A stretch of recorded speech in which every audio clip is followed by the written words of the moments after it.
talk a little bit about Gen some V. Gen V season dose. If you have not seen Gen V this season, they dropped 3 new episodes over on Amazon Prime. Not sponsored, but you should. Reach out to me, Amazon. That'd be cool. Nah, facts. Give How much me I some of order that from money. Amazon Prime weekly? Like, come on. Oh, I'll sponsor Amazon, and we talked, Invincible and Reacher. I'll definitely sponsor them. But again, if you have not seen the episodes, go away. We'd love having you, but if you don't care, you can stick around as well. So Gen Yeah. V dropped 3 episodes this week. It's been a while, so just as like a recap, like how did you feel about that first season, Taj? What was your kind of like general opinion as like the previous season? I guess just this universe as a whole up into this. Yeah, I'm about to say I freaking loved it. Like, I'm not the biggest fan of the boys. Like, I thought the first season was really good, but after that, I was kind of like, okay, it's whatever. But Gen V was like, Gen V hit that X-Men itch.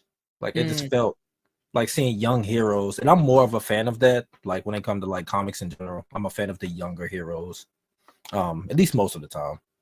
But yeah, it was so good. Like, I will put Gen V over the boys easily. Like, yeah, like I love that show so much. The characters, like the story they set up, even though it's off the back of the boys, but like still, like I think these characters are more interesting. They're more fun to watch, but it's only the first season, so we just got the second season. So maybe they might ruin the characters. I don't know. Sure. I was saying this to my friend yesterday because like he disagrees with this take of mine that I also enjoy Gen V, I think, slightly more. But also maybe that's coming off of the back of me not liking season 4 that much. And me kind of feeling like season 4 was a bit of a letdown, or just not a huge fan of some of the things that they were doing there. But like I said, like, okay, I think they're probably, I like these characters more. I'm not sure if they're more interesting because I do know the boys' characters are so complex and they're so much characters. And like, you do have like Anthony Starr as Homelander. Say what you will about Homelander. We might talk about Homelander here soon, but like, bad character, fascinating. Right, like he is like you watch the boys for him, and there is probably no one on there that competes with like Homelander and Butcher in terms of like I was gonna say Butcher factor. Like those two are like, aside from them, I'm like I like the Gen V characters. I think slightly more. And it's a smaller cast too with Gen V. Like the hero group is like a smaller, it's more focused. So it's like you get more time with that group. So you're like, okay. Sure, it's a lot more one-sided where like the boys, you're following characters on like the 7 and Vought and that entire atmosphere, but then you also have the boys themselves, and then they all have like supporting characters around them, where this is a lot more like zeroed in on this kind of like this little population and what they're up to, where the boys is like the whole world and what everyone is doing, and this going this way and this way and this way. And it didn't always used to be that way. Like I think season 1 felt very kind season of like 1 was very like Gen V is now, where it's more isolated and more contained. But I agree. Like I loved season 1. It came out at a time where I was just super into this world and kind of like what they were doing, and it felt like such a breath of fresh air. I think this is one of, in my personal opinion, one of the best like spin-offs of, and like in terms of like a shared universe and what they're trying to expand. Like I thought they did such a good job at like, okay, this is clearly a spin-off. It clearly takes place in the world.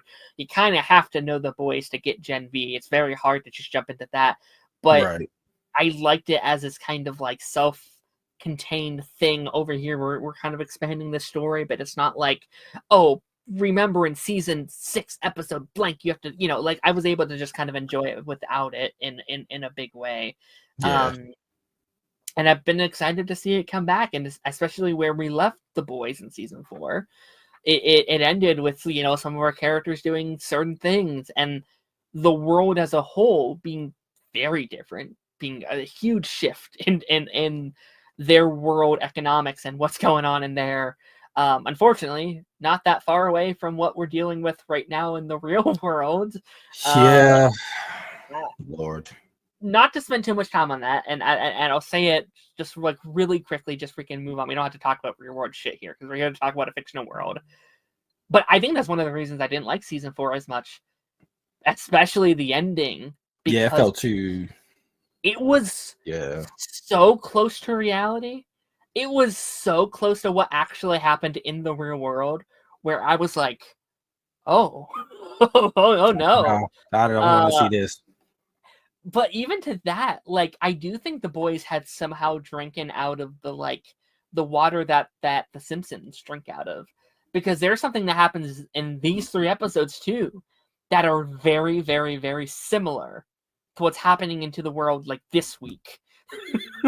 And Yeah. I'm like, oh, how did they do that? That is insane. And I won't Yeah, mention what this it was is. filmed like months ago, so A while ago, yeah, like almost a year ago at this point. And it's like, how did they? That is some scary shit. How yeah. accurate one of these stories is to what we're doing right now. It's like, oh my gosh, okay, we're doing that. Ronan. Ronan, I would send you a link, Ronan, but I don't think you watched The Boys. But if you want a link, let me know. Yeah, I don't think he does. I don't think you do. No. But He should. he should. Everyone. Well, maybe Yeah, not everyone, but not it's good. everyone, but you know. I mean, okay, so like, where do you kind of want to start with this? Like, what is kind of jumping at you that you want to tackle first? Because I have a feeling we're going to be all across the map today. There's no template or rhythm. We're just going to kind Yeah. of talk and see where it takes us. What happened in the dorm room? Which Which one? about? Yeah, a lot of stuff happened in a couple dorm rooms. That's why I'm confused. Like, what are you? We're talking Lance, about the butt one. bro, no. Oh my gosh, bro. When This that guy. scene happened, I was like, what is he doing? And then when it Two happened, separate nights. I was like, dude, I can't with this, bro. Like, I can't. Yeah. I guess my first thought was I thought they was gonna be in the place longer. The prison. I guess, I guess we'll get like a flashback episode because I do know there are scenes of like Marie and stuff like that in there, or maybe they get put back in. I don't, Right. Um, Maybe but it's I hard to definitely do thought that they were gonna be without. in. Maybe because it's Chance, right? Like Yeah, he was such a big part of that, and maybe they were, and then what happened, and like, oh, we have to pivot, we have to go a yeah, different direction. And I will say, I'll just say like one critique just out of the way at the start. Like some of it does feel a little messy, some of it feels a little kind of it imbalanced was. sometimes, but I think that is because of the actor Yeah, passing. he And we passed have, away. It's like it's really nothing they can do about it at that yeah, situation. Like it's like we kind of have to move on. Like, yeah. and yeah, so it did feel a little rushed, but I get why. Like I can't fault them for that because no one knew this was going to happen. So it's like, yeah, No, and then they definitely have to, like, they definitely had to pivot. And again, it'd be fascinating to see what that original yeah, plan was. It definitely feels a bit, and I mean this as a positive, not a negative, because I actually love this movie, Black Panther 2 a little bit, where they yeah, were clearly had one direction and they had to pivot, and this whole season already kind of feels like a love letter to the actor. It's like, okay, yeah, he died in universe, but we are going to spend the entire season honoring him as a friend. And there has not been a single episode so far where they haven't mentioned him, and it's yeah, a part of that DNA. And it was probably a very therapeutic season for them to film because it seemed like they yeah, had very close. It seemed like they cared. yeah. Um, Especially Jazz. Like, geez, yeah. I can only imagine what she felt like going through this. And I also Oh. like that all the characters were like they were all close enough. To make Even prior to the show picking up, like Jordan and Andre and Kate and all of them, like they were all in the same friend group. So it's like they knew each other for years. So like them feeling it, yeah. Yeah. My wife said someone's in his butt. That was disturbing. Yeah, I don't know if we changed. can talk I hit fast forward like 30 seconds. I was like, I can't do this. There's no way they just showed that on screen, bro. That's, I think, some of the stuff I'm slightly kind of over sometimes with the boys. Like, I love this universe, but I'm so desensitized towards it at this point, where it's like, all right, well, that's the clip of the season. That's the moment of the season where they do Yeah. insane shit. I think after Hero Gasm in season 3, I was like, I've seen it all. Yeah. I've seen it all. And There's Gen V nothing you did a can really tell me. good job of staying away from it in season 1. I Like it agree. was a I couple agree. moments, but it wasn't too far like how the boys do it. But this scene, I was like, no, no, Yeah, they lean more into the gore and less of the like, I guess the X-rated stuff. outrageous. Yeah, Yeah, it felt more genuine. Like there's that scene. I think it's with Emma, like when she's in the prison with Sam breaking him out, and she has to like go into the ears and blow up in the like that stuff is insane. yeah, But it didn't feel like it was like pausing to do something crazy. Like I think sometimes the boys will be like, oh, they're gonna think this is crazy, and it's like they pause to do a crazy sequence, to do a crazy scene. And I definitely think season 2 is leaning into that a bit more than season 1 did, which isn't yeah, necessarily bad. I will actually say I think these first 3 do feel a lot more like the boys than they do the like Gen V season 1. Like it yeah, definitely, just in tone and style, how it's filmed does feel closer to that. Which again isn't necessarily a bad thing, but I don't know. It's not my favorite, I guess. But I just got to see where the rest of the season goes, I guess. yeah. Lance, who you talking about? Andre? They could have been, but I don't know. Like I mean, with the whole thing with his dad, like his powers and stuff. I I don't think know. his dad would have died this season. Yeah, I think his dad would have went, not him. Yeah. But I mean, I will say like they set it up kind of unfortunately they set it up perfectly with what they established at the end of the season. Like I've never Yeah, seen a show get unfortunately so lucky in terms of already set up lore that is like, oh, okay, they just kind of explain it like that. And mhm. at first I was like when they first did it, and like the first scene that they mentioned, I was a little pissed. I was like, that's how they're going to do it? They're just going to say it and then move on. But the more sprinkles we get, it's like, oh no, it's a whole thing. Yeah, They're really like sowing the oats, should have used a better expression, but they're slowly like like setting those seeds down to grow throughout the season. And they've even like teased that maybe it was like an inside job or something, like there's some other things yeah, going on. So it's like, okay, I gotta see where this ultimately leads. yeah. And I love the dynamic between his dad and Emma. Like I did not expect that like duo, but it's working for me. I'm like, It's okay. really fun. Yeah, I like actually like him a lot this season. I think Yeah. like he Like when they kind were of all hanging out at his house and they was like, yeah, we're gonna stay to do this. And he was like, no, go to school. he feels It's like, get out like my house. I almost feel like he's needed. Like I feel like almost season 1, like they kind of needed this kind of parent figure in their group to kind of like put them in the right direction because they are kids. It's like it's Yeah. easy to forget they are teenagers. They're in college. They're they're Yeah, like irresponsible. Marie is like 18. The rest of them are like 19, 20-ish, Right. maybe, depending on what grade they're in. Not grade, but year in Right. college. Yeah. Still, it's nice to have someone in their direction being like, do this. Look, Yeah. this is what you should be doing. But also, he's in a spot where he's also not making the most like responsible decisions either because he is in grief, he is in guilt. I love the scene with him and Emma, like his first appearance when like she's in the house being like, hey, like he would have wanted this. He's like, I lost everything. Get the fuck out. Get Yeah. out of my house. Get out of that school. And that was like I automatically was like, oh, that's better than anything he had in season 1. Like that scene alone was Yeah. like, oh, he's going to be good this season. He's going to be great. Yeah. And like, I like how it was just so airy. Like, she walked in and it was just quiet. I thought Yeah. my volume was off. I was like, what the heck? I was like, okay. And then when she just walked in on him and he was just sitting there, like, I was like, oh, yeah, he going through it. Yeah. Lance, I disagree. I don't think they was going to set up Andre to die. I think his dad was going to die. And through his dad dying, I think they was going to figure out a way for them to dial back whatever was going on with him. Yeah. Like them being experimented on and stuff. I could have seen it, but I don't know. I would have had to see what they were doing with it.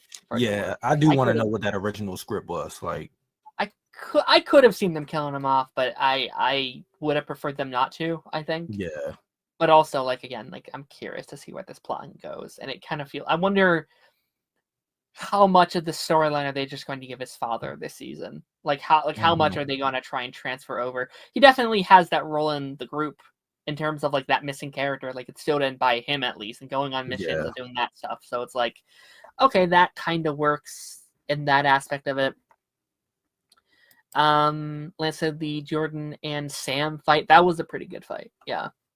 Oh Actually my gosh, their that's a scenes, duo. Yeah. That was their yeah. scenes was really good, and that's the Yeah. reason why I could sympathize more with Sam, Yeah. like because literally their parents just jacked them up with the Yeah. stuff, and then because he got like schizophrenia or something, like it tweaked with his mental, so like he don't know what's real and what's fake sometimes, like he just Yeah. off versus Kate, who Puppets. was choosing to do what the hell she wanted to do. Yeah. Yeah, the puppets, dude, when he was outside, it, everything just turned puppety. Sandwich. The I was sandwich like, and what the the garbage fuck? can. I love this universe has an obsession with puppets. It has Yeah, an obsession with puppets, and I kind of like it. And I love the like little continuities though that it has, where it's like, yeah, okay, you had the puppets in season 1, and we're like, that's a bit weird, but okay.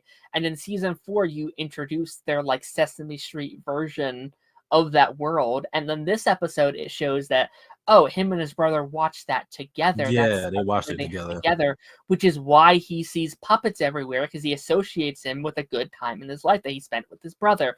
It Mhm. all kind of connects to each other in this straight line, and it's Yeah, like this universe is obsessed with puppets, but I kind of love it every time they do. It's kind of yeah. I think amazing. they're doing it in a way where it's not too much and like Yeah. over the top. Dude, the scene last season when he's Oh killing my all the people as the puppets is the greatest thing in the It world. was I love so it funny. so much. It was so It funny. is crazy. Kate pissing me off this season already, and I'm just like, dog, Uh, how are I love you? to hate Kate. You're mad because you tried to mess with their minds again, and Jordan threw your ass. Mhm. And okay, I get you being mad because they were just gonna leave you for dead. That one, I get it. Valid, yeah. But you tried to touch them again and got tossed, or yeah, Yeah. like dude, you can't even. And why you go at Emma? Emma ain't do nothing to you. Marie didn't even do nothing to you. It was just Jordan. It's Jordan, yeah. Why you mad at everybody else? Like, calm down. Yeah, Kate's I love hating Kate. Like it's Me me being too. like, "Oh, come on, Kate," but also like I was pissed when I thought she was dead. I was like, "What the fuck is wrong with you?" Yeah, I And was then gonna be she's back. mad. I I was was like, like, are you "Oh, serious? fuck you, Kate." I would have been pissed I would if have she was too. really dead. I like her as a character too much, and I want to see her arc. Like I think Yeah.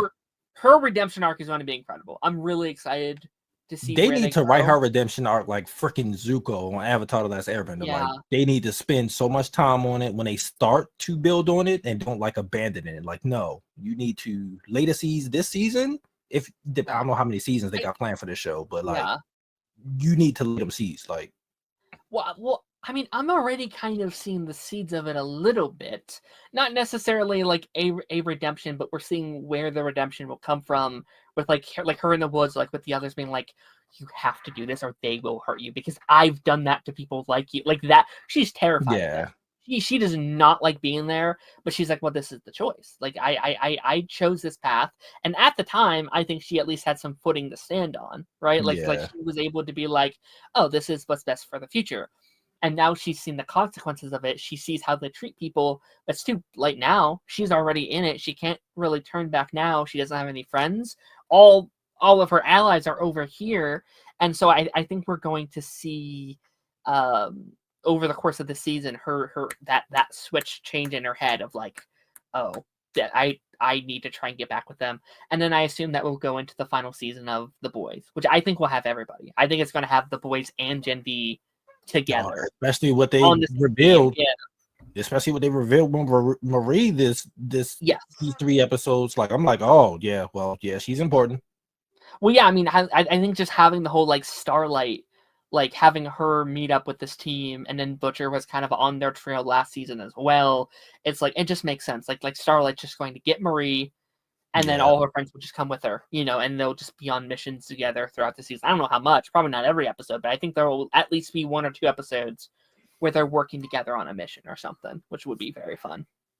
yeah, dude, that training scene was intense. Oh my lord. Oh was my so gosh. good.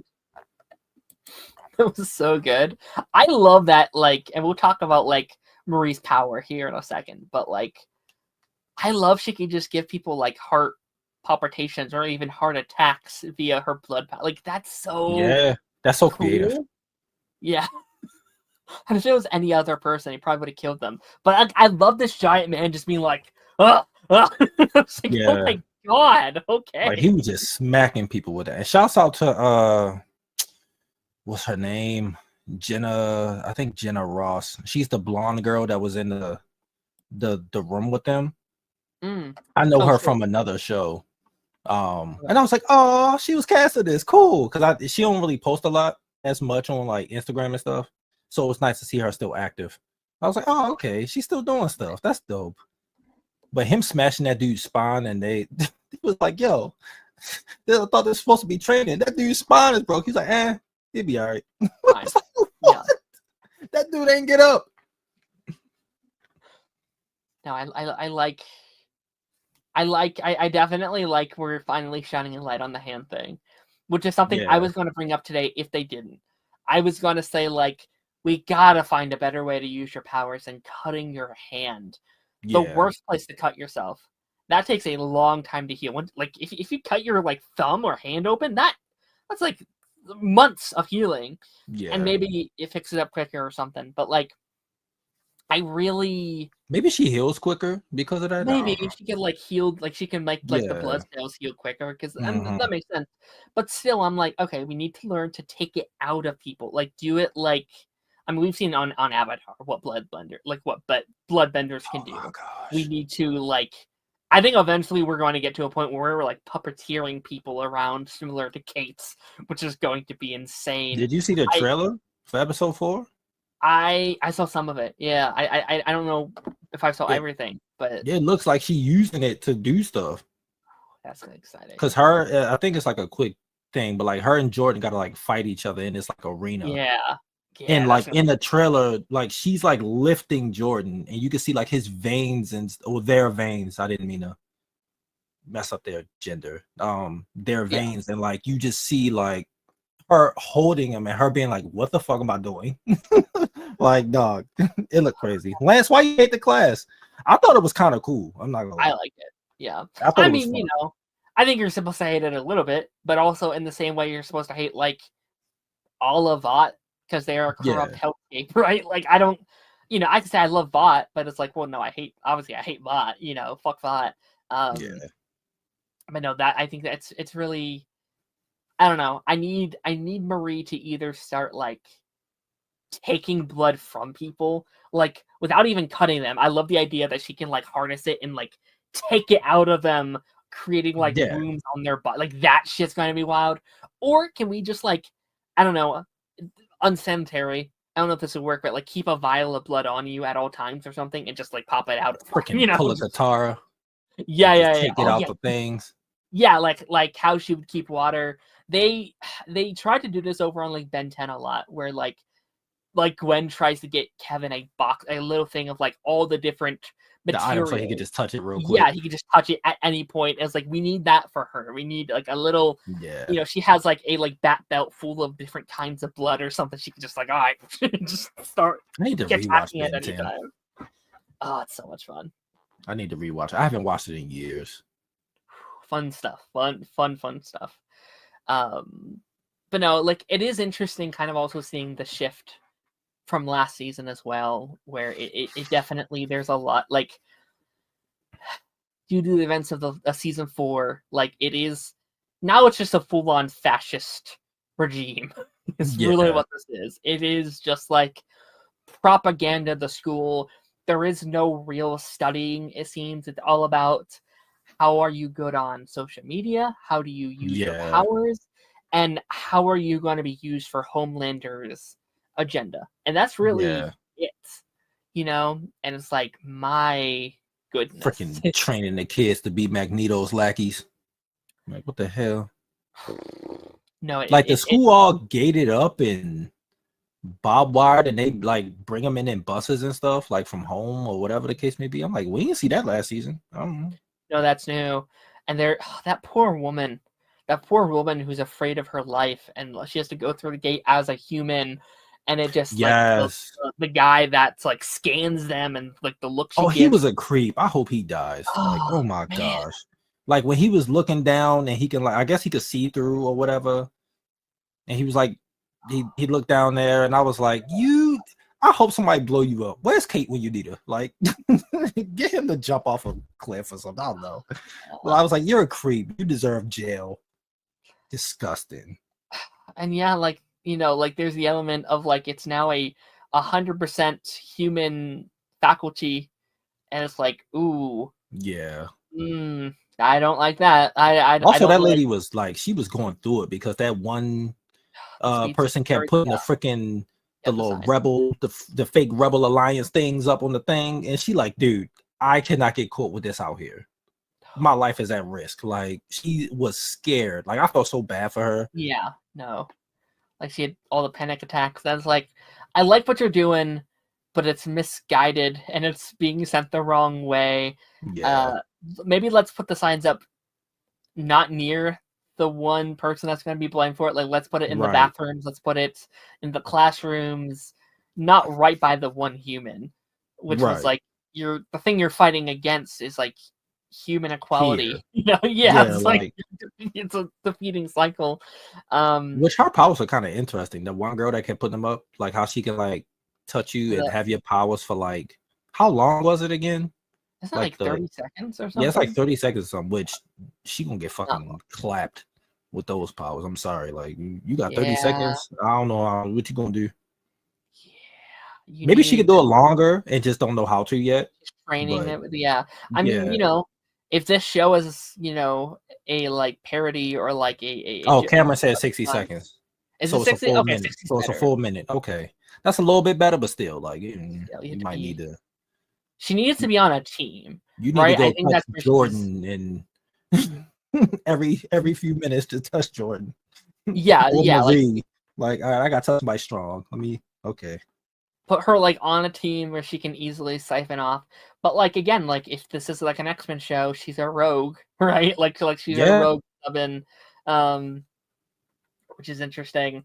I'd be curious to see like, I don't know, her on the 7 would be fascinating to just be like, okay, I'm there as like just to copy touch, because like Homelander's not going to want to be touched, neither is like the Deep, the fact that he has like a freaking fraternity there is crazy. Like what the hell? Deep, he's so weird. I need Deep to die a very painful death. Yeah, he gotta go. And I love that actor. Gotta go. I love that actor. He plays that character so good. Because I felt like and I'm so happy he got another opportunity to be on like a hit show because he was on Gossip Girl, the original one. And his character was just boring and bland as hell on that show. And I felt like they wasted him. So I was like, okay, when I saw he was casting this, that's one of the reasons why I watched The Boys, because he was casting it. I was like, oh, okay, cool. He in the show and let me see how he do. But yeah. So many characters need to die next season. You're not lying. There's so many where I'm like, kind of most of them, if we're being honest with ourselves. Jordan's number 1 now, so they're pushing them, and for how long? Well, yeah, that's not true. Anymore. I fear. I think that's over. Unfortunately. Yeah. I loved it while it lasted, though, because I think they are my favorite character in the show. I don't know if that's a hot take or not, but I think I love Jordan too. Marie is my favorite. I love Marie. Like she's just so fucking interesting. I think, especially after these 3 episodes, she probably is the most interesting character in the goddamn franchise. Because, like, Jesus Christ. Yeah, I like Marie. I like Jordan. I like a lot their relationship. Like, we kind of like, we danced around it last season. Like, we kind of tiptoed. They had their moment, but we didn't really cement in it. This season, we are diving in head first, which I didn't think we were going to do. How it started, I was like, okay, they're clearly doing this like angry plot. I thought it was going to be like a Cisco and season. Yeah, I thought it was going to be Cisco and Barry in season 3 of The Flash, where it's like, all right, episode 5, and they're still arguing. They make up quickly. I was like, oh, okay. This is don't remind me of that, bro. That I'm still mad about that. That was just too much, bro. That was It was bad. It was a bad decision. Um, I love that she went to talk to her Aunt Pam and was just laying it on her, bruh. Like, you find out that she was fuck. She's not like Homelander, but they needed like IVF and stuff like that to have her. And just to find out that she was like created from this program, and what's his name was there, Cypher or whatever the hell, Dr. Gold, whatever the hell they want to call him. The fact that he was there and he helped deliver her is crazy. But the fact that her parents did that and her aunt tried to blame her for it, it's like, I didn't ask for this. Like, I was just a girl that got my period. I didn't know what the hell was going on. Like, they did this, not me. Like, and I love that she said that to her, because I was like, it wasn't her fault. Like, what the fuck? I think that might arguably be the best scene in the whole show. Like that, her that was my favorite scene. Laying it down, and like you said, like that line of just like, I was a girl with a period. That's it. That's all. And it's like, it's from an outside perspective. It's like, oh yeah, she murdered her parents, but they weren't there. And I imagine, knowing the world, what this world is, the news coverage on this was probably the worst case scenario, where it's like, oh, it's another, it's another black murder in the city, and she killed her own parents because she's a this roughened teen, and it's like, that's not what happened. That's not what they, you know what I mean? So it's like, I bet, and again, I don't necessarily blame the aunt for thinking that way, because I bet in her POV, I can understand feeling that way. And as a sister, if I don't have a sibling, but if my sibling killed my parents, like, I'll be like, I don't want to fucking talk to them either. Like, I don't want anything to do with you, even if it was an accident. But I do really appreciate this kind of long game they're playing with her.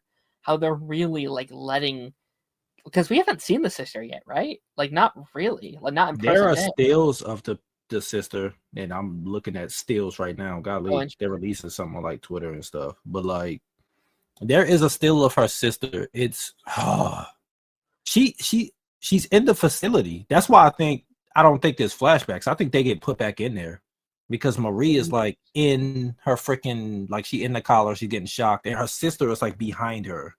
So I'm guessing she get put back in, because if she's asking where is my sister, I don't think she would ask if she saw her already. So it's kind of weird. So I think they get put back in, or at least she do. Well, no, because they do get put back in, because Kate is in the orange uniform and Jordan. I don't know if Emma was. I just saw those three. So they might get put back in. Yeah. Interesting. Yeah, I'm curious. Do you think that the sister could have powers too? Like, I know they said like, oh, like, she's the only normal one, but like, because they had her regularly and Marie. So I can see a twist happen, though. I don't think they would. Like, maybe it's already in the system somehow. Like, it's maybe less powers, but like, I don't know. I don't know how it works. Like, maybe like they'll do it. I mean, that could be interesting, but I don't think they'll do it. Who is this? What up, Taz? Taz is here. Whoa. I got removed. Let me fix the line. How's it going? What's up, man? How we feeling? No, I'm tired. I'm exhausted. Feeling better, Taz? Yeah, well, my voice is back. It was gone for like a whole week, but I'd say it's probably like 85-90% of the way back there. It's still a little rough, but we're back in the swing of things. Non-Gen V related. I wish we got to be at the weekend concert, man. I do too. I saw your post as I left, because my sister had to go somewhere like that next morning, so we had to get up early. And I was like, oh, damn. That was the funniest thing. I was like, wow, small world. That's crazy. Yeah.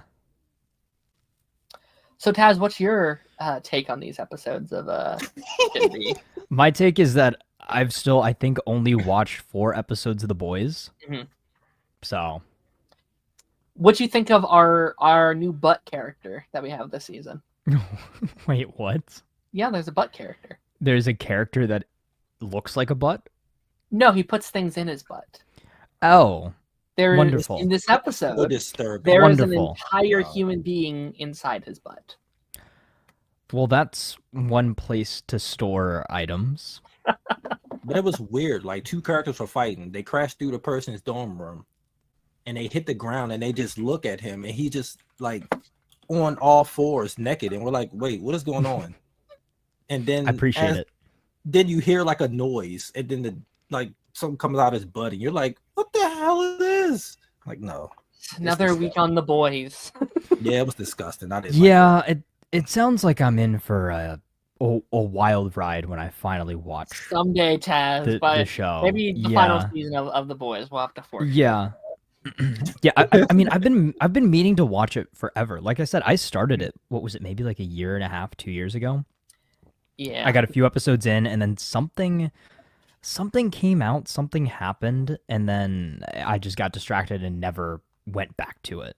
Well, I mean, that's when you were that's when you were still on the pipeline, right? I think so. Yeah, yeah. I think that you got me to start watching it, and then something happened. I completely just dropped off the face. Yeah, and then I just dropped off the face of the earth. Yeah, yeah, yeah. I'm trying to go through anything we haven't talked about, and I bet there's a lot we haven't talked about yet. To Emma, but Project Odessa. Is that what it's called? Odessa? Odessa, yeah. Our chosen one trope. Yeah. You know what it felt like? It felt like Stranger Things. It did feel like Stranger Things. I was like, did they get this nod from Stranger Things? The opening felt like, yeah. Because I was like, there were all these experiments on these kids, and then all of them died except Marie. So it's like, oh, okay. So is she like the 11? She's our 11. Is that what we're doing? 11. Which I am curious about like the starlight of it all, because to me that tells me she knew, which is why she reached out to her. Or maybe she had an idea. Like, is it potentially her? But I don't know. Yeah, like it's her. Yeah, it's her being like, well, she needs to find this out for herself. Right. She needs to learn more before we can recruit her into this fight that we're going on or whatever, which again, like that space, I'm be very curious. Like, okay, why is this so important? Why was this experiment so impactful? And if it is true, like they've been kind of hinting at, is she the most powerful Supes in this universe? Because I could see it, you know? I mean, I said last season that, like, I think most of this cast can be Homelander. Like, like they kind of like to treat Homelander like he's a god. And I'm like, he's fine. Yeah, because Kate's powers, she don't have to just touch people no more. Like, if she work on them, she can just, like, if you're in the vicinity, she could control you. So, like, she can probably do it. Maybe Jordan, definitely Marie. Marie, yeah. No, most of this cat, like, even I don't think Sam could, but like, I think he puts up a fight. Like, I think Sam, yeah. If he's not like off his rocker and they get him to like actually focus, I think he might.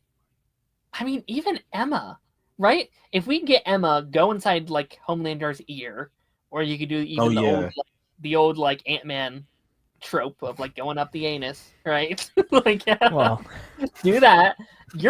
He's cooked, man. Like, Homelander is only. I've said this for years. Homelander is only powerful because there's been no one brave enough to stand up to him. The moment Butcher and I almost said Jake. Soldier Butcher Boy. And you talking about Soldier Boy or? No, I mean him too, but also him too. Jack Quaid's character is blinking me right now. Huey. Huey. The moment that they got powers and they stood up to him, he lost pretty easily. Like it did not. He was getting bodied. Overpower him, and it's just like because no one has been willing enough to stand up to him. Yeah. And I think there's many characters that can beat him at this point. So, like going into next season when we have like Starlight and all of our team and maybe Soldier Boy, like it's gonna like he's washed. It's gonna be so easy. Yeah. I hope she's not like the sole reason, because I've already seen backlash from that. Like, oh, so she gonna be the one that kill him, and I was like, oh, here we go with the hate. Here we go. It has to be Butcher. The show has to. Sorry for a potential spoiler, Taz, but it's fine. Again, I'm not gonna remember this by the time I get to it. The show has to end with Butcher and Homelander killing each other. That is it. That is the ending. Like, well, it's not really a spoiler, Darren, because it's different from the comic. Because the comic is completely different. The show has derailed so far from the comics. It's not even funny. Like, no, they have like. So, Are the boys comics like the Invincible comics where there's like a definitive end, or are they still going? It's a definitive end, I'm pretty sure. But Okay. they've strayed so far away from it. Yeah. It's like, like proper. It's like by name only at this point. From what I've seen, it's like they did their own thing for the best. It seems like this is one example where it's like, oh, they did their own thing and it's actually better. Work. Yeah. A lot of people say that the show just overall is better than the comics. So. Oh yeah. Oh wow. As someone who's never seen it, I've heard it's like night and day. Where it's like, oh, they made it better. That's crazy. Yeah, I did too. I read some of it and I was like, this kind of sucks. So it just seems like it seems very depressing from what I've heard. It seems like it's. I mean, just the show kind of is too. I mean, at least the first few episodes that I saw, but I would assume that there's not necessarily a tonal shift, but I would assume it gets. It's more like comedy and stuff. A little different. Yeah. Yeah, in the comics, everybody just sucks. Yeah, it seems like I don't know. It seems like it's on a different level where it's like the show can have fun and they have their light moments, and it seems like, oh no, everyone sucks and everyone needs to die immediately. Yeah. Do you want Homelander to die in a more of a embarrassing way or a cool way? A cool way, like I mean, as the great Michael C. Hall once said, I think he should die funny. That I would laugh. Oh no, I think people would be disappointed though. Yo, like imagine he gets this again, as somebody who hasn't really seen much of the show, I think the perfect end would be if his cape gets stuck in an airplane jet and he gets sucked up into the plane, and then you've got somebody that just says no capes. You know what? That would be poetic, Darren, considering the fact that he blew up that that plane. Yeah, I did see that episode. So that might have been the last episode that I saw. That might be karma. I think he has to kind of die of his own making. Like I think he has to have like made his bed and lay in it a little bit, where like his consequences finally catch up to him. Maybe even in like I can't believe I'm referencing this, like a Lion King Scar kind of way, where he doesn't die from the fall. He dies from the hyenas eating him that he sent on that path because of his lies and his it's the consequences of his actions kind of way, where it's like, oh okay, well you kind of did that to yourself. But I think it has to be built up by Butcher, and like then Butcher also has to die. Like Butcher cannot live past this next season, I don't think. Yeah, they both have to go, unfortunately. Yeah, like I'm down continuing this world and this universe past this, because we have we're going to have what I assume is going to be 3 shows at this point after The Boys ends, with Gen V, the prequel, and Boys Mexico, which by the way we got a reference. We got a reference to Boys Mexico this week with the the Mexican Vought institution, I think is what they called it. Something like that. Yeah. We can get 8 Boys spinoffs, but all the Dexter spinoffs get canceled. Come on, man. 100%. That's how it's working. That's on Paramount, right? Or like it's it's Paramount. Paramount don't have anything good, so it's like I don't even want to. I mean, that's literally their best thing, their best performing thing. We talked about it for weeks. Yeah, was Dexter with Resurrection specifically. Dang. And it constantly not just performed like critical ratings wise, but like viewership wise, it seemed as well. It had the highest viewed premiere of a new series on Paramount in the history of the streaming service. Every single episode got consistently, I don't think I saw anything lower than a 9.4. That's weird. No, they were doing insane stuff. Then why did they cancel? Yeah, that don't make sense. But because I mean, they're putting all their eggs in the Resurrection basket. Like I think that they were given an ultimatum of like, okay, you can't go as big in this second season, which still technically isn't confirmed yet, but you can't go as big in the second season if you have all of these other spinoffs. So they sacrificed the spinoffs to be able to go full force into Resurrection. But I can kind of see that because it's Paramount. Yeah, they kind of suck.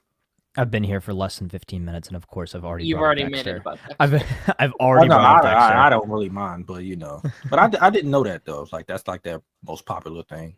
Yeah, the only things I see them renewing is like procedurals and stuff like that, like the CSIs and stuff like that. So I think the only other good thing that Paramount has that I really like, I guess, did they swap Yellow Jackets over there? Like, I know it's also streaming on Paramount, but the other show with what's her name, Ella Purnell, Sweet Pea, that I really loved, is also on Paramount, and that's getting a season 2. I mean, you have their like big shows, like their big franchises, like SpongeBob, I guess. Yeah, I mean, well, I mean, it's the streaming hub of all of the Nickelodeon stuff. NCIS, Ninja Turtles, Avatar, The Last Air, but like they have, but that's like old stuff. So I'm like, and then but now they're reviving like kind of like the mid 2000s to like early 2010s like Nickelodeon stuff. Like they're bringing back like Henry Danger and Thundermans and all that with like with their movies and things like that, and that's where they're dropping it. 2010s. Yeah, the Thundermans has a new spinoff, like that spinoff show. So they got the new the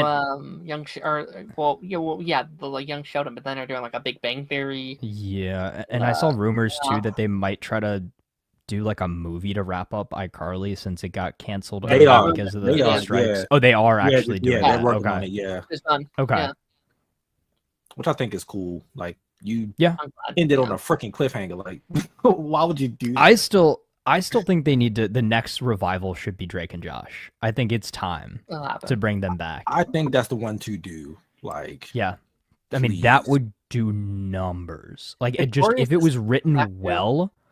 And they were allowed to they are doing that. I forgot about that. That's actually about to start filming. Victorious. Yeah. Oh, wait, really? It's a spinoff. It's Trina focused. It's Trina. Like, I think she's supposed to be like a teacher. Yeah. Oh, yeah, no, I do remember hearing about this. Which that's going to be kind of funny. I want to see how he pull it off. I got to watch the first one first. Like, I need to see like much of it. You never seen Victorious? Not a full episode, no. Not a full. I think that era of Nickelodeon was peak. Taj, honestly. I mean, we've talked about this, Taj. I haven't done Nickelodeon. Like the only Nick show I've really watched was like Avatar and like Power Rangers. Like that was it. I didn't do any other Nick show.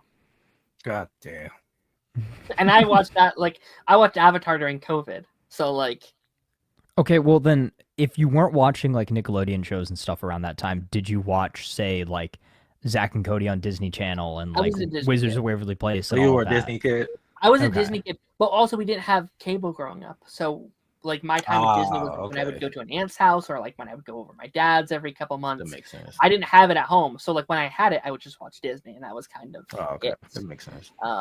Cameron, I don't need that. Sorry. At least for me, if I remember correctly, back in the day, you could get one Disney channel and one Nick channel without having like the full cable suite. Like that was only like Nicktoons and like Disney XD and stuff like that when those became a thing that you were in like the upper channels. Yeah.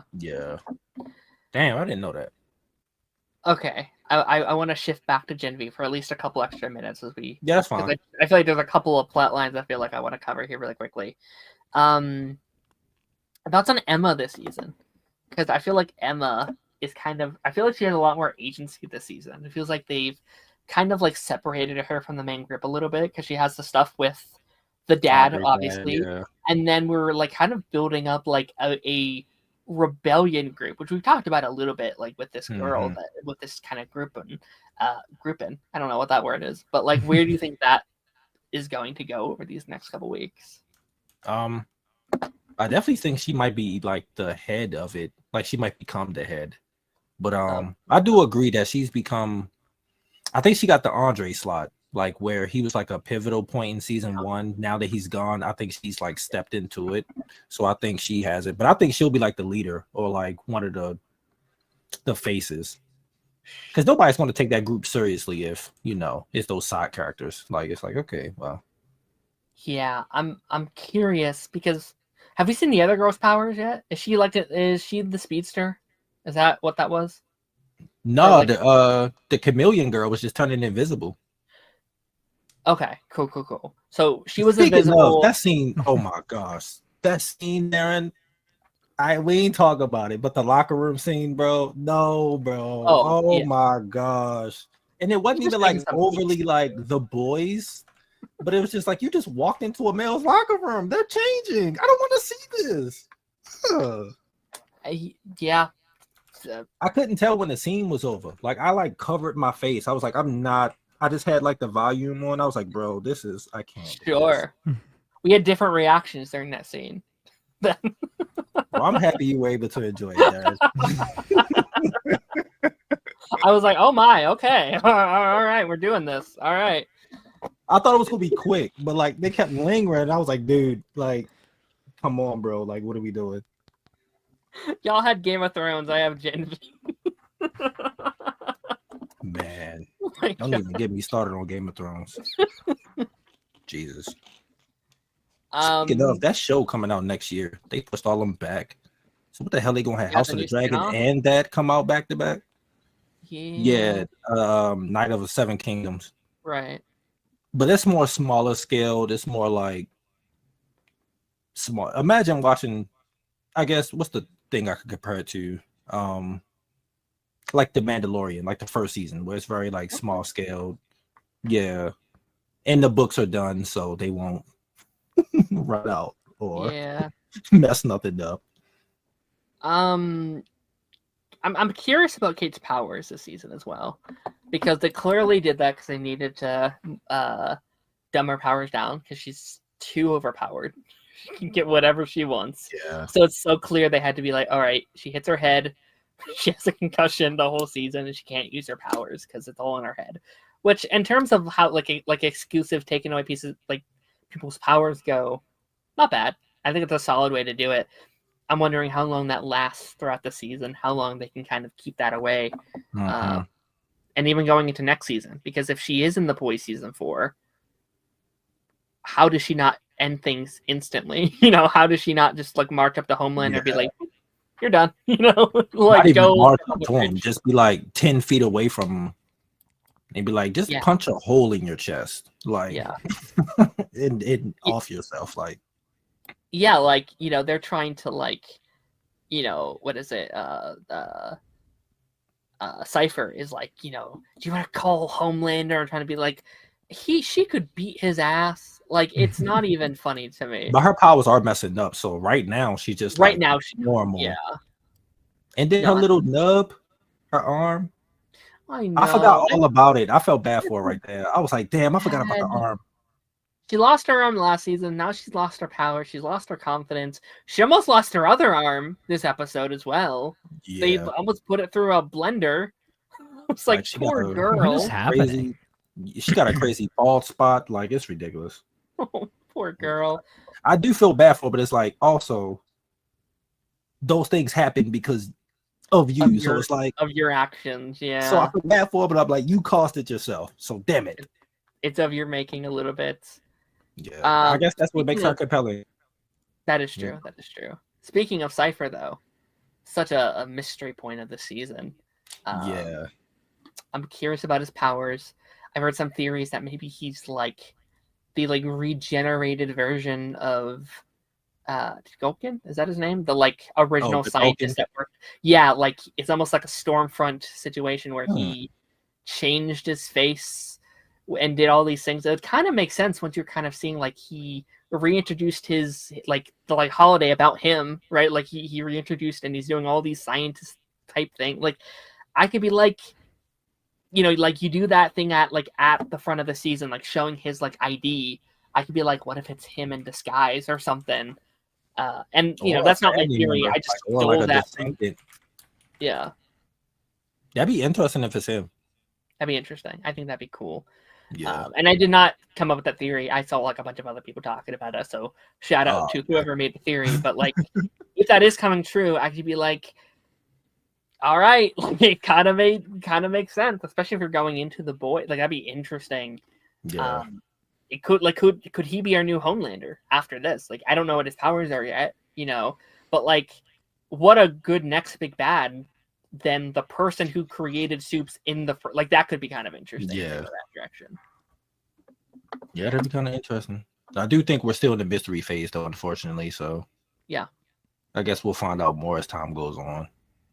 Especially now that Marie knows that he was there to help deliver her. Now we see why he's so like attached to her specifically now. So now it's like, okay, like we're slowly putting clues together. And I'm like, okay, I like what they're doing. Yeah, and you know what? That's actually a good point where it's like, even if he's not the universe big bad going forward, he could just be Gen V's big bad going forward. Like, that's a good villain for Marie, where it's like, I literally helped birth you. I was there when you were born. I gave you your like. That could be a good back and forth. I gave you and all of your friends and the entire world their abilities. I shaped the world into what it is now. Like almost this like God-like mindset of like, I created this world. You know, like I think that could be kind of interesting. He could literally be their Mr. Sinister. Where he just like fucks with DNA and he's obsessed with making like the perfect mutant or something like. Yeah, I'm curious to see what his powers are because they're keeping it a secret. They're like, yeah, it has to be something cool. I'm wondering if it's like mind reading or like I'm wondering like what it is because it feels like he can like read people.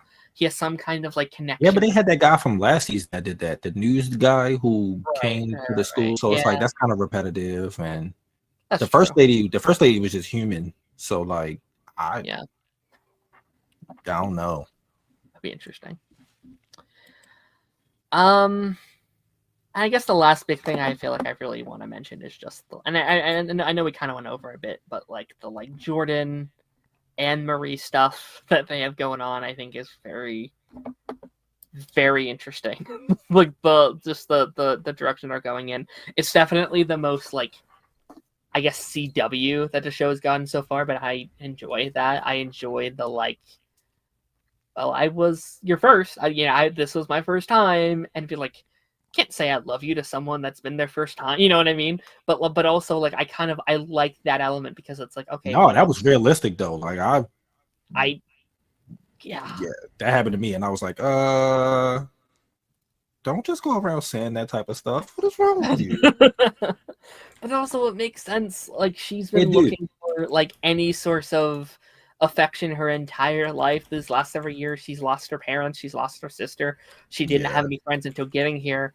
It makes sense that it would just be like, "I love you." It's like, oh fuck. But I also like it felt kind of intentional to her. It wasn't like, "Oh fuck, I'm sorry, I didn't mean to." It's like, "Is that okay? We good?" You know what I mean? Like I thought that was kind of like I was like, "Oh, it wasn't the reaction I was expecting."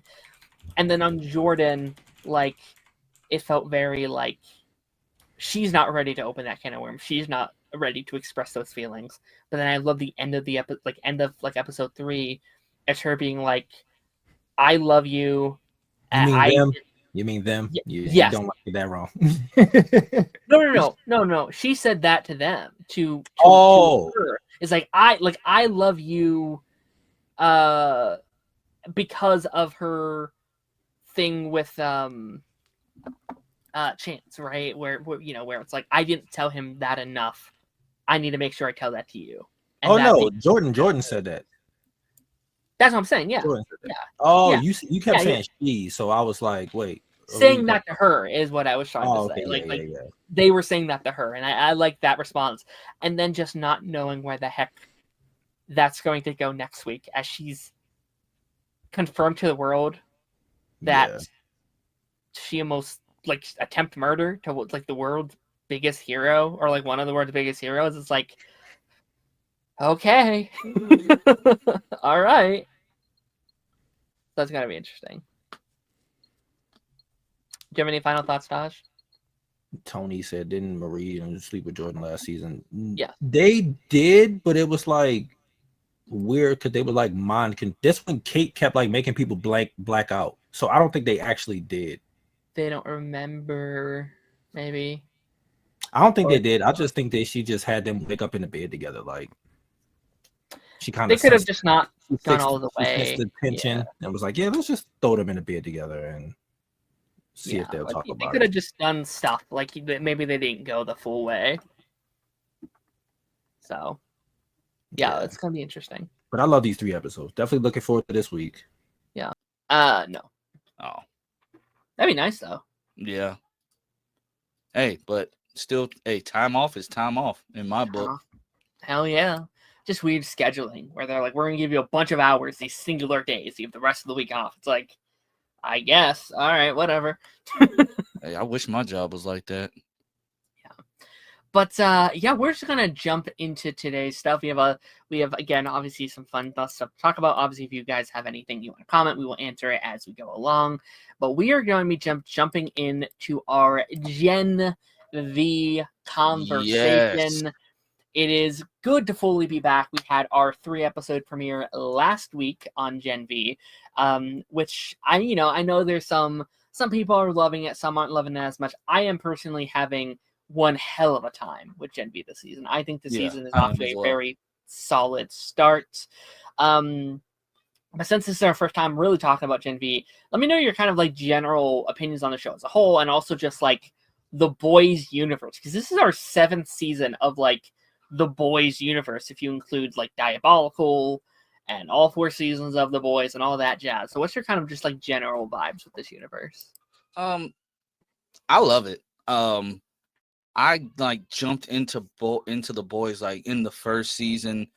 Me and my wife just up late one night, just jump into it, and we're like, oh, we keep seeing this on social media. Let's see what it's about. It's the pandemic. We ain't got nothing else to watch. And like just getting sucked into this world. Like the first few episodes, so much crazy stuff happened in that first season. Like that first season is some of the best superhero television that's not Marvel DC. That's literally from an indie comic. Yeah. Like some of the best television that we have gotten in years. Yeah. Like I was like literally sucked in season 2, season 3. And then we jump into like the boys Diabolical, I think it is, watching those animated shorts. And like I just started doing like the research on like learning like the different and then it's refreshing when you get to Gen V, because Gen V is all original content. They aren't trying to follow a set narrative. And even still, the boys isn't following a set narrative anymore either. They've jumped into a whole new storyline, and honestly, I like that. I feel as if that's where Marvel and DC kind of can't do that, because they have so much source material, so much lore to pull from, and they craft these amazing stories.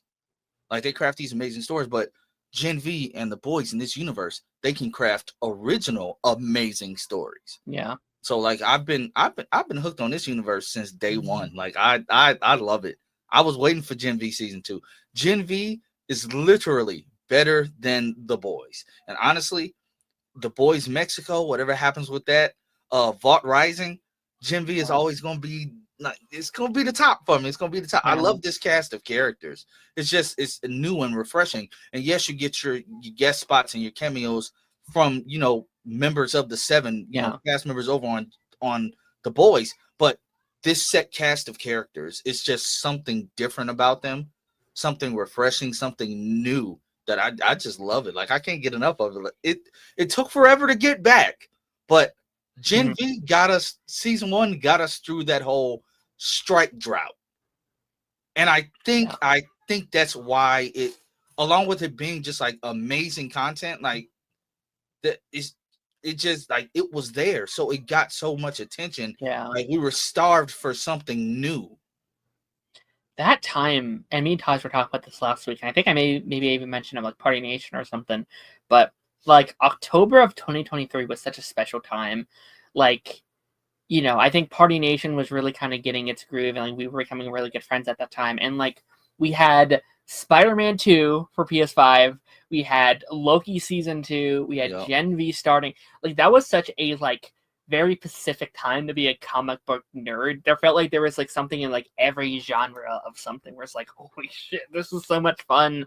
And like I do agree. Like I'm not gonna say it's better than the boys, because I think I need a little bit more Gen V to really nail that out. But I'm currently enjoying it more than the boys. I think especially after season 4. I like season 4. I think it's easily the weakest season though, like by far for me. Definitely. Yeah. There's like watching Gen V then going into the boys. I'm like, this season's cool. Yeah. But they just gave us peak. Like Gen V was like WTF moments like every other episode. And then you go to, I'm like, okay, we expect this. Oh my God, that just happened with Frenchie. No, like we expect this. We expect this. Like Gen V, it keeps you on your toes. This week of Gen V is the type of moments that I want from the boys. Yeah, I think this is something I think the boys has kind of struggled with for a couple seasons, where I think the clock of Homelander is kind of ticking out a little bit, or at least how to write him realistically. Because I think by the end of season 3, it was kind of like, oh shit, it's wartime. He's going to unloose, and us 4 is like, oh, how do we rearrange ourselves for not doing this again? And Gen V doesn't really have to deal with that. Yes, like he's out there, he's doing stuff, but we're not focusing on his storyline, so they get to really do whatever they want, and they don't have to focus everything around Homelander. Because we already know what Homelander's doing, and we're seeing the like consequences of that, but we're doing kind of our own thing. I think this, like, I'm really excited for this universe. As much as I love Homelander, Butcher, they're great. What does post Homelander the Boys universe look like? You know, what does Gen V season 3 look like? What does the Boys in Mexico look like with there's no Homelander? They gotta change that name though. That it's a weird, The Boys Mexico. I do wonder if it's like that's the parody. Like they're making fun of the like NCISs and like the 911s and the I can see that. I can see that. Yeah. Like that's kind of the point. All right, let's go through some comments and then we'll like dive into like the episode itself. Cameron says Guardians 3 and the Marvels were around Ant-Man 3. Guardians 3 I think really saved this era. Like I like the Marvels, but Guardians 3 was like, oh guys, we do know how to make good movies, guys. Don't worry, we're still here.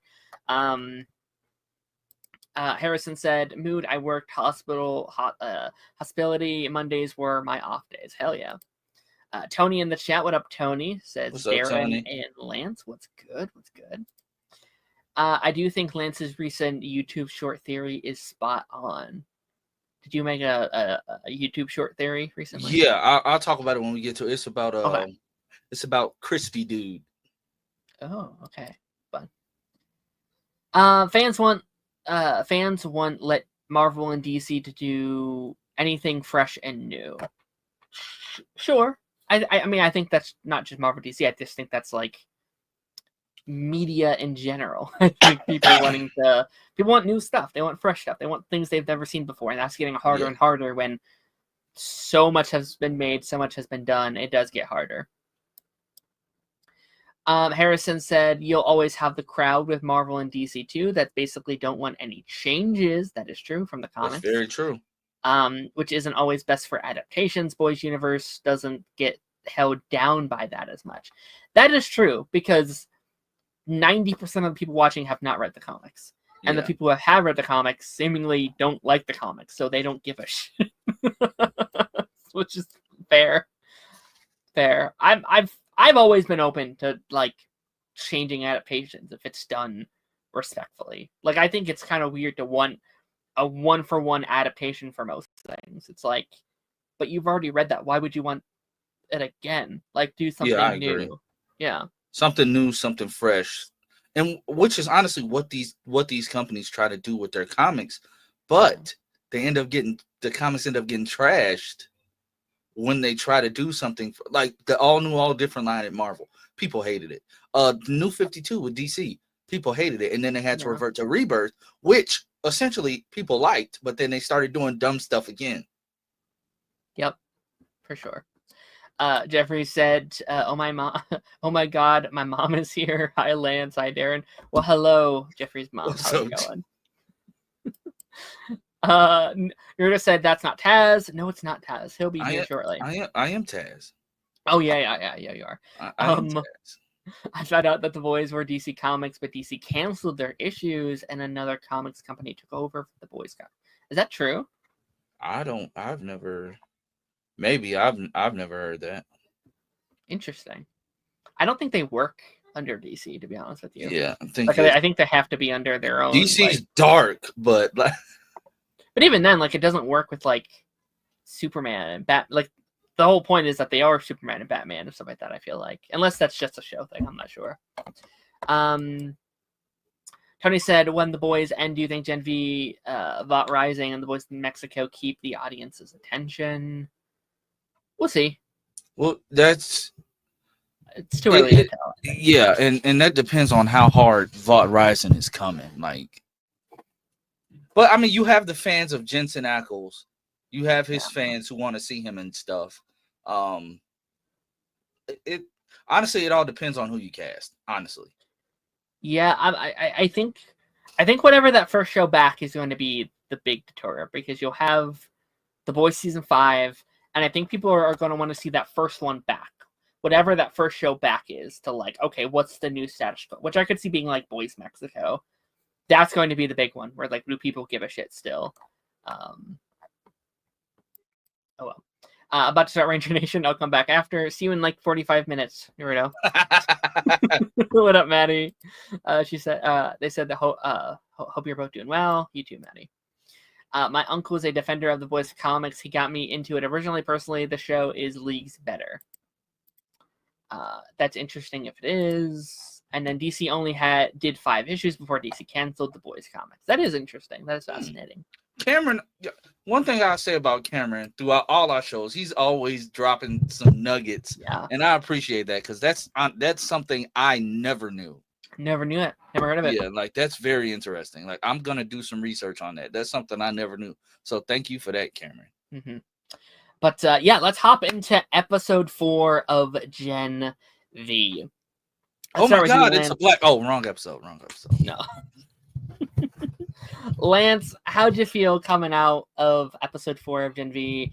We're halfway through the season already. I hate they do these 3-episode drops, because it's like it just started and now it's half over already. Halfway through the season, how we feeling? What's the vibe? Cameron, I do not look like Diddy. That's not. But man, I was so mad when the episode ended, because it's just like one of those.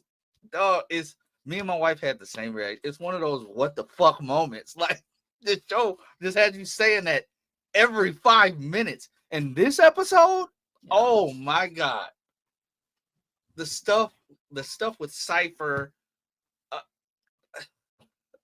just so many. This show is like, you pay attention to the dialogue, some of the crazy stuff that these characters say. The whole interaction between Kate and Jordan when they were standing outside Cypher's house, waiting to try to, sneak in. That whole like, bro, Jordan, you did what in the back of Olive Garden? Kate, you did what with a TA? And then you smile about it? Oh my goodness.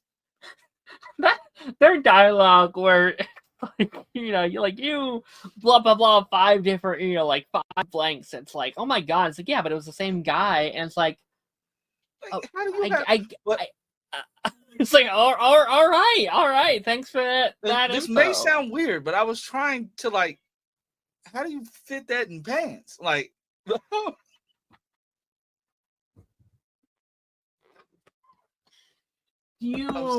sorry. Okay, hold on. Is it like, okay, let's go down this rabbit hole. Hold on. Is it one guy that has 5, or is it like a duplicating situation? I don't know. Is it like a duplicate where it's like, it's technically one guy, but 5 vessels? I would hope that's that. And my question for Jordan, and this is the key one that I was wondering, were you the girl you or the dude you?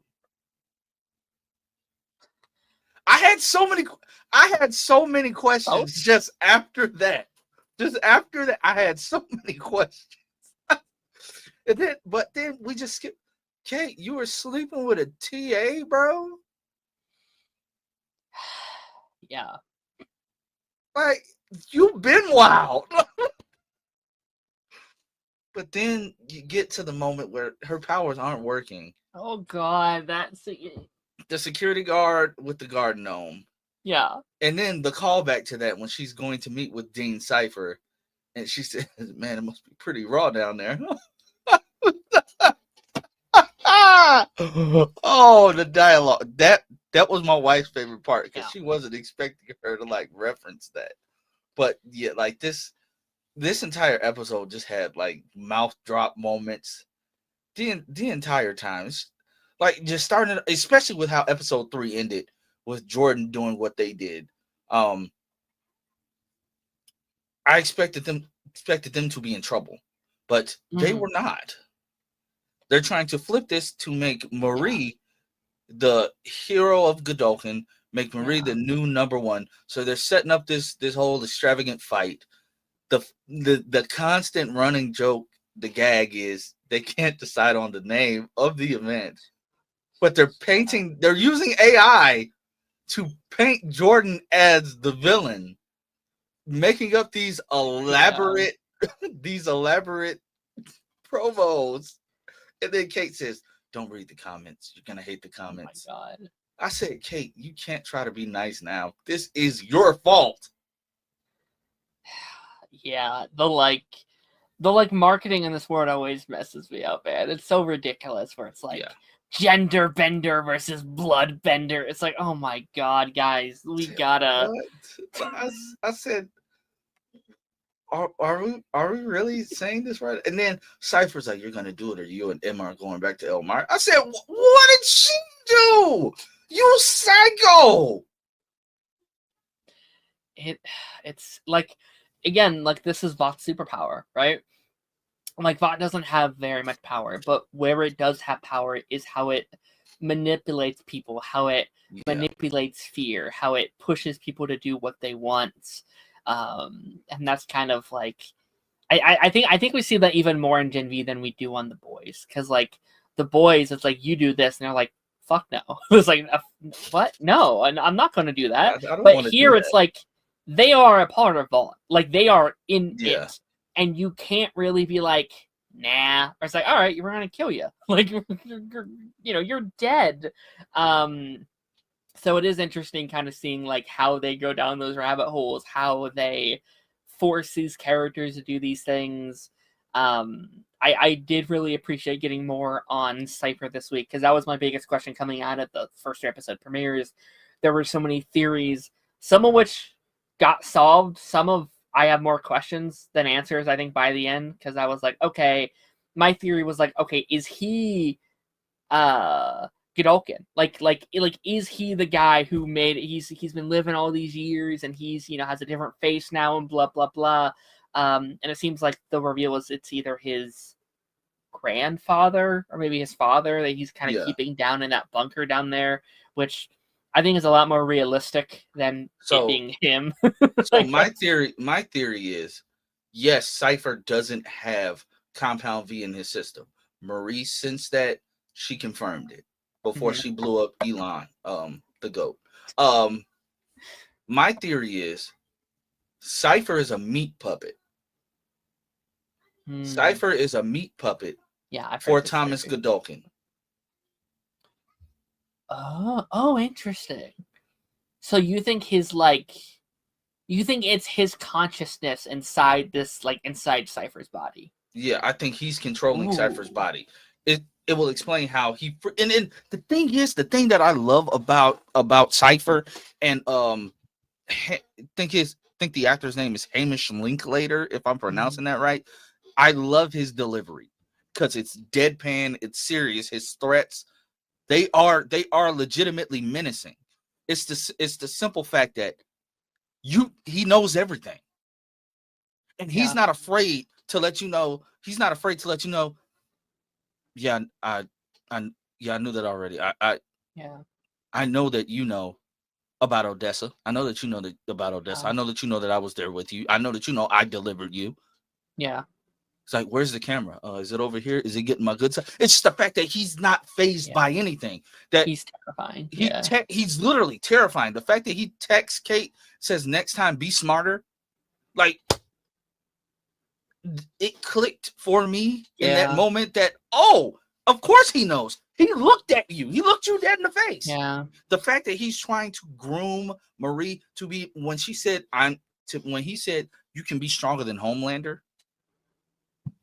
That's what whoever Cypher is, It's not and that would in the name Cypher being your name being Cypher. Like it has to be a link to Thomas Godolkin being in that hyperbaric chamber. It has to be a link. And I think that's just where he's like, and honestly, it would make sense that he's the meta because in that explosion, he was still exposed to all that compound V. Yeah. That would explain how he survived. But it's not in his system itself. Yeah. That would explain how he survived. That is interesting. That's my whole theory. Like he's using Cypher as a meat puppet, and in turn, he's training up Marie because he will eventually take over Marie's body the same way that he's doing Cypher, or he's gonna try to do a consciousness exchange and actually be in Marie's body. That way, he can take down Homelander. Yeah, I don't know what beef he has with Homelander. Yeah, there's definitely beef there. Yeah, but then like, what are the extent of his current powers? Because then I asked, why can't he just do what he did to Jordan to Homelander? Right? Is there a limit to what he can do? Why doesn't he just be like, hey, yo, go fucking kill yourself? Just like jump off a bridge or let's fly into the sun. If he's controlling 2 people at one time, that's insane. Yeah. Oh yeah. That's a good point. So okay.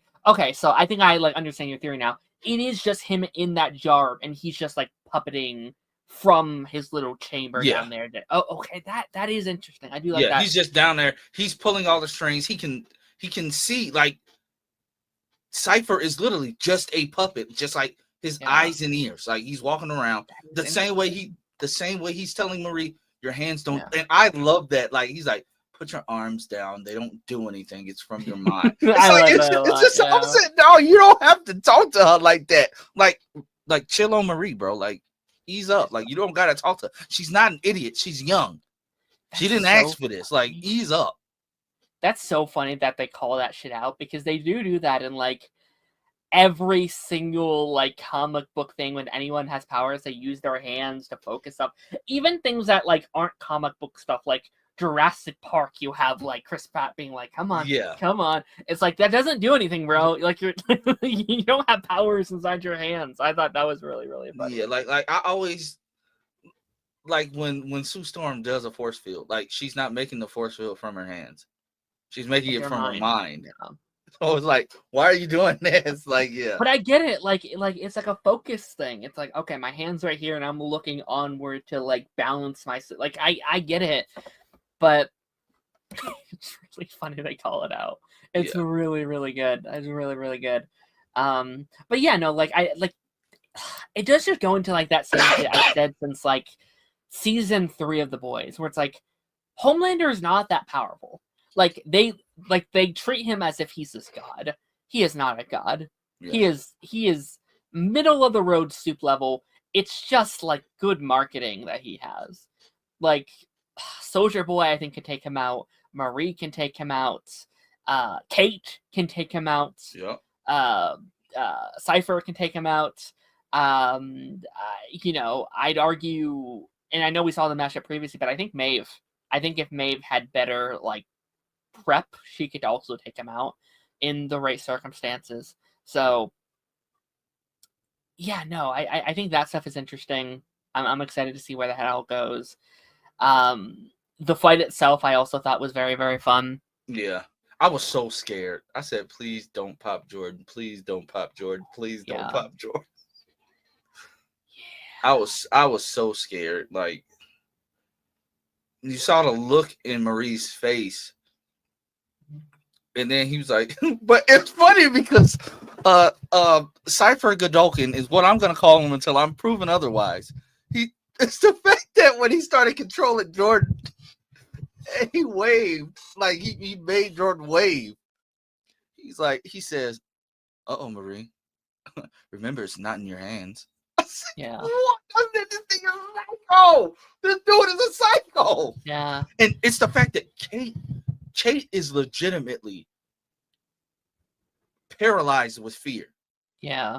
Like she's stuck there. Then you have Emma and Harper, and what is the other girl's name? I cannot think of her name. But I don't know. Yeah. They're looking on the phone. I took notes. I've been taking extensive notes I've been taking extensive. She was paralyzed with fear.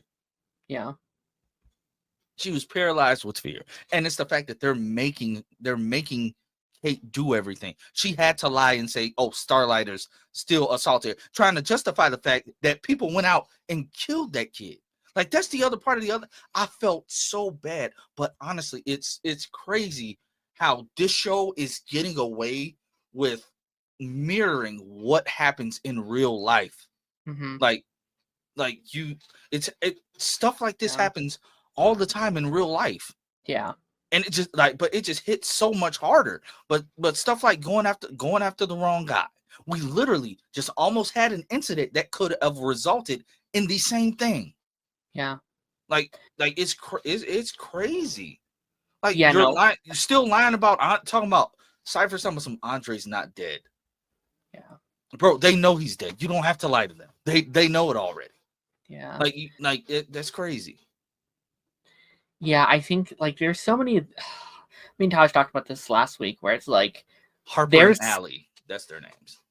Sure, there's these like little things that like this universe does that parallels real world events in such a scary way.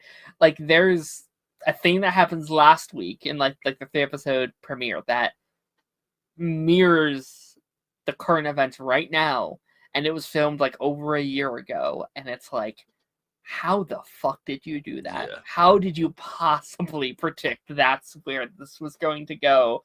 And you had like last year you had the shooting of a political figure at the same time a political figure was also shot. It's like, dude, how did you do that?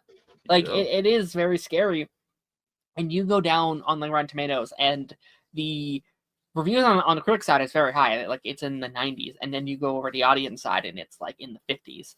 And then you just go down to all the comments, and it's like too woke, too political, too this. It's like, is it bad, or are they just calling you out on the shit you don't like about yourself? It's like, exactly. It's like, it's leaning too much on this side. It's like, okay, maybe you're just on the wrong side of history. Maybe that's what it is. Whatever. But no, I'm liking what they're doing this season. Could some of it be a little bit neater? Sure.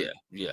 Sure. And we talked about this last week, but it's definitely like, I think the passing of Chase affected things a lot. Yeah. I think things probably would have been a lot neater. I think things would have felt a little bit more coherent. And you can feel where they're rushing some things. Like I feel like they sped past what Jordan did.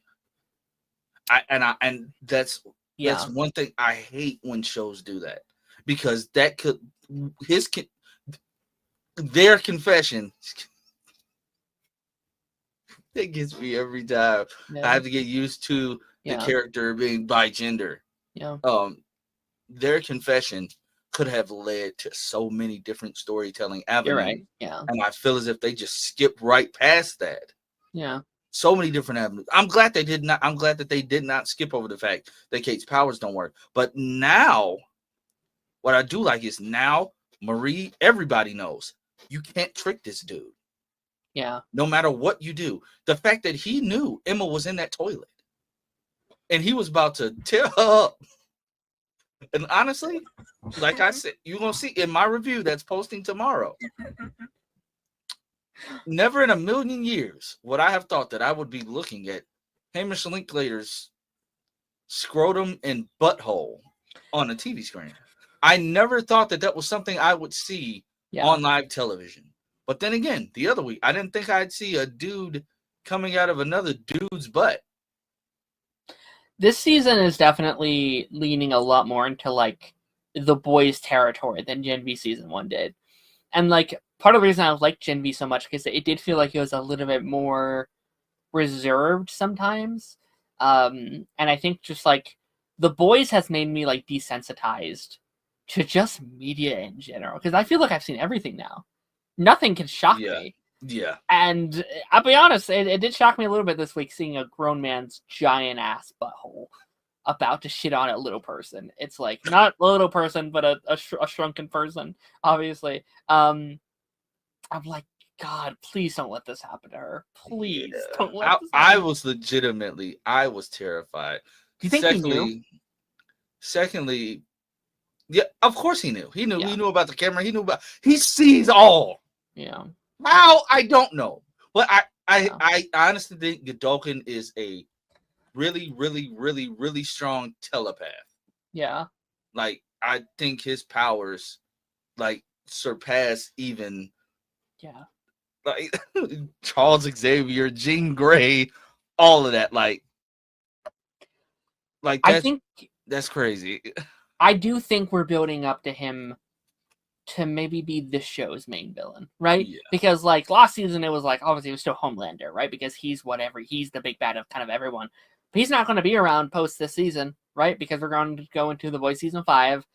Then what does Gen V have? So I think it's very smart to give Gen V seemingly their own kind of Homelander-esque character that we have to take down. If he's not this universe's next big bad, right? Because if he's as powerful as we're thinking, if he can literally control anybody, most powerful soup we've seen so far. You know, like, I think that rivals Marie. That probably rivals Kate. Yeah. You know? Yeah. Like, that is dangerously powerful. That is scary powerful. It's definitely terrifying. It is definitely terrifying. Like, that's a whole nother level of freaky. And this man it's just like when he took over Jordan, it's like, and literally he knew which form could do the most damage. He switched to the girl for those shock, like, immediately. He knows. Like, that's crazy. And like Tony, basically like Purple Man, like Purple Man, Brainiac, stuff like that. Yeah, Purple Man's a little bit more dangerous though, because he doesn't have like a limit. It's not, but obviously we don't know his limits yet. Maybe he can mind control everyone. We don't know. But like him, it's just like, hey, anyone can hear me? Jump off the bridge, and it's like that. That's it. Like that. But yeah, maybe now. Another thing, if it's just Cypher and he can hide the fact that he has Gen V in his system and he's just been playing these kids the entire time. Yeah. Because if you can suppress that from a bloodbender, that's insane. Mm-hmm. But then again, what was her name? She was a bloodbender. What was her name? Newman. No, not Newman. Was it Newman? Yeah, it was Newman, right? It was. No. It was fuck. It was Newman, right? Was it? Either way, she hid the fact that she was a bloodbender like Marie, because we were thinking that Marie was the only person in this world that had those powers. So like Newman was just like popping people's heads. But yeah, that would just make it. Yeah, Newman. Yeah.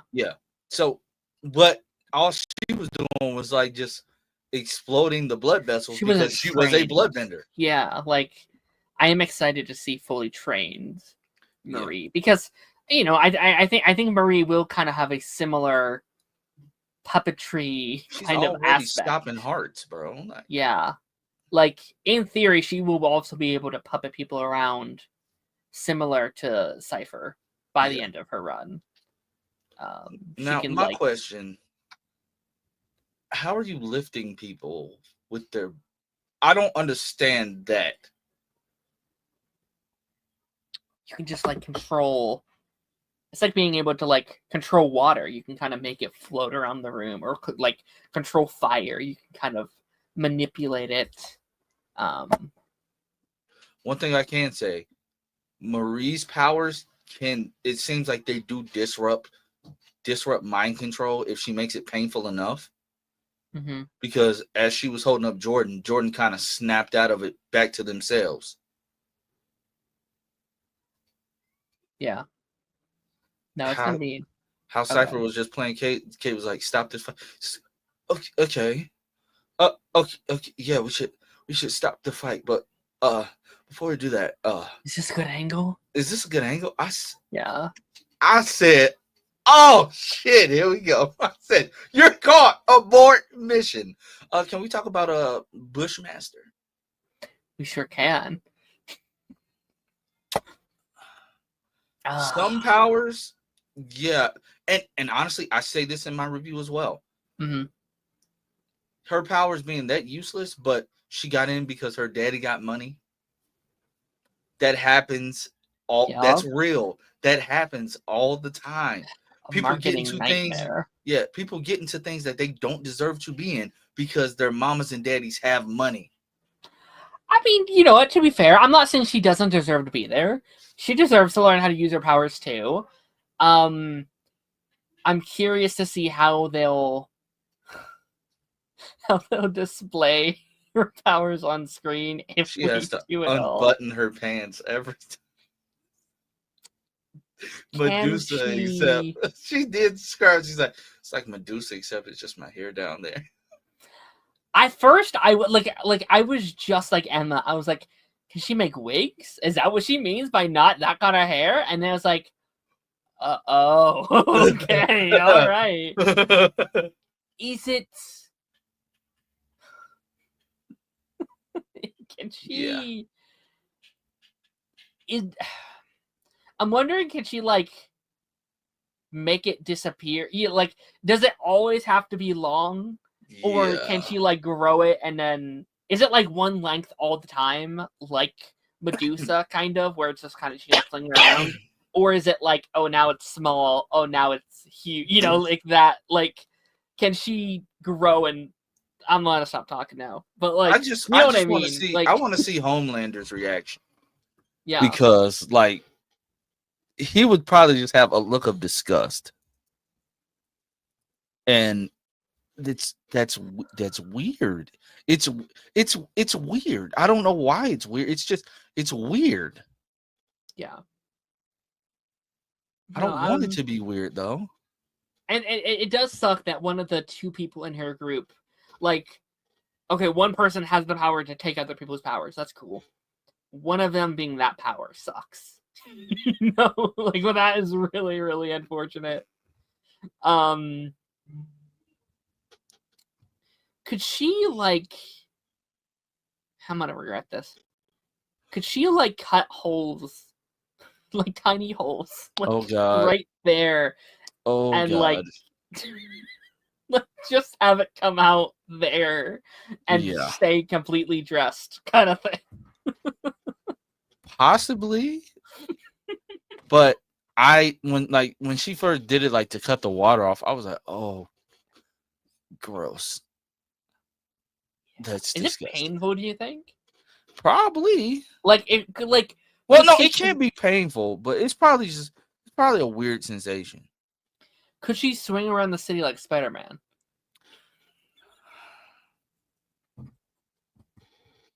Darren. Stop saying that. Darren.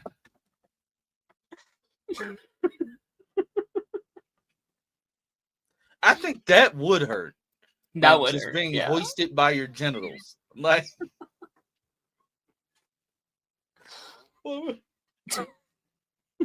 why is this show the way this show is, bro? Said, how could it not be painful? Oh my goodness. Let me try and read up and read some of these comments. You guys are sit there. What the fuck is wrong with you? I just feel like maybe she hasn't tapped into her full ability, and she can grow the hair from like all over her body. I don't know. Yeah, like, why can't she? Like, why is it just there?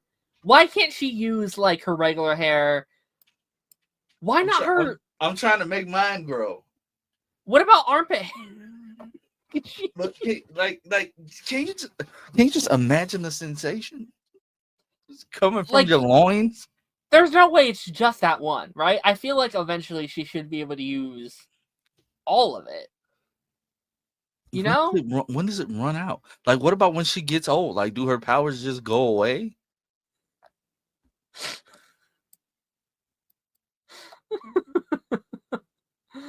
That is true. It is just weird, but ew. Oh, okay. Now hold on, Harrison. If she cuts the hair, can she still control the powers? That or is it like tangled, where like once you cut it, the power's dead there. Like that part of it's dead. What if somebody like holds her down and just shaves it all? Like Samson from the Bible. Like is it just a bush down there like all the time? Like just imagine she's getting it on and like she just wraps the hair around dude. Like, oh, I just wanted to hold her. Why are we talking about? Me and Taz never would have had this conversation. She helped Emma though. I felt bad for Emma. Like Yeah. she was in all that toilet water. Like, oh God, yeah. But she controlled her powers. She got big again. So she's learning how to control it without throwing up or eating. And I can appreciate that's character development. And I'm here for it. No, I'm really I'm really loving her development this season. I think separating her from Sam this season is actually doing her a lot of good. Because last season she was just kind of connected to him, and almost as just like she was still good, but like she was also like the Sam love interest kind of as well. Yeah. So I'm glad she's like making a rebellion. I'm wondering where that goes. I think that's going to play a big role in The Boys season 5. Like me and Taj were talking about this last week, but like I think all these characters, or most of them, will be involved next season somehow. Yeah, I do too. I think we're gonna have a direct another thing. The last we saw of Kate in The Boys was she was taking Frenchie. Yeah. Where does that come into play?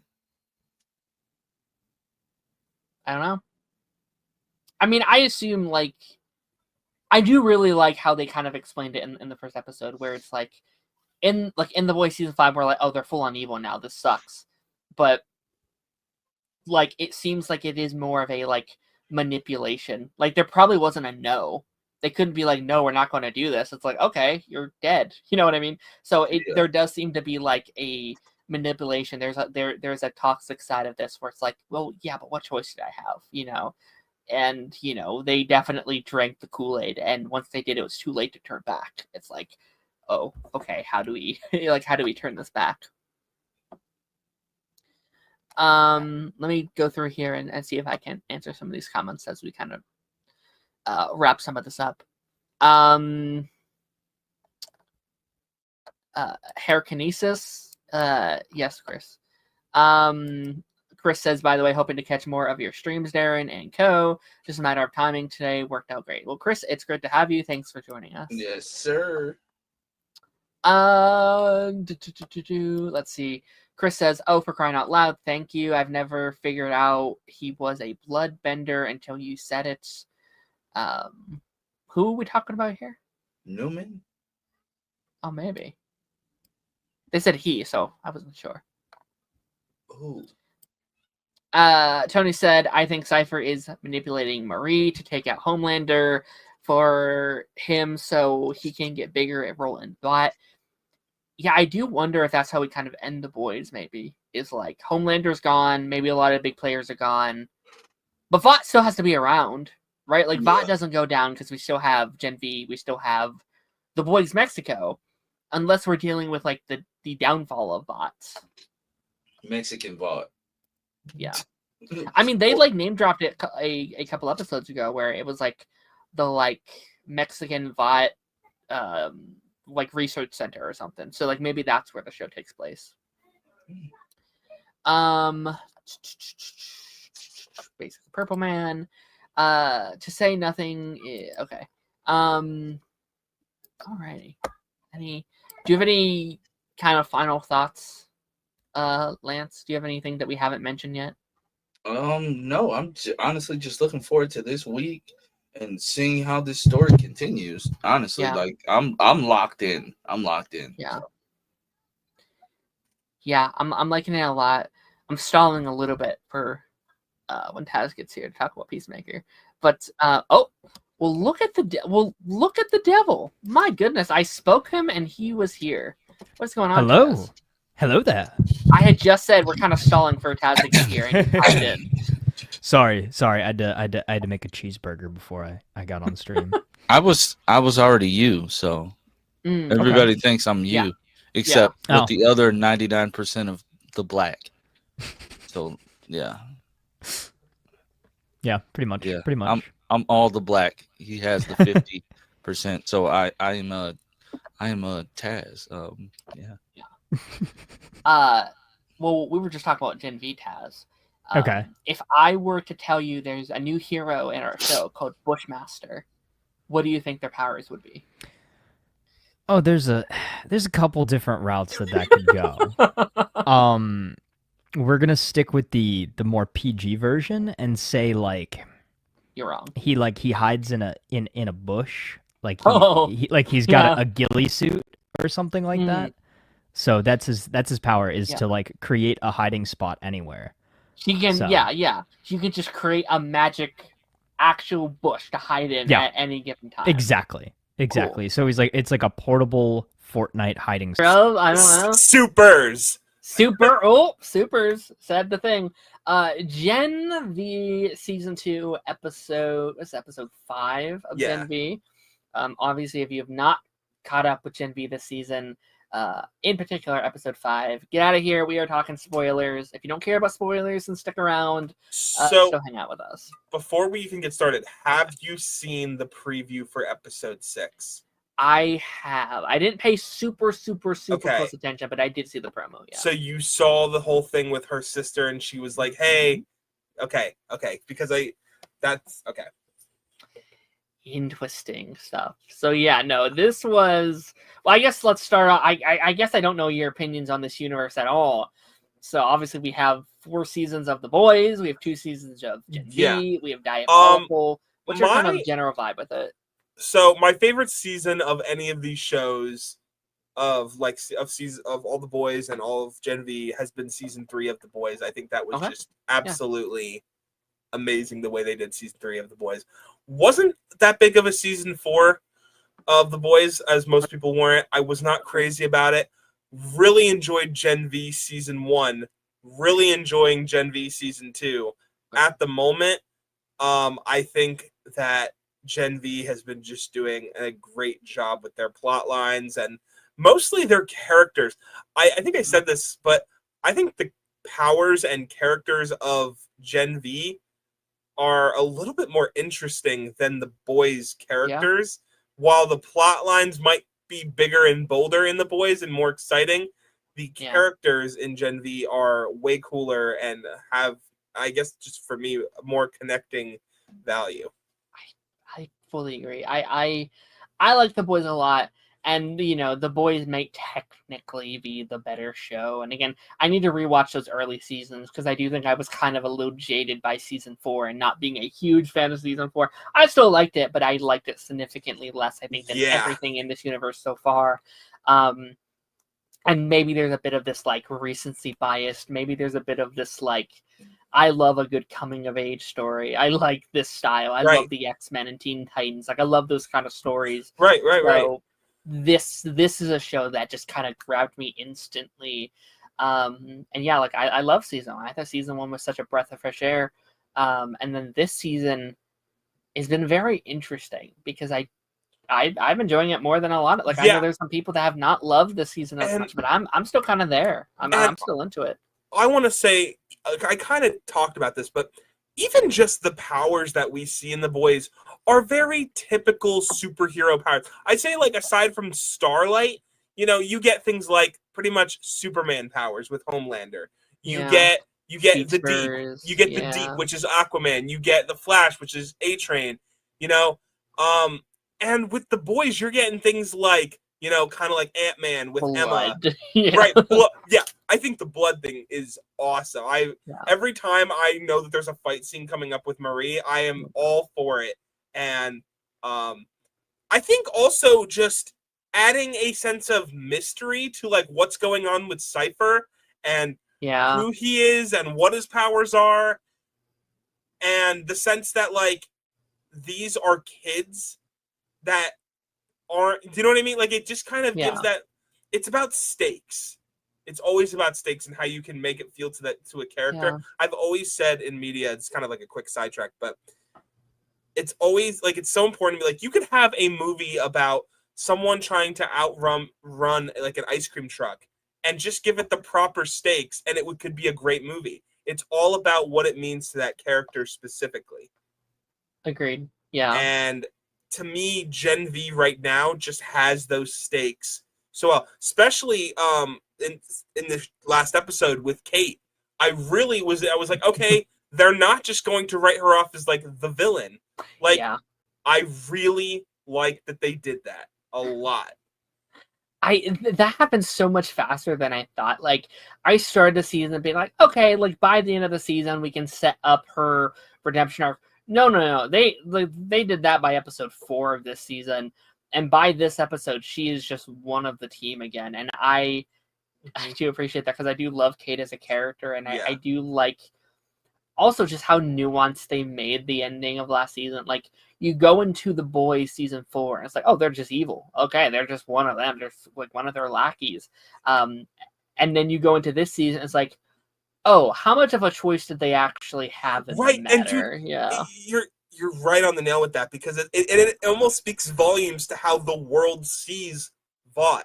And like, when we're on The Boys show, we don't get to see those underlying things that are happening behind the scenes. It's almost like Gen V is like going under, like behind the scenes of what's actually going on more. Yeah. And we're getting to see those, like, each individual choices. And we're getting to see, Vought actually, just covered up Andre's death, and just all of those different things. Yeah. It's very Agents of S.H.I.E.L.D. coded, where it's like, you love the movies, that's great. Now see what led to those things, or like these little steps that kind of got you there. I love Agents of S.H.I.E.L.D. I could talk about that show forever. One of my favorite shows of all time. It's so good. But yeah, and I think that, like, say your thing about stakes, I think what is really making me love the season is Cypher. I think Cypher has almost been my MVP. Yeah, this is one of the only times in this universe there's been a villain that wasn't directly Homelander as the main villain, or I guess the overlying threat. And for the first time, I right now, I think Cypher is way more terrifying than Homelander. And, I stand by. I actually don't think Homelander is that scary at this point, because we've seen he's not really that strong. People are just afraid of him. People are just afraid of what he can do. No one has been able to actually stand up to him up until this point. And there is something so terrifying about Cypher. I think with every single episode, it's like, what can he do? Like, and we'll get into what are the extent of his powers? Yeah, like, he knows everything. He can control everybody, and it's like. And I had a theory. This was my theory. I don't think this has been revealed yet, because what I was thinking to myself, I was like, okay, well, we know that he can, that Cypher is not actually the guy that we're seeing. He's the guy in the incubator thing, right? Yeah. So we know that he can control people. We even saw that he controlled Jordan. So we know that is a thing that can happen.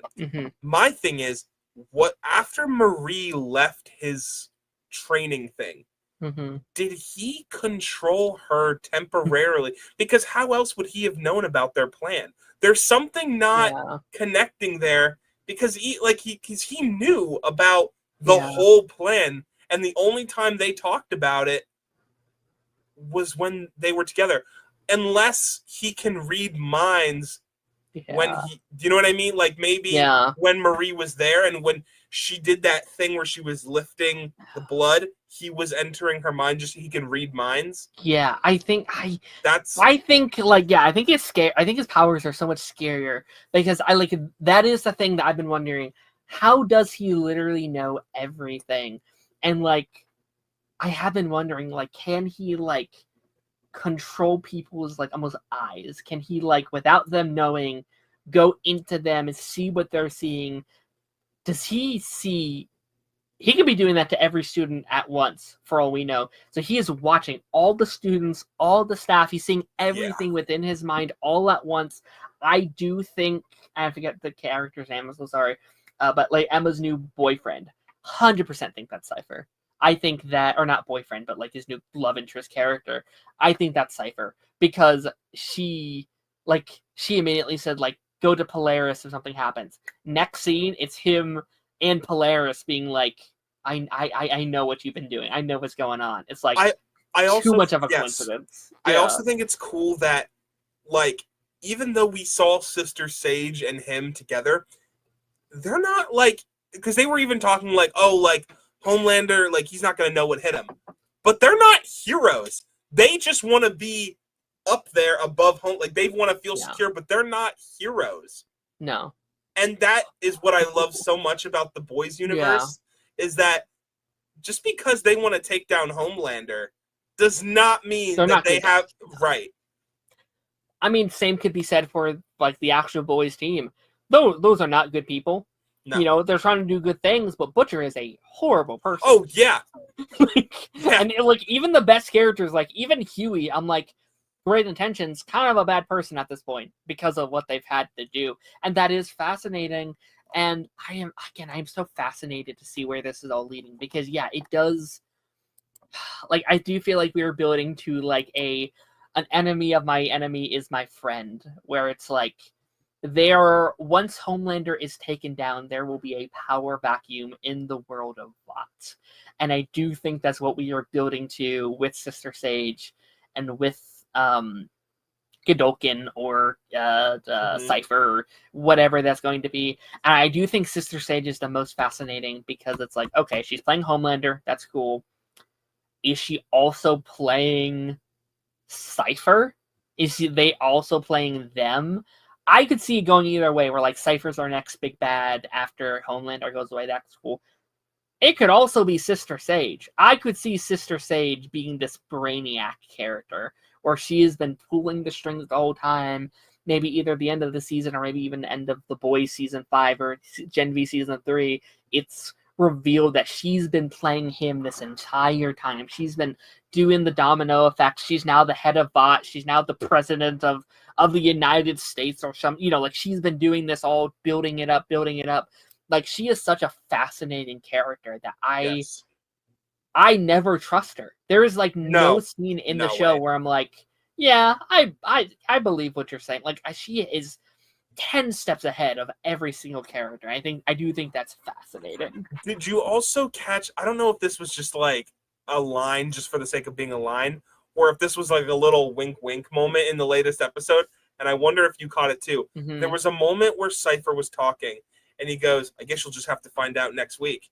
Or yeah, like, that's good. Yeah. Or like he was like pretending like they were in a show, even though like it was like kind of like a wall break moment. Yeah. And I'm thinking to myself, like, is that when they're actually going to like majorly reveal? Yeah. Oh man, yeah. I'm fascinated with that stuff. I'm also fascinating with, and again, this kind of goes with where we kind of saw everything at the end of the episode, but like there's that line, I think from Sister Sage, where it's like, you don't have that much time left, you have to speed this up. And I was like, what does that mean? I was like, okay, I think he might be sick. I think he might be dying, which is why we do what we do at the end of the episode with Marie's sister. He kills him to see if she can bring him back to life. I am wondering if that's where we are leading to, where he needs Marie to either save his, like, fix his blood or something, or literally bring him back once he dies. He needs to be like, okay, I'm gonna die from this thing, bring me back with fresh blood or something, where I can keep on doing my thing.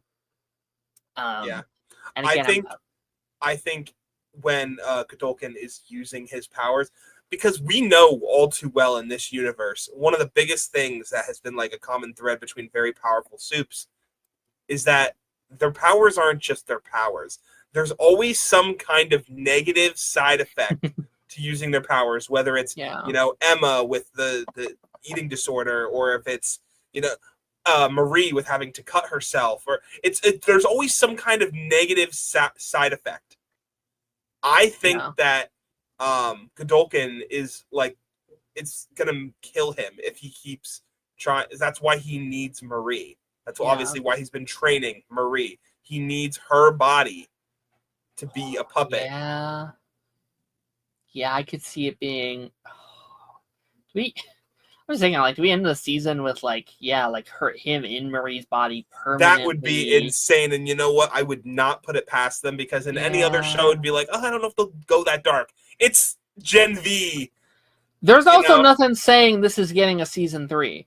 There's been no confirmation. This could technically be the final season, and we wrap up these character stories in The Boys season 5 with all of this team trying to get I hope it gets a season 3, obviously. But then it's also been in my mind. It's like, okay, what if we can can with her powers, can she maybe stop him from doing the body swapping thing?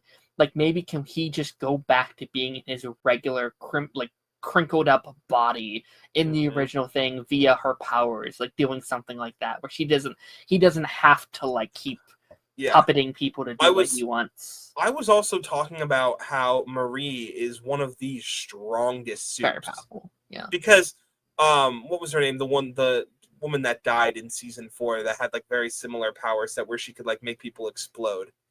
Newman, isn't that it? Newman. Victoria Newman. But her whole thing was that she had to see you. She had to be able to see you in order to use her powers and make you explode.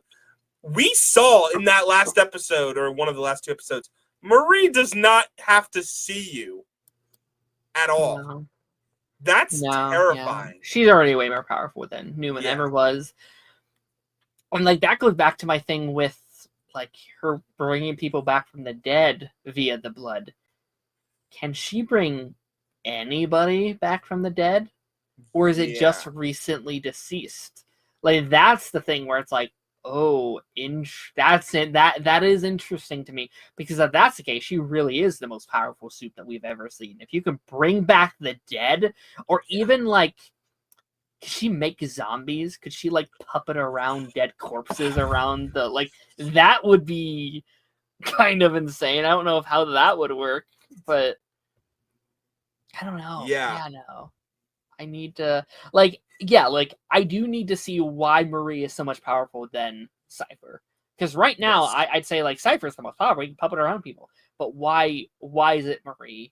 Is it because he can bring people, or she can bring people back? Is it because she can save him? Is that why? It seems like that's kind of what we're leading to. Is I need you to save my life, and that pitch is going to be interesting. Once you killed her sister, you murdered her sister you kidnapped her, just to murdered her. Yeah, that is whoa, okay. Or to speed up the process. Yeah. Because we even hear Sister Sage, she goes, I've got someone coming in right now, implying that it was her sister that Sister Sage, Which, Sister Sage is I liked to have thought up to a point, Sister Sage isn't as bad as Homelander. Not really. I think she's... maybe not as powerful, but definitely can, is working the back end of Vought, the back, I wonder what her motives are. What is Sister Sage? Is it just power? Is it just leadership? Is it just to prove herself? Yeah, I don't know. What is her end game?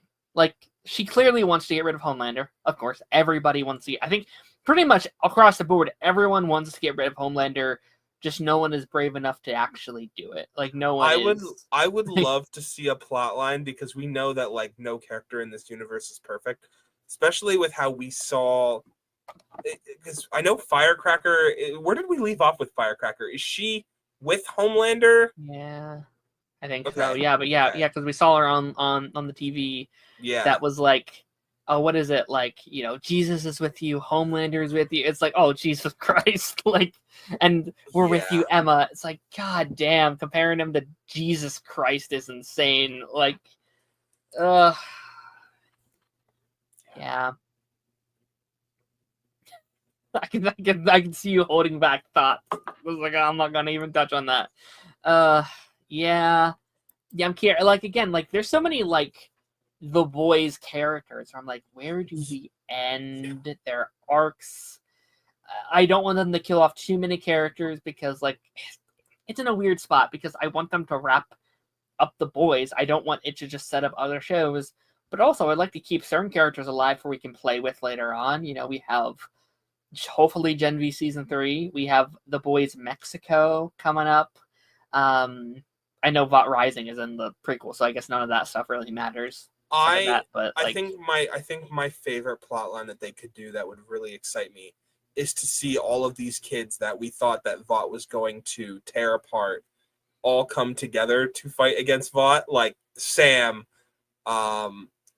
just Emma, everyone, Kate, everyone comes together. All the kids come together to help fight against Vought. Oh, I think they're in next season. I 100%.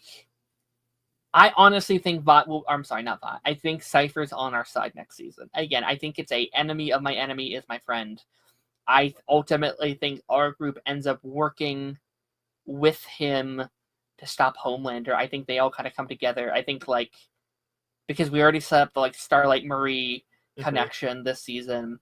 I think it's all he comes with the kids being like, hey, we have a thing to stop them, and it becomes almost like a crossover season. Maybe not every episode, because you do want it to be the boys. It is their show, and you have to do it in a way that makes sense to the only boys audience. You have you can't be a things like, who the hell is Marie?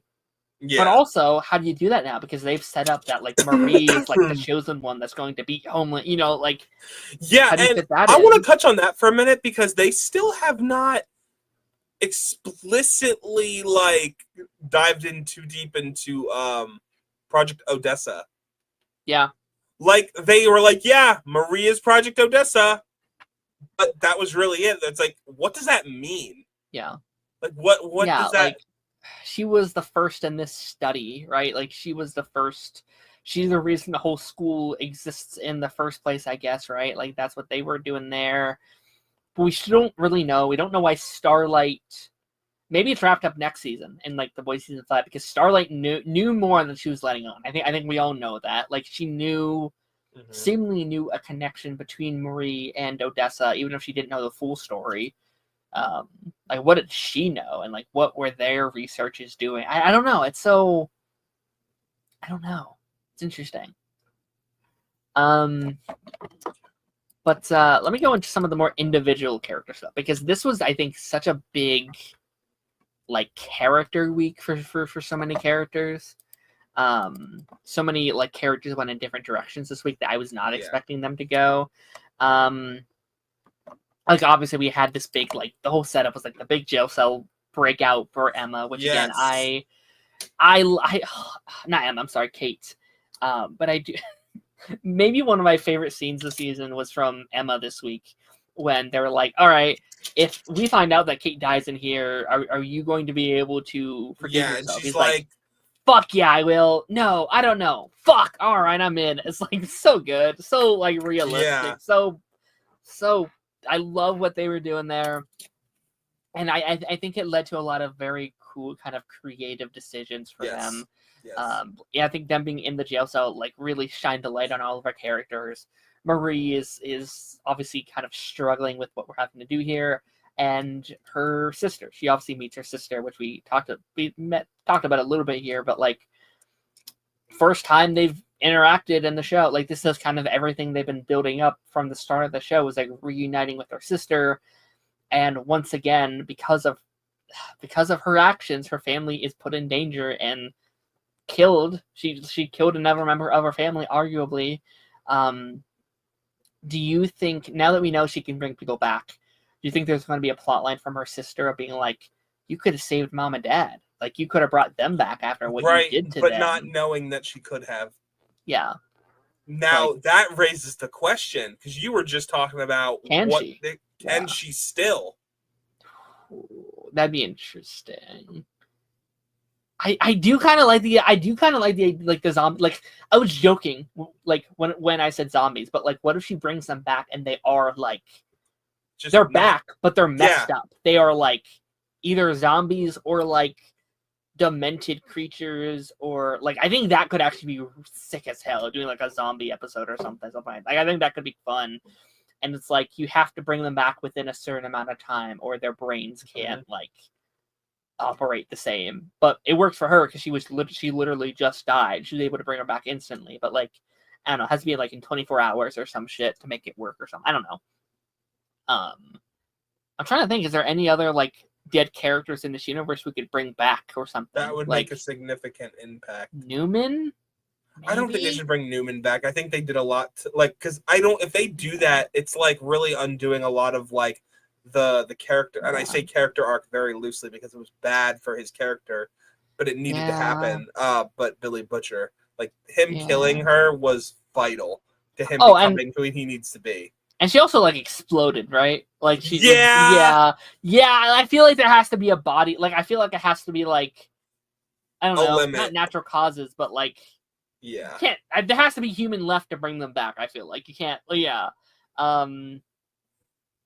thought that stuff was interesting. I thought I loved how like each character was kind of going through this arc of like I don't know if arc is the right word, but like they were all dealing with this idea of my issues don't stem from my powers. My issues are my issues. I started with them.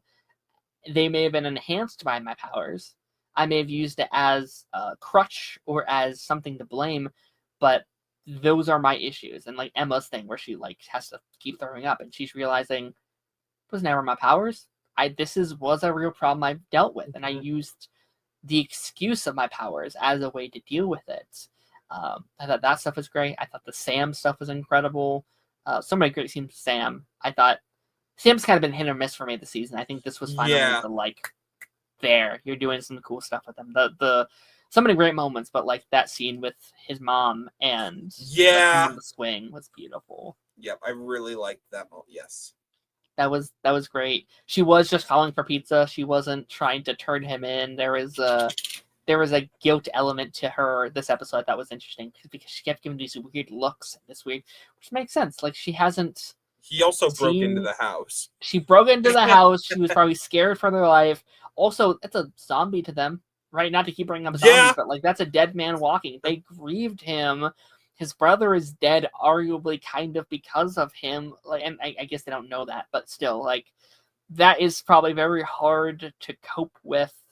And again, like I loved the like the stuff with the uncle being like, this is something you're born with, and I think that will hopefully allow him to maybe heal now, where it's like now that he knows where it stems from, that is part of him. He could maybe be like, okay, how do I properly handle this, or how, like knowing I think can do a lot for the mental of just like, now that I know it's me, now that I can accept this is who I am, how do I operate going forward? I think is very, very interesting. I'm a big fan of all that stuff.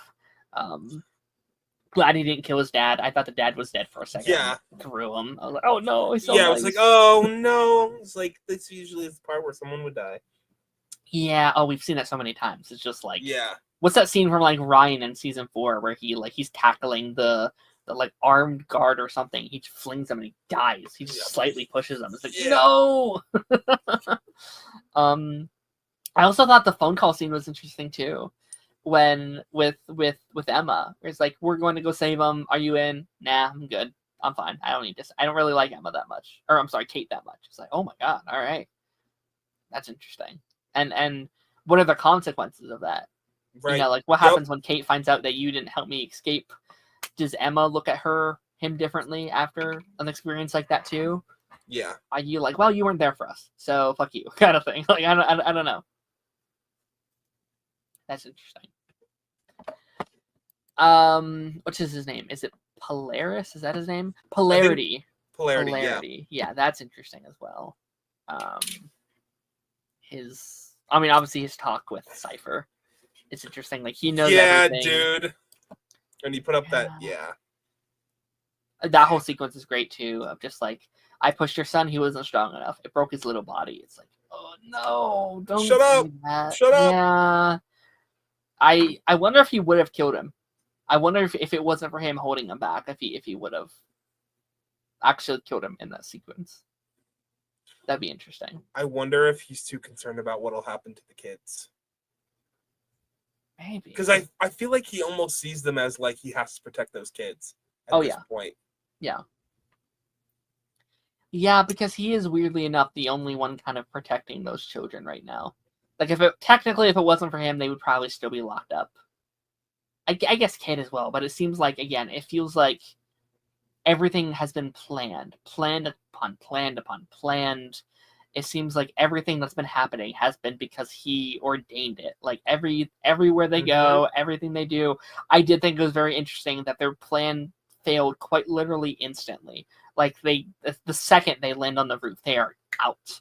Yep. Which, on one hand, it's like, okay, yeah, he's that smart and he's that good. But also it's like kind of a dumb plan too. Like I do kind of like there's this trope in movies and TV shows where like, oh, they make these dumb plans and they somehow work. It's like, no, it was a bad rush plan and it failed because it was dumb. It was never going to work. I thought that was kind of a cool, and pacing was a little weird in that, but like I thought the execution was like, okay, yeah, it makes sense why they. I think the twist in this season is going to come through the fact that they do exactly what Cypher wants, but he doesn't realize what is actually going to happen from what he wants. Like he underestimates the power of what he wants. Interesting. Yeah. I think that's where it's going to come from. That is interesting. Yeah, I'm so interested to see where it ends. Like like going into these final three, it's like, where do we go?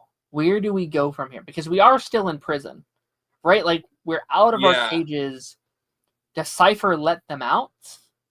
Because it seems like he wanted them there. Like it didn't seem like, oh, I'm punishing you for these consequences. It's like, oh, I needed you there for this plan to ultimately work. And what happens to Marie now? Now that they know she can do that, is she right for the picking? Was that the final test? Yeah. And also it's like she almost has a power now, right?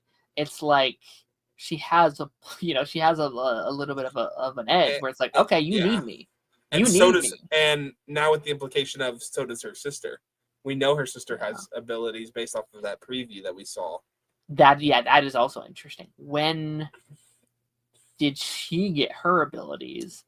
Me and Taj talked about this a couple weeks back, where it was just like, is it because they were in the same, like, were there excess like drugs in the womb that kind of transferred over or something? Is it the same ability? Is it a different ability? Did someone drug her up late, like as a toddler? I don't know. Like I'm interested to see where that started, and what are the powers? Is it the same power? Is it? I hope it's kind of a different set because like that'd be interesting. But maybe it's also interesting having the same power. It's like maybe a lesser version. Like she's less powerful than her sister. I think it would be better if they had different powers. Yeah, definitely. Or is it new too? Like because the aunt didn't seem like she knew anything about her sister having powers. So is this something that was just happened to her somehow? Is it? Yeah, maybe they just just injected her. Is it the like temporary shit that they gave? Oh yeah. What is it? Temp V or whatever. Temp V, I think. Yeah. Oh, interesting. Yeah, I don't know. Like again, I have so many questions, and I think that's a result of how good the show is at like writing this. Because I have no idea where the rest of the season is going to go. I have no idea where we're leading. Because knowing Vought, I'm gonna make a prediction right now and say her sister has had these powers for a little bit. Okay. At least for like a year, at the very least. Okay. And that was Vought's way of like excusing themselves for taking her in, is that she's a soup and she's connected to Marie. Yeah. And was their like excuse for why they were able to take her to Yeah, I wonder, like, I'm trying to think, like, I kind of don't hate the idea of, like, maybe them promising, I actually would not be shocked if they've had the sister for a minute.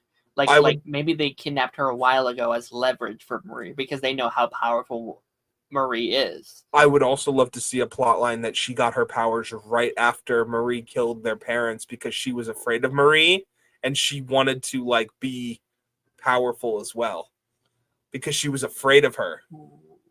Or all right, here's an idea.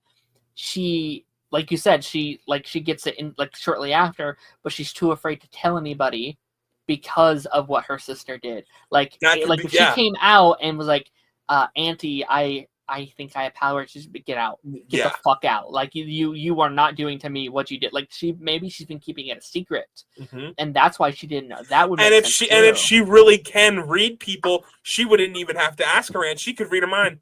Oh, what would you think if I had powers? She would know. She would already know. Yeah, because like we saw like how she thought of Marie in that episode being like, yeah, you fucking killed your parents. Like, no, I was the girl who had a period. That's it. That's all I was. I also think her sister's going to be the key to figuring out Cypher, because if she can read minds just like Cypher can. Yeah. Yeah, maybe. She can figure out what's going on with Sister Sage. Because a lot of the season is mind games and not knowing what's really going on. Yeah, a lot of moving pieces. A lot of, like, again, I'm curious, like, where does this season end? Right? Because this is the last The Boys season until the final season. So anything you need to set in place needs to happen here before going into that final season. This is the last time we are going into a Boys season where we're not wrapping everything up. We're wrapping up the main story. So again, like, I could see Starlight kind of coming in here again to wrap everything up. I could see maybe another Homelander cameo. I don't know if I want that necessarily, because that's just what we had in season 1. But is it stuff with Sage? I would love to see a plot line where A-Train takes the college kids under his wing. Yeah, he's one of the only characters that hasn't cameoed at this point. Because we've had Starlight, we've had Butcher, we've had Homelander, we've had Sage, we've had Firecracker. Is that her name? Yeah, Firecracker. We've had her. Like, we've had most of the cast up here at this point. I guess outside of, like, the main, like, The Boys characters. Yeah, I can maybe see because he's on the run at the end of last season, right? Like, did he like run away? No pun intended, right? Bro, he's on the run. Yeah, no, I could see that. That could work well for me. Is there anything we haven't talked about yet that you feel like we should put a spotlight on? The last thing I just want to mention, at least, is just the implication of having a character like Cypher in the final season of The Boys, where he could literally puppet anybody. Yeah, is awesome. Well, yeah, like, what's stopping Cypher from, like, making Homelander jump off a cliff? You know, like, what's stopping him from, like, fly to the sun? You know what I mean? Like, I think, here's what I think. Okay. I think that the taking over thing only works to an extent. Yeah. If the person is a willing participant. Interesting. You think Jordan was willing? No, that's what I'm saying. Is that, like, I think that was very, like, it was about to end. Like, it would, like, I'm saying, like, we don't know that it was like on a timer. To him, that was not going to last. Yeah, I did love that scene where it's like, you know, like, you are lying. That was painful for you, and, like, that element of it, like, yeah, like, the more he does it, the faster he's dying. The less time he has. So, like, yeah, that's interesting. Again, I'm so fascinated with the Cypher thing. I'm curious how much of him is the person he's puppeting, and how much of it is, like, the corpse.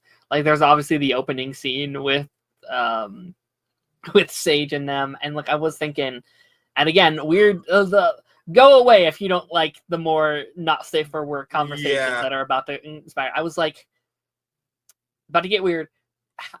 Did they both feel it, or just it's my understanding, or him? Like how much? My understanding of that, it was something that was supposed to be done for Godolkin, because she looked right at him, and she even covered Cypher's face while it was happening. And I people were like, "Oh, is that like a thing?" I'm like, "No, I literally think that was like her way of honoring Godolkin." Yeah. She didn't want him to, like, Cypher to see, and then she looked over. Like, I just thought that was exactly what was happening. Yeah, like, I think that scene gave away what we were all kind of theorizing. It was like, okay, nope, it is him. It is fully him. It is interesting having to take care of yourself, like having to, like, give yourself the bath and feed. That's a little weird. Yeah, it's definitely very weird, and it is, again, like, also, who is the actual Cypher? Is he just a guy? Did you just steal a random guy? Is he like your grandson or something? That's a little weird. You know what I mean? Like, who is the body that you are inhabiting? If you exit his body, is that guy still in there, or is he like a dead shell, right? Like, once you, because it seems like it's a more permanent situation than whatever he was doing to Jordan and stuff like that. It seems like it's a more permanent stay. You know what I just was thinking about? Okay. As a puppet, is he even feeling anything? Yeah. Because when he stabs himself with that fork, yes, no reaction. Yeah. And maybe that's why he was willing to, because he's like, I'm not going to be in this body much longer. And again, that's actually a good question now, actually. Is Godolkin himself in the corpse dying? Or is the puppet just running out of steam?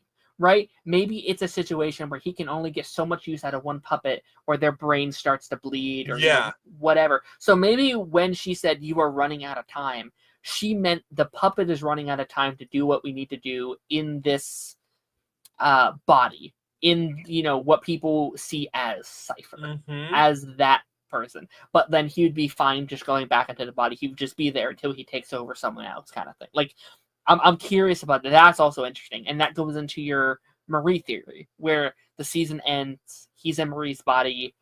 Marie is like a villain or semi-villain for The Boys season 5. And more so, why does Sister Sage take such an interest? Is it because she's involved in some way? Yeah. Because she has probably one of the strongest brains out of everyone? Oh, yeah, that's interesting. Like, maybe she was a puppet at some point. Yeah. I do think she's using them. I do think it's all a ploy. I think it's the same idea with Homelander, where it's like, I don't really like you, but I am going to pretend to be your loyal servants until I get what we want. And again, like, if maybe she's the villain of like Boys Mexico or something, right? If Cypher's the main villain of Gen V, if Homelander's the main villain of the Boys, maybe we're setting her up to be the big next main villain of the entire universe. Like, she is the next big threat we have to solve, which is, I think, a much bigger threat than Homelander. Homelander, I think we could just beat him. I think there's so many people that could be like, yeah, you're done. If we get the Boys people together, our Gen V cast together, he's screwed. He's done. I think they could beat him very easily. Bring back Queen Maeve. Like, the only thing that is protecting Homelander is Vought itself, and all of the ways that they are connected to the people that they love, threatening their lives. If they take care of Vought, that's it. Yeah.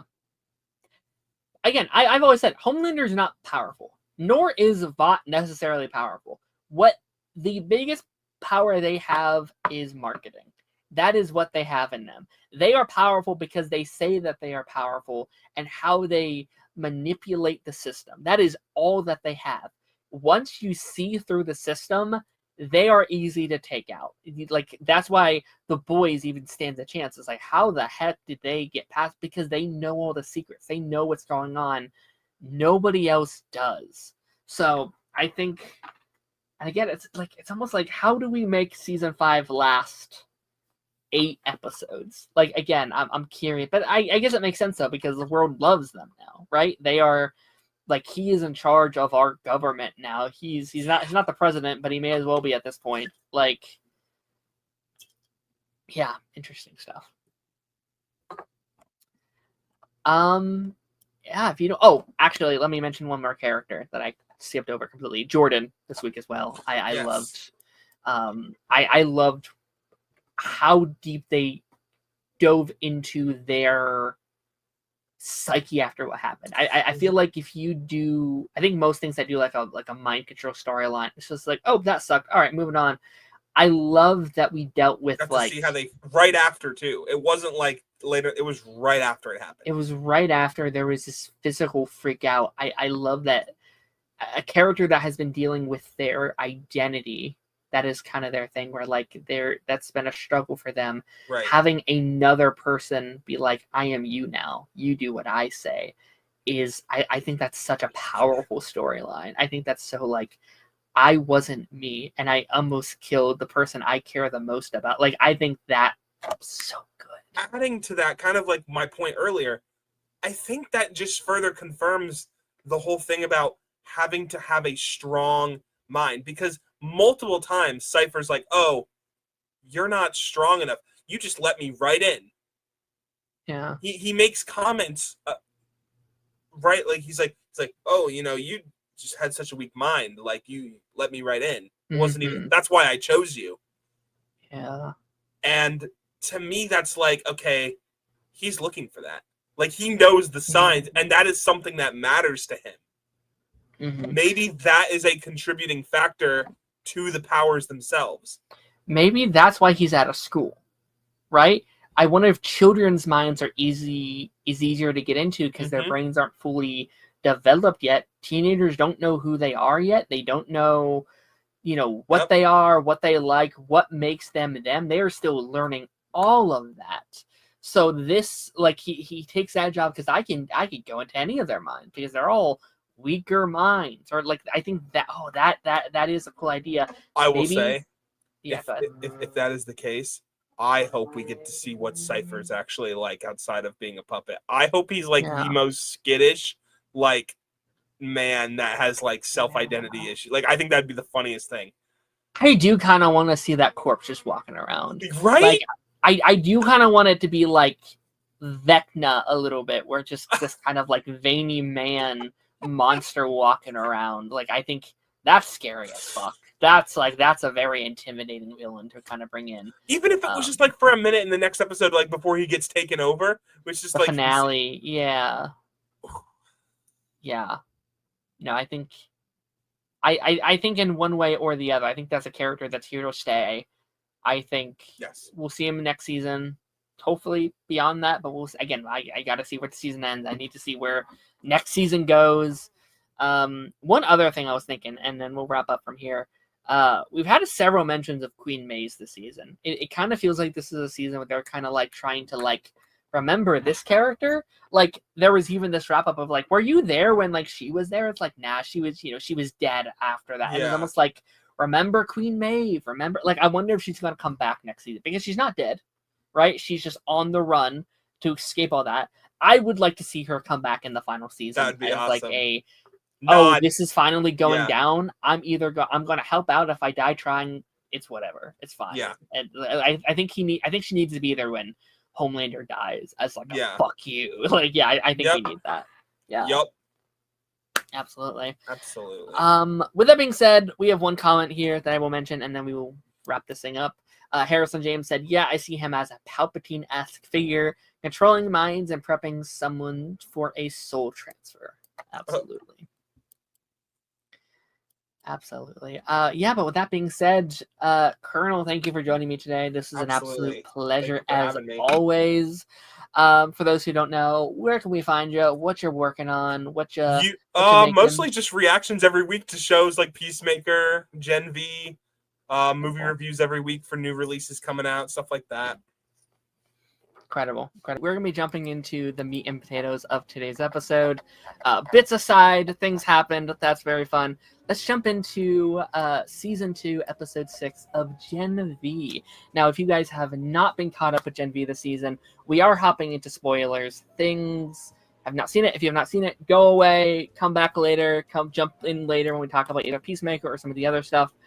Gen V. So let me know, Alan, like what's your kind of general vibes? This is our first time talking about the show for Gen V as a whole, and also I guess like the world that it's inhabited, because this is the 7th season of the Boys universe as a whole. A lot more to come with spin-offs and final seasons and specials and all things coming. So what's your kind of general vibe on this universe? So this is a universe that I absolutely adore. I believe that the first 3 seasons of The Boys are some of the best television that I've probably ever seen and ever had the honor of watching. I actually got into the show midway through season 1, I want to say. Okay. maybe towards the end of season 1. So I've pretty much been on like a week-to-week basis with this show since the beginning. I think they binge dropped that first season. So did they? Okay, maybe it wasn't that. Maybe I came then. in. Yeah, maybe I came in like a couple of weeks after it had dropped, and then from there on out, it's been week to week, and I've been on the ride since. So yeah, those first 3 seasons to me are like top tier, the best, some of the best television you'll ever see. I've loved Gen V, and more than I've probably ever thought I would with this show. What it feels like to me is a very solid B show for this universe right now that they are setting up to become the A show once The Boys is done. And with that being said, as much as I love the original run, I think everything post season 3, the best stuff that we've gotten from this universe has been from these 2 seasons of Gen V. I think these 2 seasons are better than The Boys season 4 was. I was very disappointed in that season. And I don't know. I don't know if I could say specifically what it is. It feels like the whole package is what I love about it. But these group of characters, I am just enthralled by. I want to root for them. I don't know. Maybe if it's because they're younger and not as weathered in this totally demented universe that we have here. Yeah. But like Marie's storyline, I'm just so on board with this season. You know, her dealing with all the trauma of everything that she's gone through from season 1 to her past that she did with her parents. So you got a bug in your room? There's a spider. Oh, jeez. Sorry. Yeah, you're good. I'm not trying to listen to you. I'm looking up. Yeah. You're good. Sorry. Yeah. But yeah, I mean, just overall, I don't want to get too long-winded to start off, but overall, I've been a big fan of this season. To the relationships of the characters. I mean, I can't think of like a weak character in this show. That I just don't love what they're doing with the character arc. If I had to like kind of nitpick a little bit and try to bring up like a negative, I would say it's very clear. I don't know the guy's name, but the guy who played Andre, who passed away, Chase, I think his first name's Chase, his last name. Yeah. You can kind of see and feel like what they wanted to do with him. 100%. Right? And like that missing, like it feels like there was a whole sequence in Elmira that just got cut that was supposed to be part of this season. But outside of that, I feel like they've handled it as perfect as they can, and I feel like this has been a great season so far. I couldn't agree more. Yeah, like I know there's some people that have been very against the season, being like, oh, it's a downgrade, it's not as good. I've loved it. And I 100% agree with what you're saying with Chance. But like that's one of those things, and I said that going into the season where I'm like, if his presence feels missing, and that's my main issue with the season, I'm giving him a pass. Great season. That is one of those like unavoidable truths where it's like, okay, sure, but what else were they supposed to do? And I think they are doing their absolute best in comparison. It's the same with like COVID being, when like COVID was happening, it's like, this feels weird because no one's there. It's like, sure, but what else were they supposed to do? Like, it's either don't make the season or it feels a little weird. And I think with what they were given, this season has been incredibly strong. In some ways, I could see myself even liking it more than season 1. Like, season 1 might be a little bit more, like, neater, and, like, I think each episode probably fits more. But I think in terms of the overall story that they are telling and how it's ramping up, and I think especially with our villain this season, he is making it for me. Like, he is 100% what I'm like, oh. Like, I love all these characters, and somehow they did what the boys did again, where it's like, somehow the worst character was the best character, and I'm like, God damn it, they made another Homelander, and I kind of love it. And it's so weird because Homelander's kind of been my like double-edged sword for the last couple seasons of The Boys, where I'm like, he is somehow the worst and the best character at once. Where it's like, I'm a bit tired of him, but also every scene he's in is incredible and dynamic, and I love watching Anthony Starr do his thing. And they did it again with this villain. Which is maybe why I'm liking the season so much, because I, again, love Homelander, think he's great. It's been a lot. It's been, 4 seasons of The Boys, arguably Gen V season 1 in a way. With his he showed up at the end, And even this season, he's still the like Homelander is that guy, this looming thing. So I think it's so refreshing having this like new faced villain of like, oh, okay, this is new. This is refreshing. But like to go into the episode itself, like this was definitely felt like the bridging episode. This was the episode where we are kind of bringing everything together. It's kind of, as big action stuff happens here as well, but like it's kind of the setup. It's like, okay, let's bring everybody back together. All the characters are in one room. We are, we're doing dialogue. We're setting up the tone. We're giving our characters information, and we are literally sending them on their way to go into the final 2 episodes. Like we literally end the episode with them walking to the final showdown of the season. And I think episodes like this can be very hit or miss. They can either work very well or it can be very heavy-handed. I thought it worked very well in this case. I think it didn't feel too pandering. It didn't feel too, oh, this is what we're doing now. Oh, we need to tell the audience what's happening. I do think it's interesting. Like, there's a thing that there is a reveal that I'm 99% sure that's going to happen next week that I keep forgetting hasn't been revealed yet, which is that, like, Godolkin is Cypher, that they are the one person. And I keep forgetting that they're, like, the audience doesn't know that yet. I was like, oh, yeah, and I am a little afraid it's going to be very similar to the twist we had in The Boys season 4, where it's like, like this guy in Butcher's head is actually fake. That reveal did not work for me at all. So that is the one thing I'm afraid of going into next week. Well, that one was just like completely telegraphed from the moment, and I feel like they had such a huge focus on it that it was like, at least with this, it's kind of just been a background thing, right? It hasn't really been at like the forefront. Like, I mean, I'm curious to find out what the situation is with like Sister Sage being involved with Cypher and like, her, like, because clearly they have some type of plan together, but they haven't really dived into what exactly she's doing and what her end game and all this is. But yeah, it definitely is working some better, right, than that one in The Boys season 4 with Butcher. So that was such a. Again, like, I saw it on the wall, and I feel bad for it, because I know that they thought they cooked with that. They're like, this is such a good... And it's us, episode 1, first scene, being like... right away, Is he really right? Is he? Like, man... And it to the point, it would have been a bigger twist if he was real. What confuses me, because they said they wanted to give that character a spin-off. And I was like... How? It was a red herring. They were just saying that to get us off the trail of something they knew was completely obvious. But no, that happened like end of the season, like after the final. Oh, did they really? Yeah. Oh, and I'm like, are we going to like? Is this like a Venom situation where like once Butcher dies, it like crawls out of his brain, and I don't know. Like, is that what we're? I don't. What Maybe. is? Yeah, it's gonna just be Jeffrey Dean Morgan, whoever the person takes over. Yeah. In fairness, I would watch a Jeffrey Dean Morgan show in The Boys. Absolutely. Like if he was just a real character, I'd be like, okay, whatever.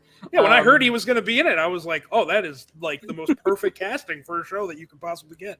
Oh my gosh, yeah. Like, and then next season you have the supernatural reunion. So it's like, okay, you obviously have the main 3, and then you have to get Bobby's actor in there, and you have to get him in there somewhere as well to somehow do a thing. Because you don't have all 5 in the season and not have them do something. But I'm trying to like think like where do I want to really dive in with this episode? Like what's So I wanted to give my thoughts on the episode. Yes, go ahead. Just because so I know I've been praising this show, right, and everything about this season so far. I kind of am on the other side of the fence where I do think that this was probably the weakest episode of the season so far. Only because when I talk about, missing the character of Andre, I think this was besides the first episode, this was the episode where I felt that the strongest, where I feel like the Elmira situation wrapped up way too quickly. And I went back and I watched the conversation between Kate and Emma when they were in Elmira, and there was some ADR performed in that. Sure. So I look at that and I'm like, it felt a little disjointed in how it resolved. how everything played out. I liked the concept of, Marie resurrecting her sister to kind of get that next level of power. I just felt like it was a little sloppy and put together to get there. And then, where we go at the end of the episode, obviously, with familiar faces showing up. We'll see how that plays out. I'll say that, and how I feel about it. I am curious, like, what did that original draft look like? Because I still kind of think, I wonder if half the season would have been them never leaving. Yeah, that's what I think. Yeah. Yeah, because it makes sense. It's like, okay, how can we possibly write around that with him not there? It's like, well, we can't. You could, but it would have been very awkward, very hard, and then there would have been a shining light on where is he? You have to have that time. You have to have them retrospective. But I think that was their way of okay, we're doing what we wanted to do, but in a weird backwards way where they have to be in there, get out, then go back in, and then break out again. I will say in that way where it is okay, it is a little back and forthy. It's a little we are kind of jumping around. That's why I wonder, were they just there? Did they never leave? Right. Were those first 4 episodes just them in Elmira trying to navigate with what's going on and introducing Cypher there and stuff like that? Right, and they just never go back to school. Because I will say, they haven't gone to school a lick of much. They're not really, to be fair, season 1 didn't either that much either, but it doesn't really feel like they care about them in school doing their thing. Even the whole Jordan being number 1 issue and that whole thing, it does feel like they're oh, he's number 1 now, and now he's doing this, and now he's doing this, and now he's doing this, and I still like it a lot, but it is very snappy, and it does feel like some of these plot lines could have been 2 or 3 episodes. It's nope, they're done, and we're not dealing with these these situations whatsoever. Or maybe some of it was meant for a season 3 or something like that. They had to switch it around. Well, even how quickly they allowed Marie to come back and allowed those characters all to come back. It just felt like we rushed through, and we're especially that first episode. That was really where I felt it. I think the worst out of all the episodes, the first episode. Sure, because they just kept over explaining everything, and I was like, fair. And obviously, again, they couldn't do anything. It's the character wasn't there. It's you had to make it work with what you had, but you could just feel it, and it was this is it would have been a lot better if we didn't have this situation. Obviously.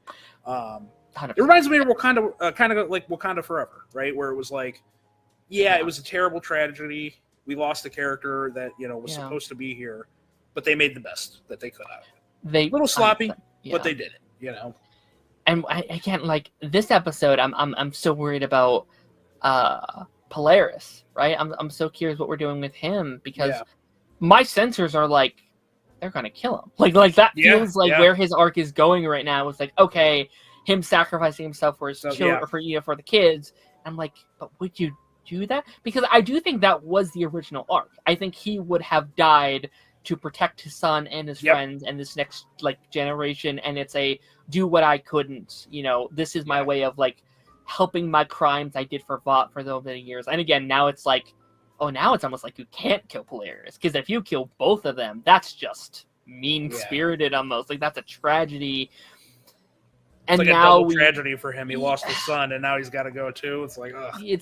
And now we've introduced this cure, and that's even more heartbreaking because it's oh, we could have saved him too if we had more time. It's oh man. Yeah. So again, I don't know where they're going with that. I don't know how true though, because that was what Cypher was talking about. That was Cypher. Yeah. Yeah, I don't know that might be a little mental manipulation to me, but we'll see. 100%. We had the return of Sam Edgar this week as well. Yeah. With I joke a lot about Giancarlo and he plays the same character, blah blah blah. But it's the best damn character in anything he's in. It is, yeah. I poke fun as it's just Gus Fring again, but I fucking love Gus Fring so fucking much. Absolutely. Yeah, it's I'll take it every time. And the one time it's not with Captain America 4, I kind of hated his character, and it wasn't his fault, obviously. No. It wasn't on him, but it's I kind of just done Gus Fring again because I kept saying that because there were so many fan casting for, not to get on a side tangent for the MCU, but people were have him be Norman Osborn or Doctor Doom. I'm no, that's just Gus Fring again. Yeah. But then it's I don't know. I probably would have preferred that over what they. Yeah. Well, that one, I'm like, I feel like that was just such a nothing burger of a character. It was like you wasted Gus Fring on nothing. Yeah. Like this was so irrelevant and not like he deserves something better. Do Secret Wars, wipe him off and give him a proper character. Give him something he can chew on. Because like he kept saying, "I want to be a hero. Like give me a hero." Didn't give him a hero. I was like, that sucks. I know he really like keyed in on like Professor X and stuff like so he was looking at like major characters. I know he would, even if he didn't get that, he would have probably been fine. But he deserves something bigger than that. I don't even know the character's name. I totally forgot what the character's name was in Captain America. It was like the Scorpion or the something King. Your guess is way better. Serpent King, Serpent Society King, whatever. Jonathan in the chat, what up, Jonathan, said, how would you feel if Marie showed up to help Huey and MM take down home? I think the whole cast is here next season. I think the gap between what is the boys and what is Gen V is slipping very, very... They are really combining into one show. And to the point, like I'm pretty sure almost every episode, if not every episode this season, has had a cameo from the boys' show. We've had We've had the Deep, we've had Firecracker, we've had Sister Sage, we've had like every episode there's someone popping in. Yes, Starlight, and we had 2 this week with Edgar and also the daughter, Newman's daughter, which like at first I was like, wait, I know her. Who is she? And then she did the snake thing. I was like, oh, it's her. Okay, that's right. So that was a great scene too. I love that. Fantastic. They're all struggling, and then she comes up and just ends instantly. The dude quick. Yeah. And like her performance is also so good because she's such a violent character. It's just like, all right, what's next? Let's go. It works, like, it's so much fun. And like I do wonder if that's a bit of the like her coping maybe. Like she has probably killed hundreds of people. And she probably has not processed that grief properly. Yeah, she probably is too young to even understand. Or not, she's not that young, but I bet she was never fought the full consequences of her actions and what does death really mean. Like I think once you kill that much, you're like, so what does death mean? Like what is death? So I actually love it. They actually dove into her a little bit more. Honestly, if we do a Gen V season 2, she is a young soup. Let's just add her to our group. Like that would be really cool as well. That'd be really awesome. Yeah, well, that's what I mean. Like they're laying the groundwork very effortlessly to be like, okay, once the boys' characters are done and their stories are wrapped up, we have a whole new group to just take it over and take the gauntlet and go forward. Like I love what they're doing here. I've also had the pitch on like the complete other side of it, where I'm like, what if this is the final season? Right? Like, I have this thing in my mind where I'm like, I could see the ending of the show, the season, being Marie dying. And, like, Cypher taking her body. Like, that being the ending. That would be insane. Like, it seems like he needs her for something. He needs... That is special. This body seems to be not lasting that much longer. It seems like Cypher, this body that Cypher, the Gokin, whatever's taking over. It seems like there's not that much left in it. So it's like... That would be a crazy ending. And maybe we could get the body back afterwards. Like, maybe it's not she's dead. But it does end being like, Marie's my new meat suit. I am now one of the more powerful soups in the world. That goes into the whole plot line of, like, Marie being one of the only people that can kill Homelander. And then is it a thing? Because I do think either next season or after, it's going to be this, like, almost a race to kill Homelander. It seems like there's going to be maybe 2 or 3 different groups that are all trying to kill Homelander. To get him. Yeah. And then there's a power vacuum that I am very excited about. It's like, okay, once Homelander is gone, and I assume Vought blows up in a particular way, who takes over? Because we have the Boys Mexico coming. I assume Gen V Season 3 if we go that direction. Is it Sister Sage? Is it Cypher? Is it Stan Edgar? Is it coming like back? There's so many, and I would love a season of like it's like Game of Thrones but the boys, where it's like who takes over building Vought from the ground up, and like maybe that's the Boys Mexico. I don't know. I'm still not. It's hard because I don't know anything. Like we know nothing. That could be the cast we know with different places or whatever, it could be some. We don't even know what's happening still. Like we haven't heard anything from it in like at least a year. So like, And then too, I don't know. I think I kind of lean towards what Jonathan said, where I kind of feel like maybe Cypher and Sister Sage's plan is to get Marie to go after Homelander and her be the one to. I've read some theories where people maybe, and I might agree with it, where people think that she's going to get so powerful that she is able to extract the V from Homelander, which like for him, I think that's a worse fate for him, living without being a soup than dying is. And I'm like, ooh, when I hear that, I'm like, oh man, that I don't know. But then I'm like, are they going to give Marie that important of a role? Like everyone wants Butcher to be the one to do it. I feel like it needs to be. So that's why I'm like, I like that theory, but then I'm like, I feel like you're kind of stomping on what is natural for the main show. So I don't know. That is my only main concern, because so far you haven't had to watch the boy or like to watch Genevieve to understand the boys. Yeah. I am a little nervous about next season if there are only the boys watchers that are like, yo, what the hell? Who are these people? Yeah. Like I think last season it worked because they were just like, okay, random people that you didn't need to know, but if you knew, you got something a little extra. Yeah. But I do like that concept a lot, where it's like the punishment, like dying would be the easiest out for Homelander. Yeah. And then that is an interesting dynamic that Butcher now has. Does he still kill Homelander? Does he kill someone who's not innocent but powerless, selfless to stop him? Is this now a stop Butcher from killing Homelander arc for like the final episode or something? Is that too lame? I don't know. So weird, yeah. And it kind of goes into what I didn't like. I didn't like Butcher's character arc in season 4. I did not like. I really didn't. No, I didn't either. And I think that's part of what really made me think that that's the worst season that we've gotten so far, is that I just don't like this art. Like I understand Butcher is so obsessed with taking down Homelander that he would do anything for it, but then it's like we're just kind of completely changing his character, and I don't know. Yeah, maybe maybe it'll feel satisfying once we get the ending, but I don't know. I don't hate the boys season 4. Like I still stand by. It's not necessarily a bad season. It's the worst season. There is a difference. Yeah. With that being said, though, since that has ended, like I have such a negative view on the show since that season has ended. It's just a bitter taste in my mouth. It's just a bunch of like little things. Yeah. It's like the season's okay in general, but it's like this plot line and this plot line and this plot line and this plot line and this plot line.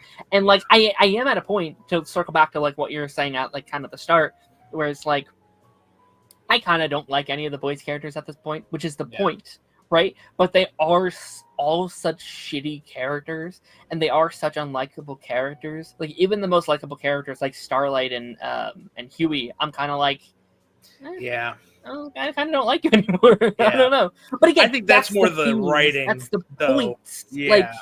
Like the point is that like to beat the bad guys, they had to become bad guys of their own. That is the narrative that they're telling, but like. I don't know. I kind of need them to fix some of that, especially for Butcher. Butcher, I'm like, I kind of hate you now. I hate you now. Yeah. Which I didn't think they were going to take such a drastic turn for his character. That's the part of I'm like, man, like I've loved Butcher for so long. Butcher's like so much fun. Yeah. Seeing him go down this route, it's just like, ugh, I don't want to see this. It's kind of, it's like, I'm not enjoying this. This is not like, I understand maybe narratively it makes sense, but it's not something I want to see. I need a little bit of this next season, to be his like redemption arc. Not necessarily in morality, but in just like, oh, everyone hates me now. How do I try to rebuild this in the most butchery way that I can? Because he's never going to be here and be like, guys, I was wrong. I'm so sorry. He's never going to do that. But I do think there's going to be a part of him that is like trying to make amends without fully doing it and doing it in his most butchery kind of way. I think once he accepts, because again, there's no way you end that season with not both. I think Butcher's dead. There's no way around next season, and I'd argue Homelander as well, unless they do what you just pitched with the powerless thing. But either way, it's the end of both of those characters' journeys. 100%. 100%. So how do you set that up? How do you continue that? I think Ryan can get us there. with what you were talking about with Butcher, where like because we haven't really gotten Ryan's reaction to like what Butcher is now. So I wonder if that's the way that Butcher kind of gets back to the light is from Ryan, and after Ryan sees what he's become. But we'll see. We'll see. Yeah, that'd be interesting. Ryan's also a character I wouldn't mind meeting our like Gen V crew. Yeah. Like especially with the stuff we got this week where it's like Marie's kind of Homelander's cousin, which I thought was really fun. Where it's like, now I am nothing like him. It's like, well, no, of course you're not, but you did come from the same test tube. Yeah. And which I also like, even if we don't get a lot of that next season, they do need to meet again. They need to have an interaction. They need to have some kind of collision course, which will be interesting to see.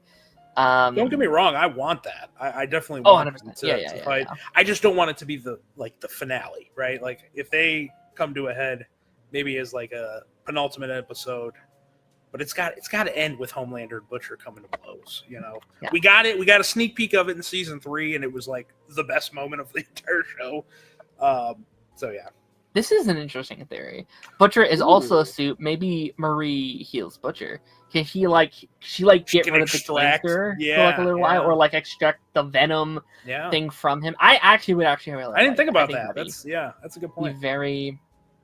Be a very fun way to, because you can't go another whole season with him as this like zombie butcher thing. But again, maybe that's how we do the whole Jeffrey D. Morgan thing. Like she extracts him from the body, and now this creature is stuck as like Jeffrey D. Morgan because that's the image he had in Butcher's head. You know what I mean? Like there's some stuff there. And again, we're doing like a Venom show basically in the Boys universe. But played by Jeffrey D. Morgan. That would be. I'm actually kind of sold on that. I feel like that would be pretty good. Yeah.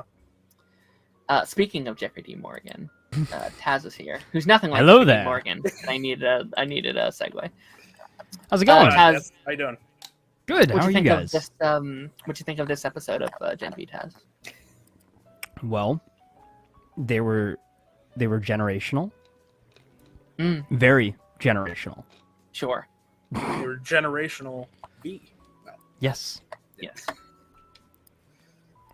Very nice.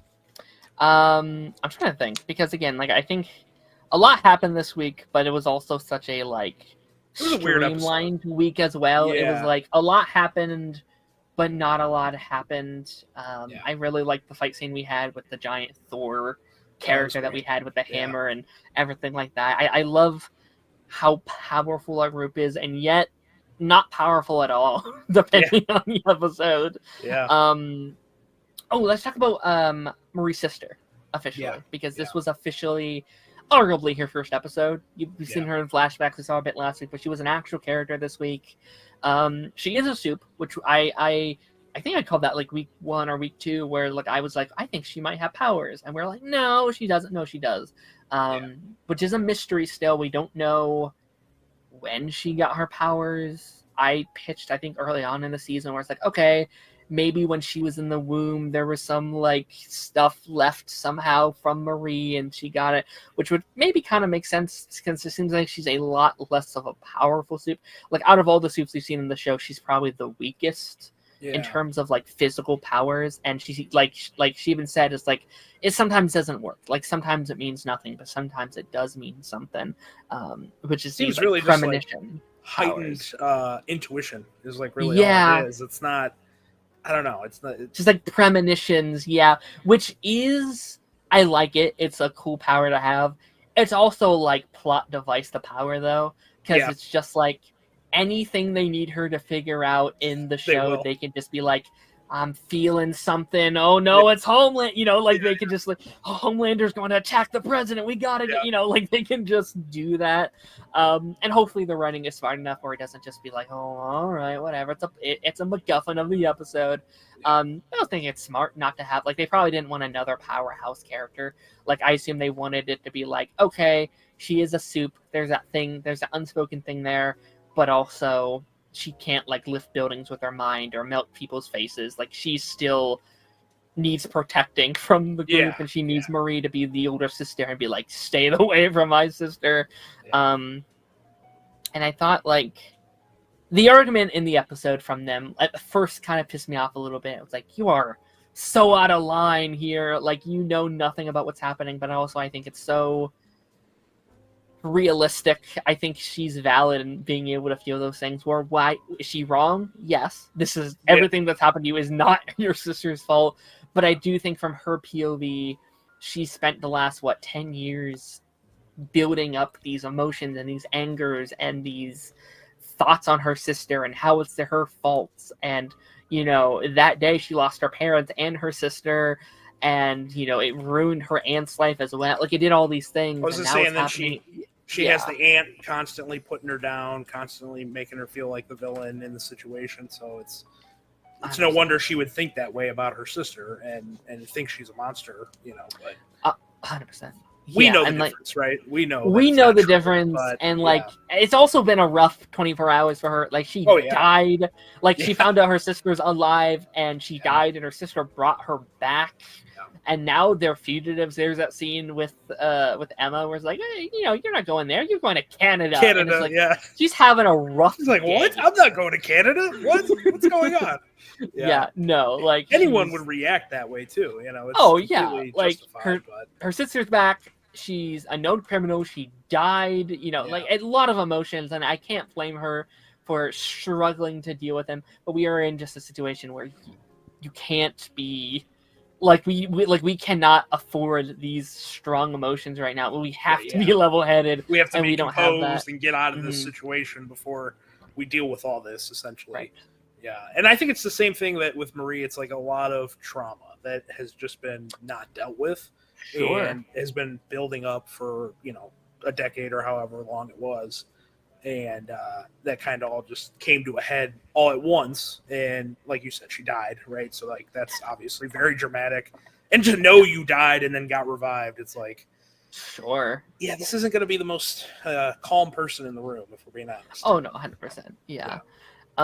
Jonathan asks, how strong is Annabeth's powers? Can she see years into the future or just a couple minutes?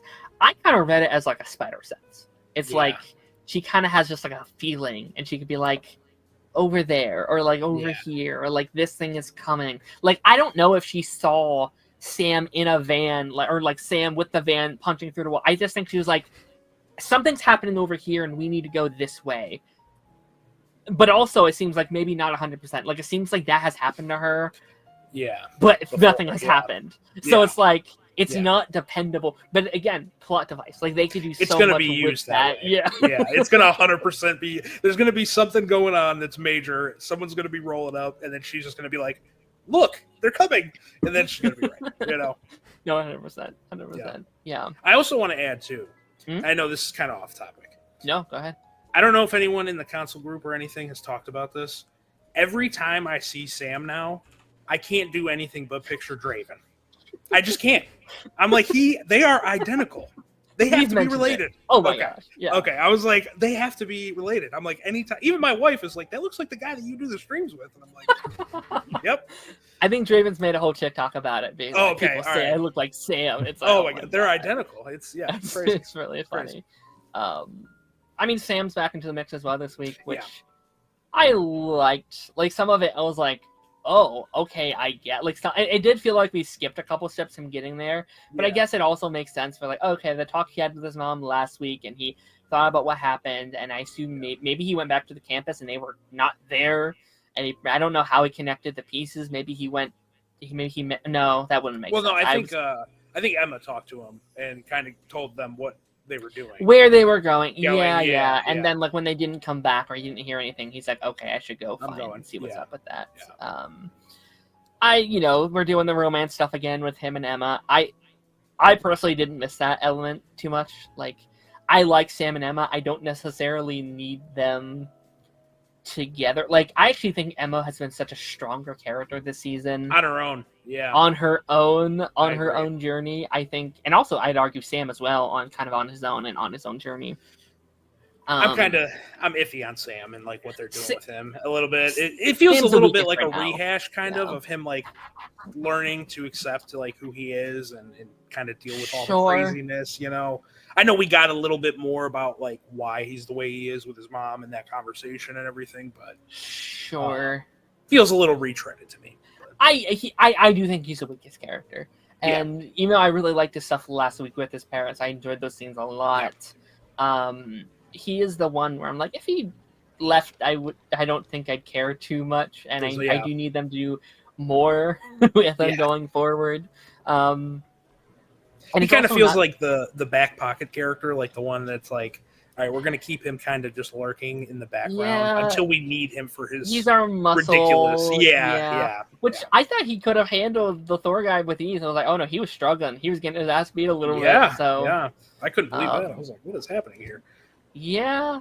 It was nice to have the whole group together though for the first time in the season. Like I do think that is the show's strongest point, are this ensemble cast that all have chemistry with each other, getting to work together again for the first time. Like I appreciate that. And I was worried going into the season because they separated them, and I think a lot of shows do this where it's like, okay, there's a falling out, but next season you have to bring them all together, and sometimes to me it feels either forced or not genuine, or it's like, oh, we have to be together again. I liked that they took their time with it. I liked that it doesn't just kind of... Sam was the one that did feel a little out of place to me, but I think in general, especially with Kate, how easily they made that transition. Like I thought it was going to be end of the season thing. They would be, okay, now she has her redemption. But it's like, no, they took their time with it. They let it sit. Started off very rocky too with her getting attacked by them, and it was almost killed her. Episode 1, and it's like the transition was very fast, but also I think it works because of the subtext they set up, where it's like they didn't exactly have a choice in The Boys season 4. Like we were in that show, and I was fully like, oh fuck them, what the hell? They went full on, but then you kind of see, oh, there wasn't really much of a choice. And I think this show is so special because you get to see in between Vought's lives even more than you could previously. Like, you're seeing in the mists of everything. And it's like, oh, they couldn't necessarily just say no, right? Yeah. If they say no, they're probably dead. You can't say no to Homelander. Or, it's like, they probably, that was probably their only option. And getting to see it, I think, was very smart. I agree. Do you have any other thoughts, feelings? Any predictions for these final 2 episodes? No, I mean, I think my prediction, obviously, I think with what you said, I believe the charred body is going to be revealed to be Thomas Godolkin. I feel like they've set that up for a reason, that very first episode. And I'm going to say that I think Cypher is essentially like an extension of him and is him. Yes. I don't know if you might have mentioned that, but yes. So, I think that's where we're going. And then I think we're just going to get more definitive answers about where these characters are going to be once season 5 of The Boys rolls around. I'm excited. Today, Here we go. Which is Gen V. Now, we are going to be talking about Gen V Season 2, Episode 7, titled Hell Week. If you guys have not seen the newest episode of Gen V and do not want to be spoiled on the episode, head out of here. We are going to be talking spoilers on this episode and the rest of the season. Darth, how's your journey been with this season? Because this is your first time joining us for Season 2. Mm-hmm. We said it at the start, we loved Season 1. Yeah. I think you may have liked Season 4 slightly more than me in terms of The Boys, but like we at least enjoy talking about that season for sure. So what's your kind of vibe in this season? I love it, honestly. Once again, I don't feel like these guys are missing a step with what they set up. I think they're doing a phenomenal job.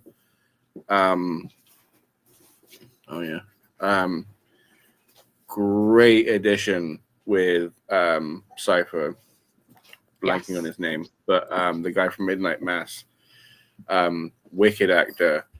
We're going to be getting into some shit, but I cannot believe it this week. Of all of the things that I was thinking, the reveal that we got wasn't what I was expecting. Let's just say that. Let's just say that, because And I called some stuff this season as well. And last year we were talking about the better application of powers from supes in society, you know.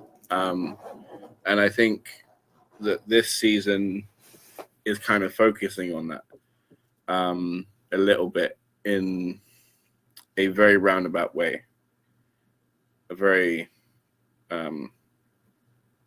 once again Nazi way. Yeah. Well, Nazis. Yeah. Yeah, I think so. Okay, so you didn't see this week's twist coming with Cypher. This was not on your bingo card, or yes, it was. What, that he was going to pull a Mandarin? That, like, it's been him the whole time, basically. Yeah. Yeah, there's no way anybody thought of a Mandarin situation, right? I gave Gen V way more credit than them pulling a Mandarin. I cannot believe it. Like, he might as well have just said his name was Trevor Flannery at this point. Like, the way he was rolling around on the floor like a donut. Yeah, no. Like, it explains the lack of Gen V, the lack of Compound V in his blood. Yeah. That makes sense. It does nothing but raise a tremendous amount more.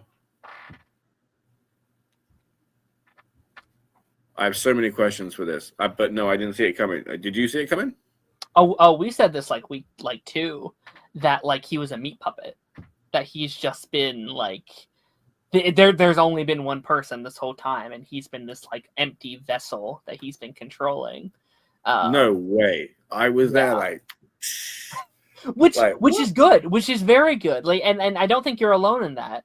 But it was a pretty popular theory, or we thought there would be like some connection to some way. I don't know, but like, I mean, do you like that twist at all? Like, is that a twist that you're a fan of? Like the fact that it recontextualizes like a whole bunch of scenes, like with the sage sex, and then like him whipping himself, and like it's just. Yeah, it's crazy, right? But then to incorporate, like to go to the lengths of incorporating this, robbing this person of their life and creating a whole other identity. Do you know what I mean? For a long time too. Yeah. A long time, decades, right? Like, yeah, because he mentioned Blockbuster. I was like, oh boy, it's been a while, my friend. Yeah. Like, my point is like there are other people like that have whole identities that he could have just taken. Do you know what I mean? Like there was easier work than what he did, you know, in my opinion. That being said, I didn't like the sniveling on the ground. Like that bit was a bit much for me, but like the rest of it, I was genuinely surprised, and I really liked it. It just shows really how powerful Godolkin is, because he was controlling Cypher or whoever at distance, and then at whim, on a whim, just choosing whoever else to pop into at the same time. Which makes me wonder how many other people could or are under his control. I've had the theory for weeks now that Greg is Cypher, or like Greg is just one of his puppets, because I don't know, this like he's too nice. He's too nice. He's too one note. He's just like the perfect boyfriend that just the new perfect hot boyfriend that just comes in. I'm like, I don't like. He's one of those things where, like, if it happens, I'm like, I literally don't care about this character. You know what I mean? And it feels like, well, why develop this character if he's just going to be the heel turn of the season? I'm not expecting a heel turn. You know, I feel like he's only been there for Emma and Sam to have something to work with, right? Because after the initial conversation at the party where she like tears into him and he goes off to get pushed, and the scene in Stan Edgar's bunker, like there's not really much room because she's clearly laid some very strong boundaries. Do you know what I mean? Yeah. And if he respects her as a person, he has to respect the boundaries, which means they are only friends, and that's the way it's going to be for the longest time. Sam is not okay with that, and if what was his name? Bert. What was his name? The other guy, Greg. Greg. Yeah, it's Greg. Right. If he wasn't there, what Sam would be doing would be infinitely creepier, right? Because it would just be predatory. It'd be him following a girl around who said no the whole season. Yeah. Yeah, I think. Yeah, Sam's been interesting as well. Like Sam, I don't personally love either of them with Emma right now. Like I think Emma's a lot more of an interesting character when she's not directly in the line of a love interest. Like the first 3 or 4 episodes of the season, I was really digging what they were giving her. I was like, oh my god, okay, she's just a really strong character on her own. She's like building this little like resistance, and then in this back half, they've kind of like fully heel turned back into like, not that she was bad in season 1 at all. I thought she was really good, but back into like the love, even more than they were last season, like with like the love interest stuff. And Emma and Sam, I think, are like, I was like, all right, these are okay, and if they want to do this Greg thing, whatever. I'm not gonna be mad about it. I guess I just don't care either way about this relationship. And if he is a proper character, if he is a real character, I need them to do stuff with him soon. You know what I mean? Like if he's just if he is just a regular guy, then they need to do work with them, because right now I don't give a shit. I don't think she does either. Do you know what I mean? Which is the point. Like they just needed they just needed a resolution for where they left it. Do you know what I mean? But they needed a bridge for the conflict. Otherwise it would have just been shouting over a chasm. You know what I mean? Sure. Like, is the idea that like she doesn't really like him? He's just hot. Is that the idea that like he's just a hot new guy in town, and she's trying to get over Sam? And she's all about the resistance in my head. Sure. Because the only thing is the Guardians, or whatever you want to call them, as the group that they are. Yeah. There are a lot of strong personalities and a lot of loud voices, and she is not the loudest in the group.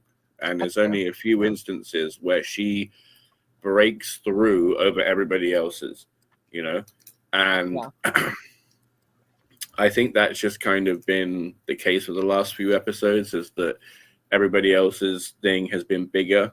And sure. I would like to have seen or will see more with the Resistance, but we've got like one episode left. I mean, they're in the same. Yeah, and it's not.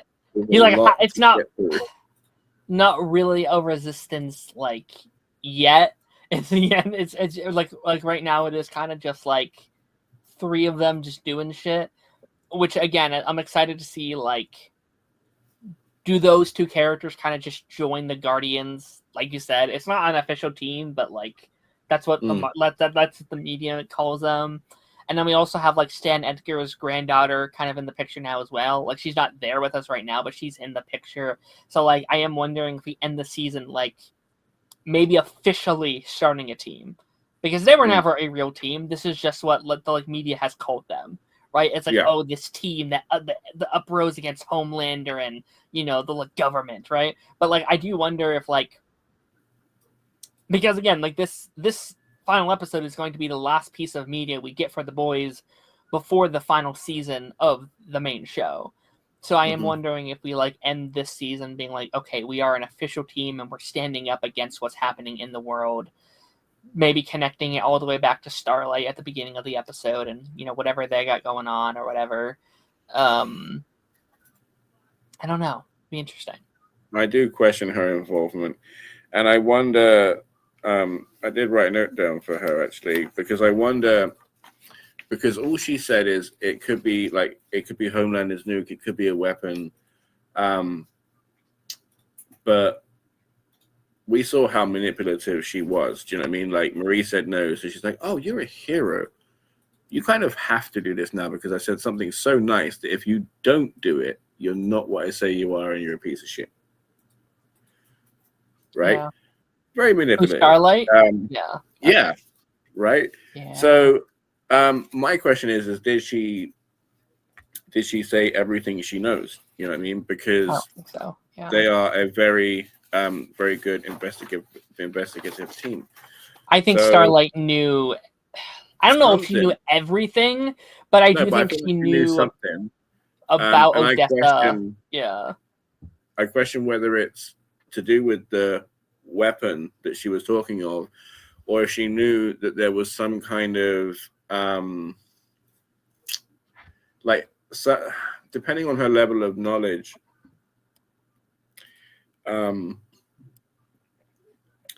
if like the design of soups and the bettering of soups and the healing of soups, like could she have wanted some of that journey to heal Butcher?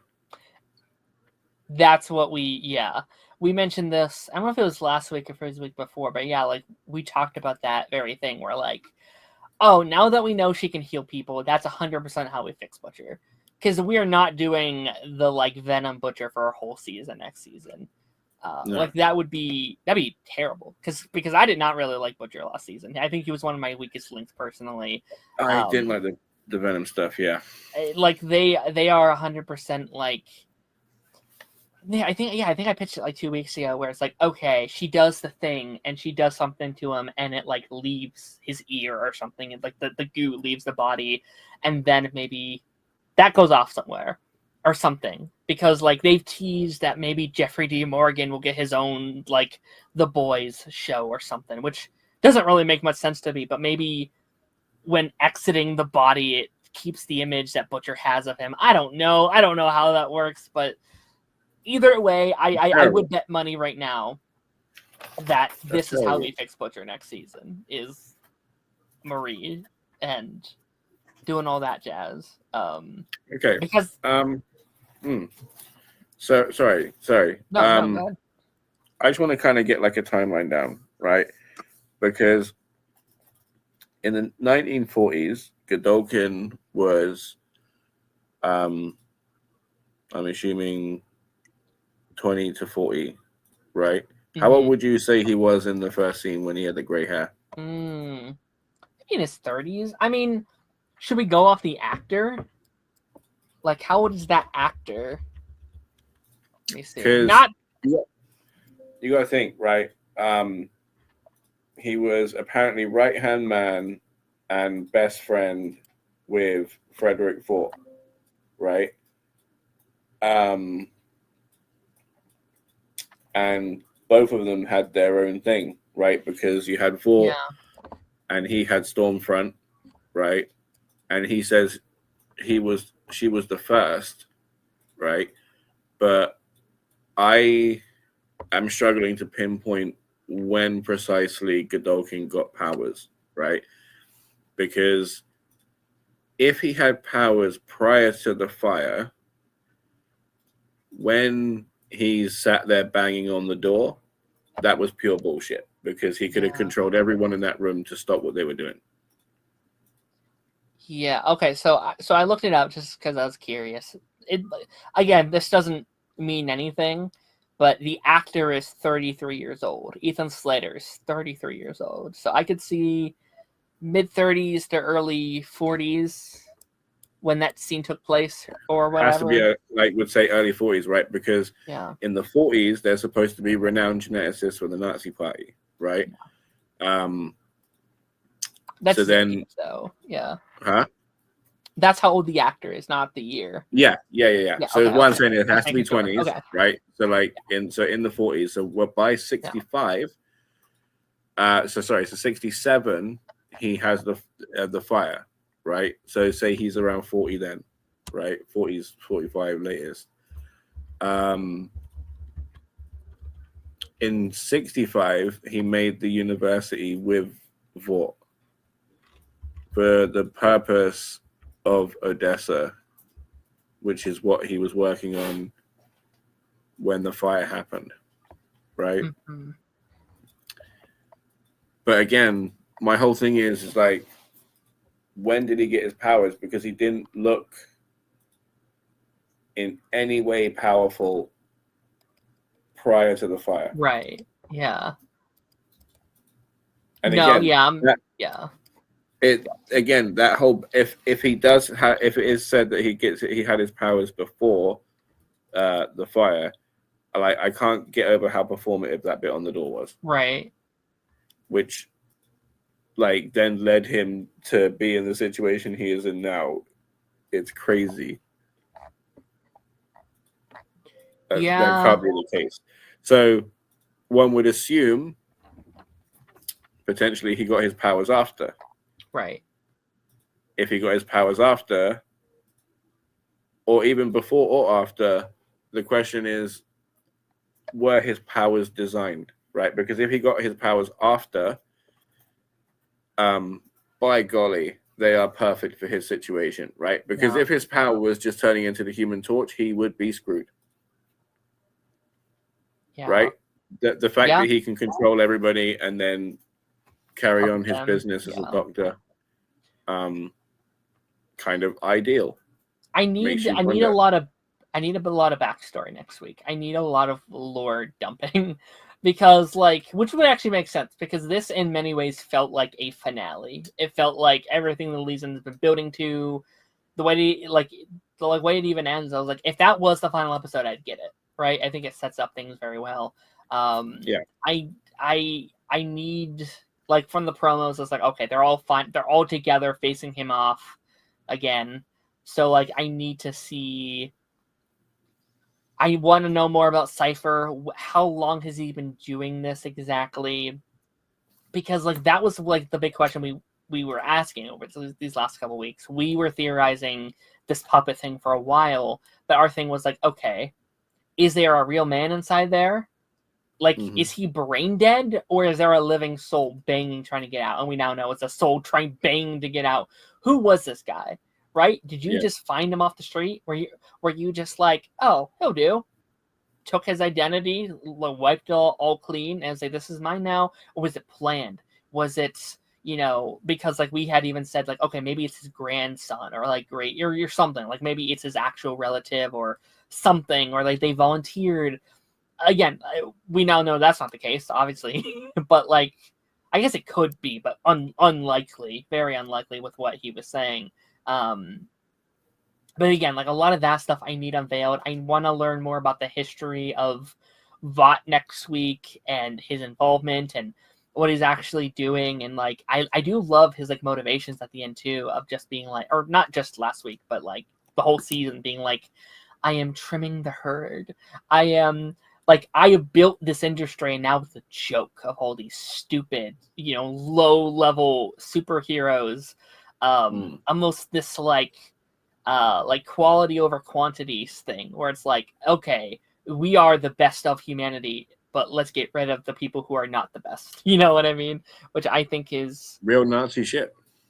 Very, very, no, for sure. And I think it is very interesting, because up until this point, it's been this us versus them. It's been soups versus non-soups. And now we're kind of splitting it down the middle of being oh, you thought you were safe? You thought that you, just because you're a soup, that you're better than everyone? Guess what? Now you are also targeted for who you are. Which to be fair, that's all that we've had in the boys. That's just them getting the Vought fresher course. I mean, because that's everything that they're going to be dealing with the second they get into the tower. Yeah. And the whole the whole thing, the whole season has been them literally teaching them, you are gods. You are better than them. You are nothing like those humans. And now it's haha, you sucker. you thought, really? You thought you were going to be among the likes of Homelander and Starlight and Ryan and but again, that's going to be fascinating going into next season. is he beat next week? Or is this a villain that we continue to carry? Because I hope we... You think there will be a season 3? I don't know. I could see it going either way. The thing is they want to like do in one. my head, because they're setting up The Boys Mexico. Yes. Like by the end of season 5 of The Boys. Yes. Or was it 5? Or yeah, it's 5, isn't it? Yeah. Like Vort's gonna be like dismantled. It's gonna be publicly shamed. Homelander's gonna be dead. The Boys will be dead. Yeah. Like the whole landscape's gonna be different to the point where it's gonna be like X-Men. Do you know what I mean? Yes. That they're gonna be hiding who's super, and then Vort's gonna move to Mexico. You know. So like turning Gen V into X-Men would be very interesting, but I don't think like I need one given the guy's track record with his projects, he's not the kind of guy that like hangs around to show you the aftermath of everything. He said that they want to do a season 3. It just depends on ratings. They have said that there is an idea for season 3. I think they're fine. Like all the ratings less 2 in UK. They're fine. What's that? Gen V is top 2 is second in the UK. It's number 1 here. Like I think they're fine. It's been lower than most seasons. Like it was a pretty big drop apparently from season 1. I think that's because they didn't market it. There wasn't many promos for it. They just like it's here, whatever. But I think there'll be a season 3. I think I could see that being their last season. Again, I'm curious because I do think this cast is in The Voice season 5. I think they have a bigger role in that season. Like I think they're just there as part of the cast. How do you feel about that? Because when Kate and Sam were in The Boys, like it was cool. It was kind of like, oh look who it is. But it did also feel like the kids at the adult table. Yeah. At the time, I didn't like it because it was cool to see them, but I was like, oh, they've kind of ruined them a little bit. Like now they're just these unlikable douchebags. But I like what the season did with it, where they kind of view it as like, well, what were they supposed to do? They couldn't just say no to Homeland. You know what I mean? It was like, join in with them fully, or I imagine die, right? Like Homelander would have been like, all right, fucking laser your head out. You know what I mean? So again, this season's done a very good job, even with like Polaris and some of the stuff we've seen from him, which we'll talk about him in a minute. But like him being like, yeah, the VOT, the VOT system doesn't really give you an option to say no. Like once you're in it, and there's not, you just kind of get within that. And I like there's a commentary on that this season where it's like, sure, did they make the wrong choice? Yes. Is it all on them? Maybe at first, but it got out of control at some point, and now they're with us and stuff like that. So, I Be Flying says, I'm almost certain there'll be a season 3. I think there'll be one more season. I guess it depends on what it looks like, if I want more than that. Because I think you either have to, A, have it be setting up the final season, or B, like, what does Gen V look like without the boys? Does it go in a completely new direction? What does this world in general look like after season 5? Because we don't know. Is VOT still around? Is VOT still a thing? Like, we know Homelander probably won't be around. Butcher probably won't be around. But, like, where's, Huey at? Where's Starlight at? Where's the Deep? Where's Atri? You know what I mean? Like, there's so many questions that, like... In my head, I think Homelander's going to kill the president, so... Yeah. What do they do with sleepers after that?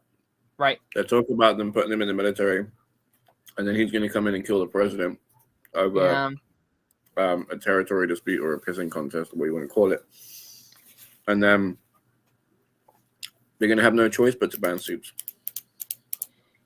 Yeah, that would be kind of interesting. Because I think what we may be building to is maybe a rebuilding of VOT. Like, I think VOT, as we know it, has to either change or be done. But then there's going to be a power vacuum, which is what is very interesting to me. Because we have Stan Edgar. Stan Edgar's over here trying to get back power. We have Sister Sage, who is doing something. She's doing something. I don't know what she's doing. And then now we also have Gedoken, who is back fully as himself. And now we have all these other, even Marie is powerful enough where I'm like, obviously she's not going to lead VOT, but, like, what is she going to do within this new regime of everything? So it's like there's a lot. Like I think there's gonna be a power vacuum on who takes control. Even Starlight, right? Like could Starlight be kind of thrown into the mix of trying to rebuild? You know what I mean? So like I think there's a lot of. Again, I need to see what season 5 does first before I throw out all these theories for what comes after, because I don't know what they're going to do. Make us some space. Look at that. I know. I'm saying make us some space there. That should be fine. Sorry, I'm helping my cat out. I'm a cat defender. No, you're good. It is crazy because like I was like wondering about Godolkin's motivations, right? Because he keeps talking about like the Nazi stuff, but then is that it? You just want to have like super soups, but then to what end, right? Because like he's talking about a war, so he's just gonna have either enslaved people, or he's just gonna have Homelander level people just wiping out the whole planet, and then they're just the ones that are left, and then he's just gonna just start trying to make like a super world, I guess. But then the question is, why would Sister Sage be interested in any of that? I think she has to be under her like own allegiances, right? I think she is like she plays everyone, man. Like she's been playing Homelander, she's playing Godolkin. I think in some ways she's even maybe playing the boys. Like she's kind of bouncing her allegiances between the two. Again, I would not be shocked. She wants the world burn, right? And doing it like just having one giant Superman with a weird mummy fixation and milk fixations. Just lasering everything, I think will be boring to her. Do you know what I mean? I think she wants to see the world tear itself apart, not have one man just throw his toys out the pram. But then just having like a set of Olympians, like the Olympic Greek gods or whatever, just having a set of them just raise the earth, is not that far different. So again, like her motivations are very, very confusing. And then to play everybody to such like a Cold War standstill. Well, and she's not even doing that, to be fair. What she's doing is she's putting the heat under everybody, right? And she's putting them all on a boiling point. She's putting Homelander on a boiling point. She's putting Starlight at a boiling point and putting them against each other. She's putting a Godolkin at a boiling point and setting him off against not like soups. And then what would her plan be if she, like with the virus? Because if she's going for key devastation, all she needs is that and a tweak of it to make one for humanity. I don't know. Like I feel like every time I talk about her, I think about the like Adrian Chase quote from Arrow, where it's like, I'm 10 steps ahead of you and don't even know what game I'm playing yet. I think all I know is I think she ends season 5 on top. If that's in the head of Vought or if that's just in her own means, because I don't know what her plan is yet. I don't know what she wants yet, really. I feel like I am still yet to meet the real Sister Sage. I feel like almost every time we see her, it's a front, right? It's this is the me I need this person to see at this moment, right? She's always playing people. It's always this false narrative. So like, who is she really, and what does she really want, and what is her game, and like what is she trying to get? And it's all so fascinating to me. I would not be shocked if she's the like next main big bad of this whole universe, right? Like again, we need another Homelander eventually after the main show ends, for either for Vought Mexico or Gen V season 3 or however long that show goes for. Like, you don't necessarily need a big bad. I mean, that's true, I guess. Like you could like just the misconception that you are the big bad could be enough. Sure.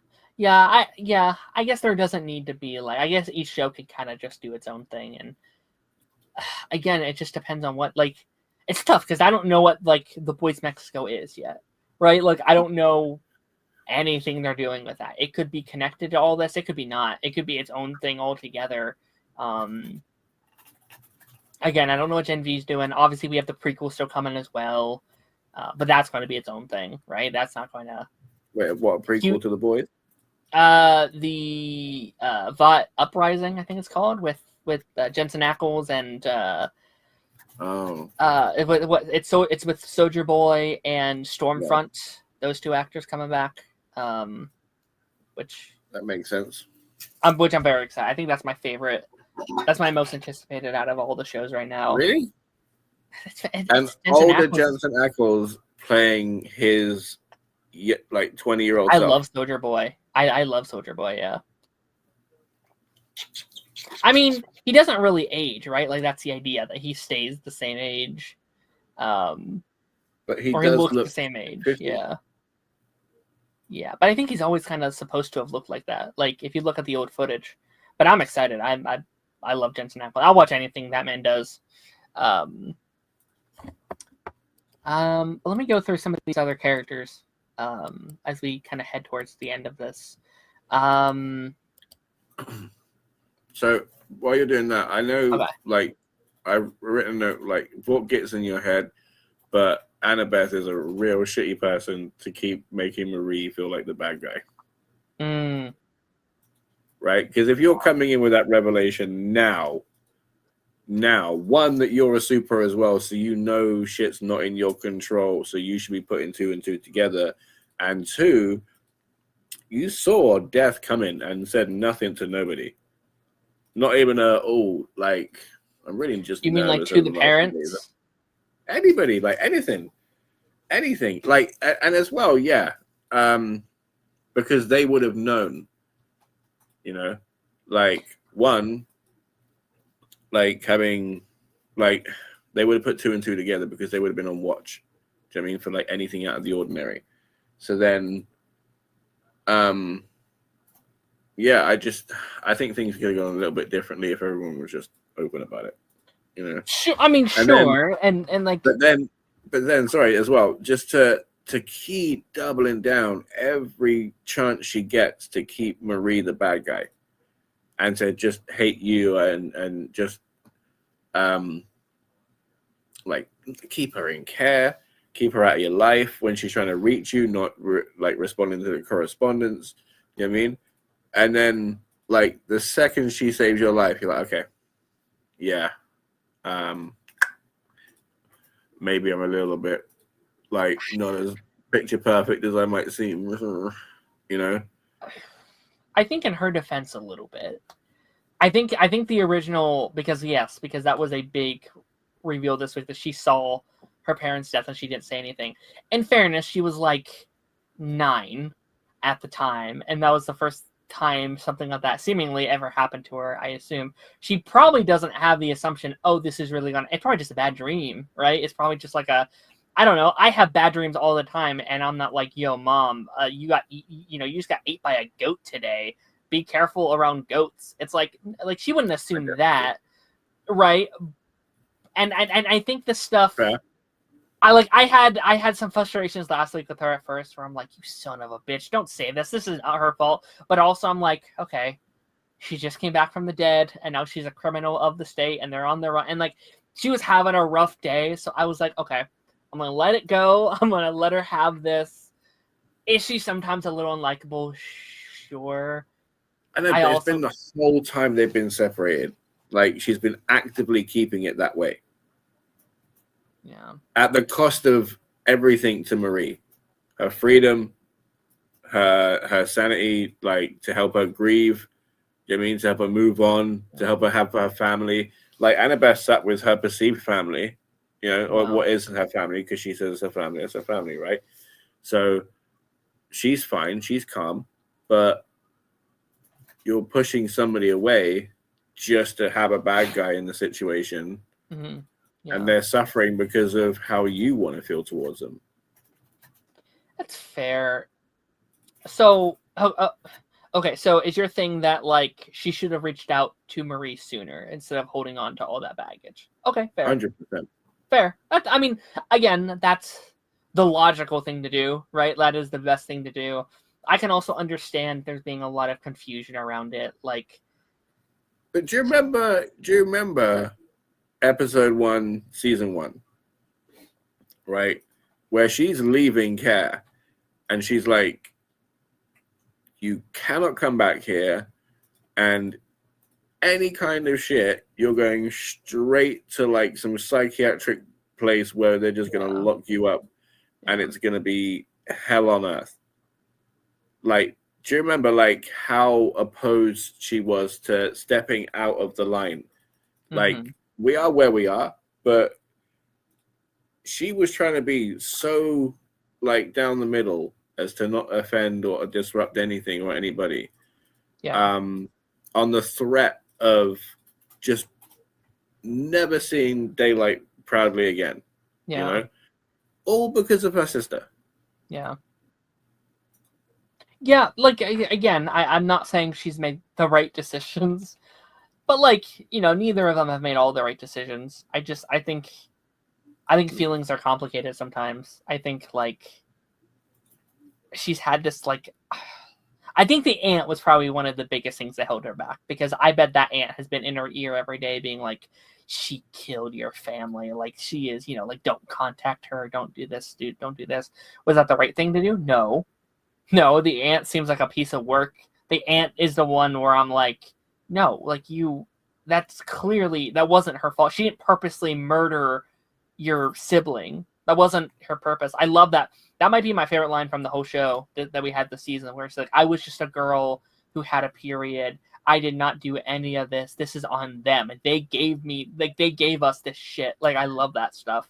I definitely need a season 3, like, for them alone, because I definitely need to see them be a functional family for at least a little bit. Because, yeah, like, they haven't had a true moment this season to just be like, hey, you know, like, what's up? Like, can we talk about this in peace, I guess, after, because, like, they had that moment, what was it, not last week, but the week prior, but she had just come back from the dead. She's processing all this. Like, her sister is not in a good place to have that conversation. I think that's fair.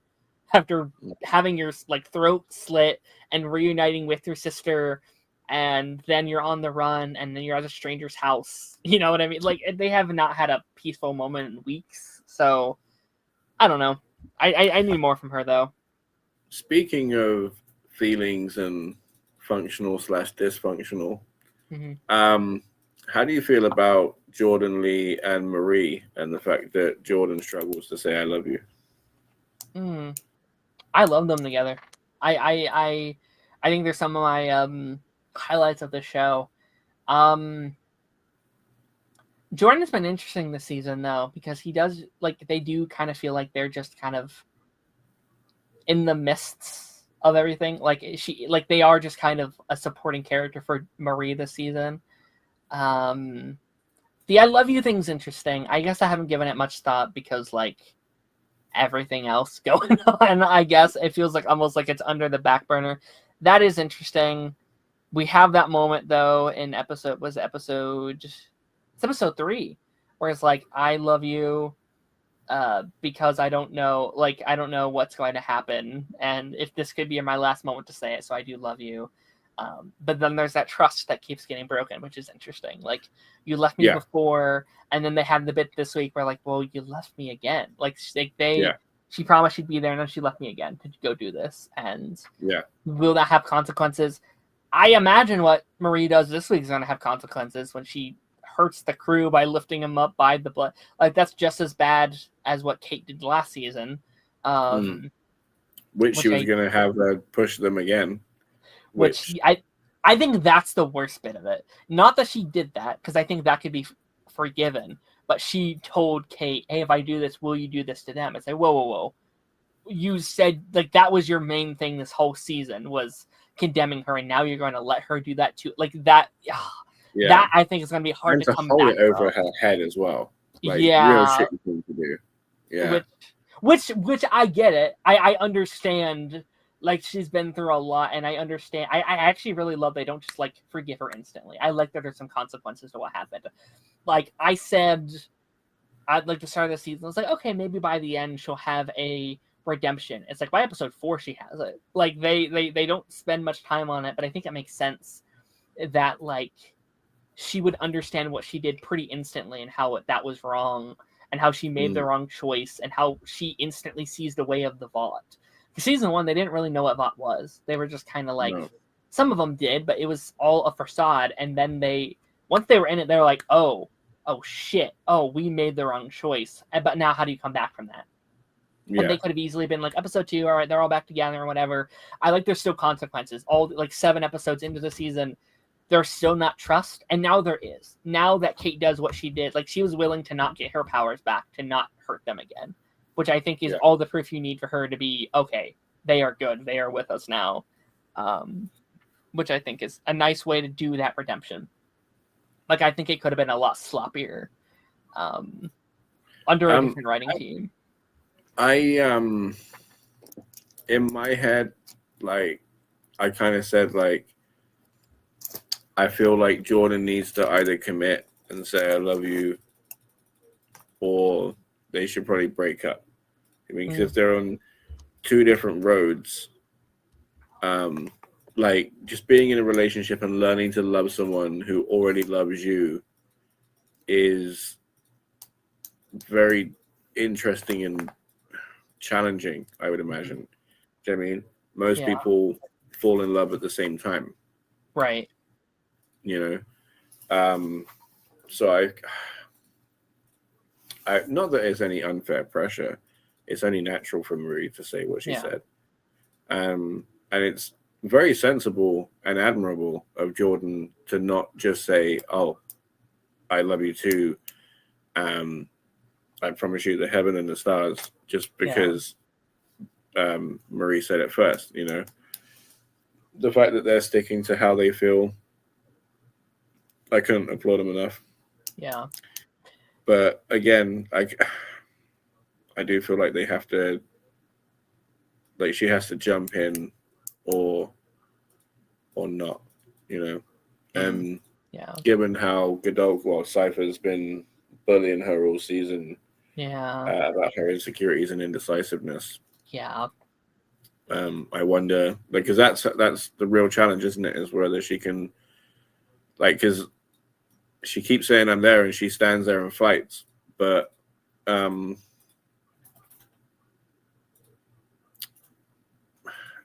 this, I don't know, like she never really, it's Emma or Marie or Claire that's saying let's do this, let's do that. Do you know what I mean? Like whenever Jordan's doing anything, it's let's save somebody, let's go after this person, let's save that person, which is great, but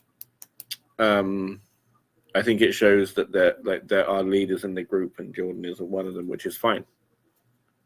Yeah, I do really like their back and forth. Like, I think it makes a lot of sense for Marie to fall instantly for Jordan. This is her first ever real relationship, it seems.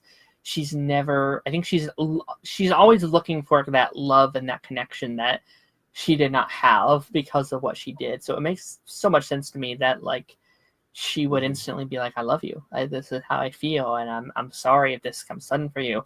Where Jordan has found nothing but dishonesty and distrust from everyone she's probably ever, had in her life. Like her parents kind of threw them aside. And I think with her powers, there's always been this bit of like, who am I? Who is Jordan at their core?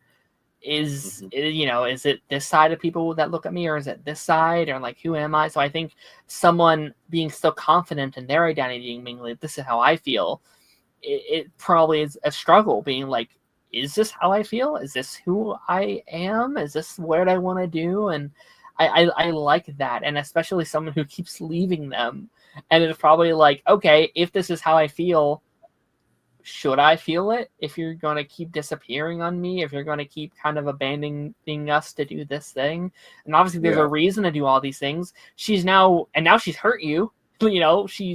She has this ability to just strangle you on command. Is that who? I mean, so I think there's a lot of like very complicated feelings a lot of very complicated emotions that come out of this. And again, like, where is it going? Like, where is it leading to? Which again is why I'm so fascinated to see, like, what is season 3?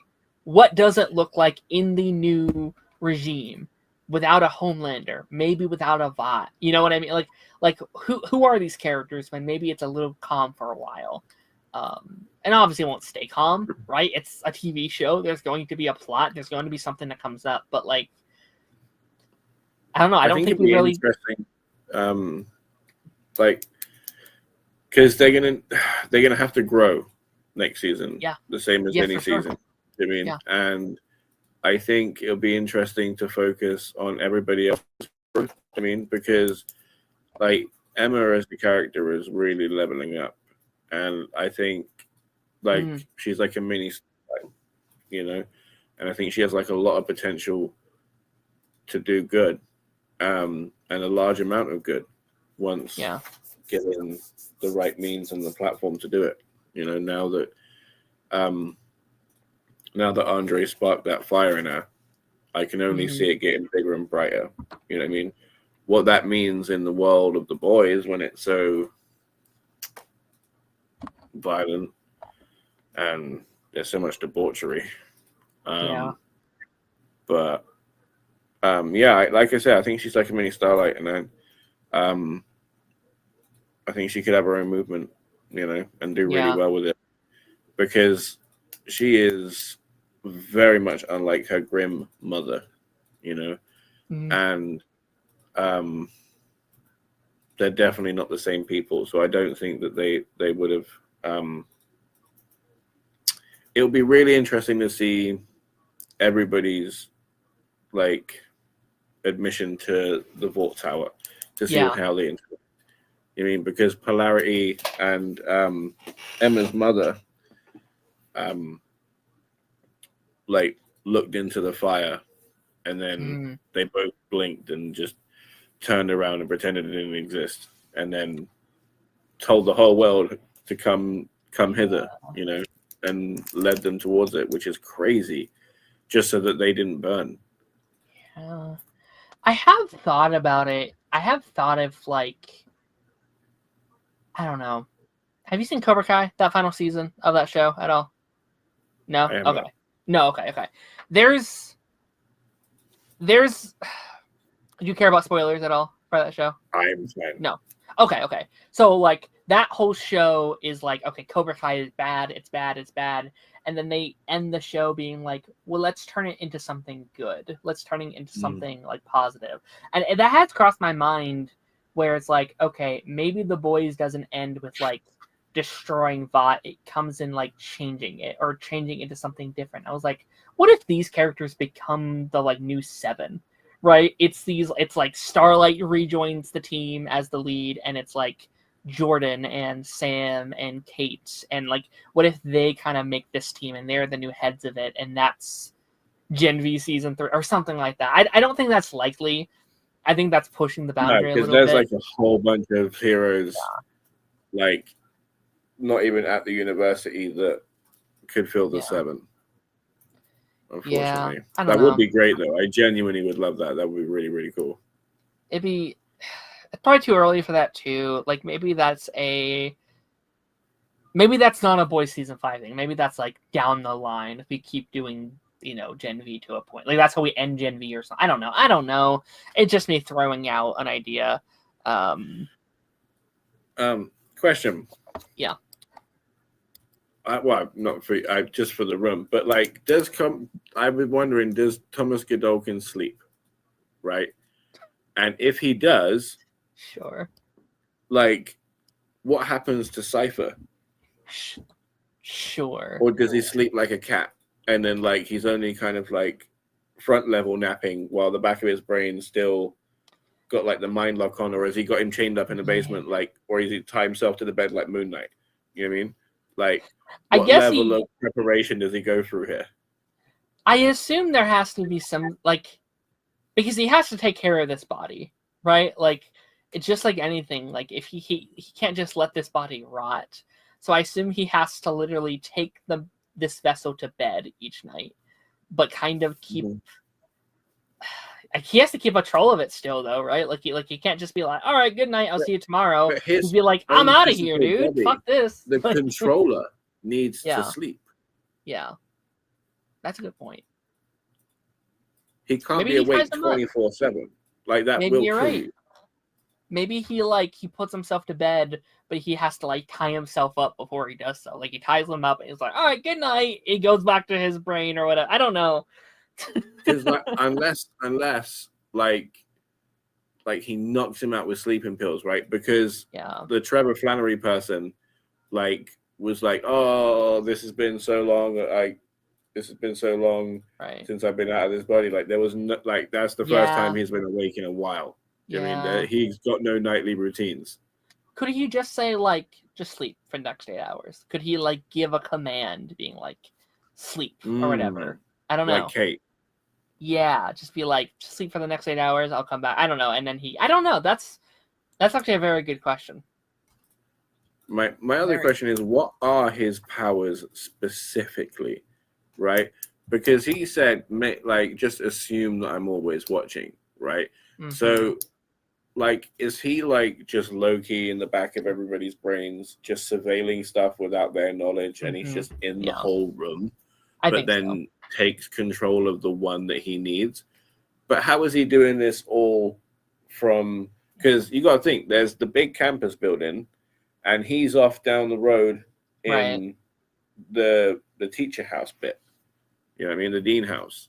Maybe he has to see them. Like he has Cypher. Like if Cypher's like wandering the halls, he could be like, okay, now I'm making that connection to you. And now once he's in that one, he can like spread like a virus. It's like, okay, now I'm under, just like an example, Rufus. Okay, now, Rufus is going to go to his meetings or whatever. Okay, now Rufus sees all these people and now he, you know what I mean? It's like this virus that goes, I don't know. Like these are questions I do want answered because there has a big bunch of the season has been like, I see everything. I am everywhere. Which again, like, really, I need to know when he got his powers, because again, like, if it's before, he shouldn't be in this mess, and if it's after, like, what is the true purpose of Odessa? Because if he can design the power that he wanted for himself, why continue Odessa in the first place? Because you already have the blueprint for making the compound V you want. And what's stopping him from being like, all right, Homelander, I'm in your body, jump off a cliff. You know what I mean? Just like jump into the sun.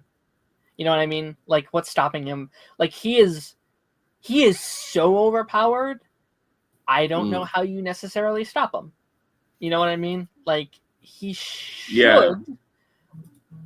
He should. I don't feel like a simple distraction would work. You can't go, hey, look over there, and then he's like, he drops the person he's on. Yeah, no, it's not gonna work. Yeah, I don't know. Again, there's a lot of questions, which, again, unless you kill him off next week, like, how do you keep him under control in the boys? Like, how do you tamper him? How do you not make the plot go out one episode when he's just like, all right, Homelander, all right, every soup I need under my control. You know what I mean? Like, I wonder how much movement, like, does he have like full movement while he's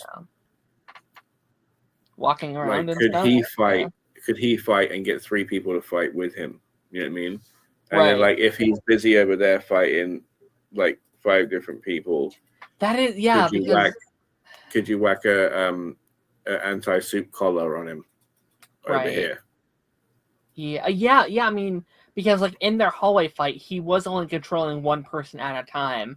Why wasn't he literally like, all of you are under my control now? Fight polarity. You know what I mean? Like just all game. So yeah, it does seem like he can only do one at a time, which would be his weakness, I assume. Just to be like, okay, like you need a group of people. So we're gonna assume it's 3 then. Like he can do Cypher and like he'd be himself, Cypher, and then control another person. One other person. Yeah, that would make sense.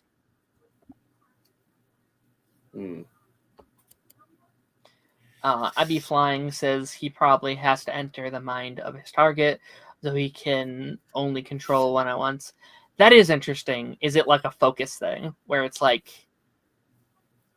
you have to focus on, it's like riding a bike. Like it's easy to ride a bike, but you actually have to focus on doing the pedals to move them forward. So you can't just like, it's not like mind control. It's like taking over a spaceship, and you have to like know the controls, and you have to actually think about what you're doing before you do it.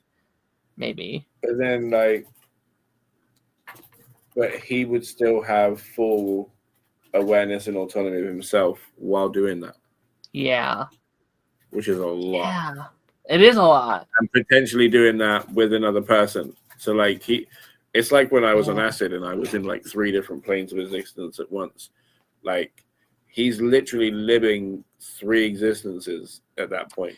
Yeah, and like something we theorized a couple of weeks ago where we said we think maybe the reason he's at a school is that the younger the person is, the easier they may be to control because their brains aren't fully developed yet, right? Like it might be easier to control someone that is like thinking about all these things, and their brains aren't fully there yet, and they're thinking about girls and homework and all these things comparatively to like Huey or Butcher or something like that. Like that might be a bit harder because their brains are fully formed, I guess. I don't know. But like that's just a theory we had. Like maybe like that's why he chose the like university to be where he is, opposed to like Vought Tower or something. Speaking of the university, right? He created it in 1965, right? Okay. At which point we're assuming he's a 40-year-old man, right? The guy that plays Jack in Supernatural, when he was given the tour, said that Godolkin himself was a part of the Nazi frat, right? Mm-hmm. I think so. Why is a 40-year-old man a part of a frat? And like, did he manage to squeeze that in the 2 years before the fire, or was he just passing himself out, like, sure, like when he's all burnt up and stuff, like, hey, crowd surf me, woo? I guess under Vought, you can kind of do whatever the fuck you want. Like, you have like the Adip coming back every year to be a part of the little frat like orientation. It's like, dude, you're almost 50. Go home. Get out of here. Like, what are you doing? I wonder how much of this stuff will be in the prequel, though. Right? Like, the prequel is the like rise of Vought and how it became what it is today. So, like, is Godolkin in that show at all? Like, are we getting okay? So it's War Uprising, right? So, like, it's literally, I was literally just doing a bit of reading on it before. So it's like he comes over around the same time as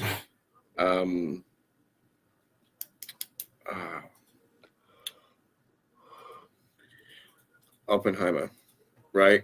Mm-hmm. And just goes in a like different direction. And instead of making the atomic bomb, he makes atomic people, Sure. So like the thing is my issue is with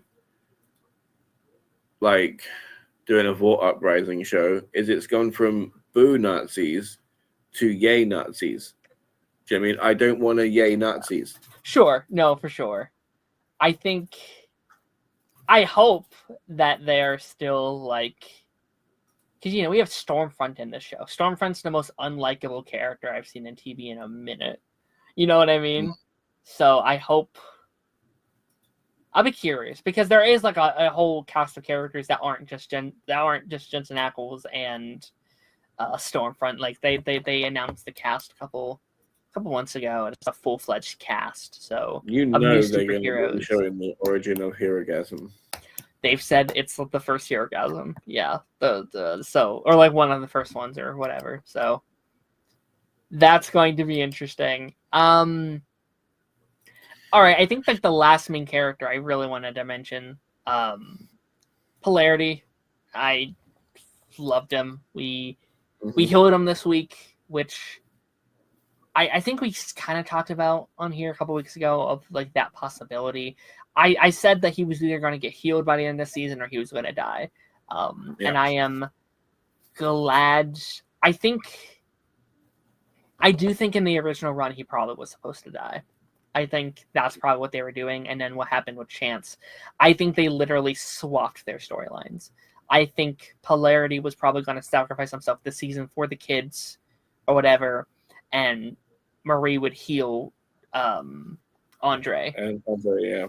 And they had literally had to switch those storylines to fit this narrative. Obviously, rest in peace, Chance, who passed away last year, or 2 years ago at this point. But I've loved him this season. I think Polarity has become one of my favorite characters on the show over these last couple weeks. I think he's been fantastic. And there's that beautiful scene where it's like, this is the first time in years I felt okay. Like I felt healthy. And it's like, oh, that hits hard. I thought like his performance in that scene, and then his huge fight scene with all the kids and Cypher was awesome. I think he's going to go full Magneto over these next couple years. I'm really excited for him to have that arc. I think that's going to be really, really fun. The issue is like, she fixed the problem, but it's a recurring problem because it's how his powers work. They will just tear his brain apart again. Does he need to go in for like a monthly checkup or something? Which would actually be a really fun way to end like Marie's character. Like, does she end? Actually, I think we talked about this in season 1. This idea of like not every super is just a superpower. You get to like do other things. So it was like, does she end not as a superhero but like as a doctor? Does she like set up this like miracle clinic and was like, yeah, come to me if you're dying? Is she gonna become like Jesus Christ, where it's like, I will heal your? Honestly, you literally have to. Do you know what I mean?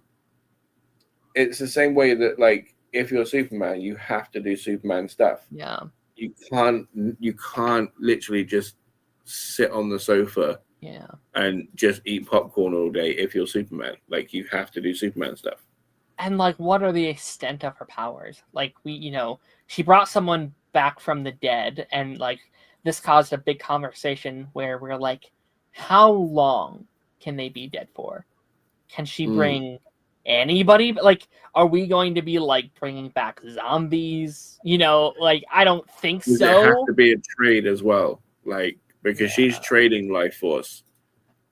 Like she's stealing life force to get an hour of her life every time she does it or something. Oh, that would be kind of interesting.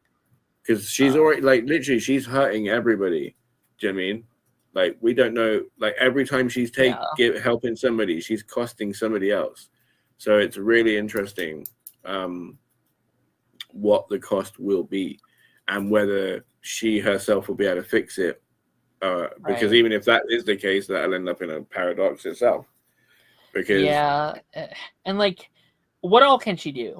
Because like what she did with Cypher, or sorry, Hadoken, she brought she made him young again. Really, can she do that with anybody? Stopped him burning. Like, stopped him being burnt. Really, I don't know if she did like anything with his age. I think that might be more about his powers. Oh, maybe. You think that he just doesn't age then? Like he just looks that age forever? Okay. Yeah. Fair enough. I just assumed that she brought him back to how he looked originally. Or like he brought him back to at that age. But I guess that would make more sense that like because of they just look young forever, just like Homelander, just like Soldier Boy, just like Stormfront. So I guess that makes sense. I think it's key, like specific heroes that is. Do you know what I mean? And I think he's one of them.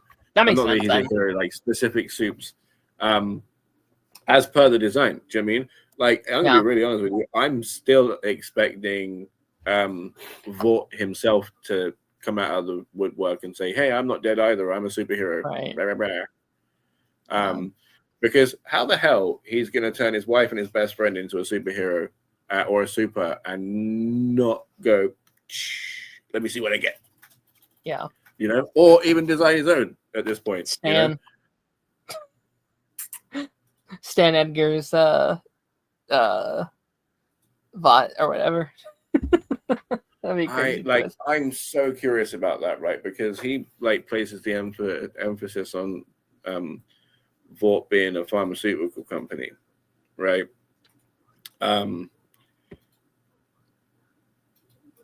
What could he possibly want to do next? Yeah. With the money that they've made, he could happily retire. He could just hold a position there for a couple of years, get a greasy retirement plan, and then that could be it. I mean, he could just literally say, "Oh, we want to do over-the-counter medicines now," and that would be in line for what the company is. Everything else, he could just sell off. He could sell off all of the movie stuff to WB and everybody else that was in league or competition with them. I do like the idea of him being not a good guy necessarily, but not a bad one either, right? Someone who's just kind of he's greedy, he's a corporate overlord, but he just hates what it's been turned into. That is not what he was trying to do with the company, and he just wants it back to some sort of normalcy again. He just wants to make money again instead of this shit that Homelander's doing. I kind of see him I kind of see him as a separate Sister Sage, right? Somebody that is playing chess with people playing checkers, and he just has motives on motives on motives, and the way he manipulates people, is great. He's such a good actor, honestly. I'm not oh yeah manipulation, but the way he does it is stellar to watch. Which is why I'm curious to see this this horse race after Homelander's gone, because then there's going to be a hole in Vought, or maybe Vought's gone altogether, and then it's going to be okay, who's going to build it back up? Who is going to be filling that gap? Because again, right now I think there's three choices. There is Stan, there is Hirokin, and their Sister Sage. Mainly, I think Sister Sage and Stan, I think, are going to be the two that are who's going to end up on top after everything. That I'm fascinated to see. Yeah, who? Ryan. Right? Yeah, what happens to Ryan? I actually really want Ryan to meet our Gen V crew. I've had that thought, what if he joins our little group after The Boys season 5 or something? Can you imagine how much he would outshine Sam? Sam gets called in for the big heavy stuff, and then Ryan turns up. Can you imagine? What do we do with Ryan? Because you just let him go free? Because he is a kid, right? And I don't want him to be. He has been manipulated by his father and gone through the system. But also, if I'm done, I'm there's a son of Homelander out there. Do we just let him? You know what I mean? How do you control? You know what I mean? It's a tough He is on the right path, though. He showed that on the TV show. I'm just saying, from everyone's perspective, you'd be nervous about Ryan. You'd be I don't trust this. There could potentially be another Homelander in 6 years rising up. But then you can't kill pre-Hitler. Do you know what I mean? No, 100%. The second he starts being Hitler, get him. But I'm not saying we kill Ryan. That's not what I'm trying to say here. But I am saying I'm curious what the public thinks of him. I'm curious, how do we? And that's a plot line I think will be fascinating to cover. He is a good guy, but there's a story about how people perceive him and what that does for the psyche. You know what I mean? It's the equivalent of okay, I did nothing wrong, but my father was Hitler, and how do I navigate that? I think it's kind of an interesting idea. All right, do you have any final thoughts on this episode of Gen V as we kind of reach our end here?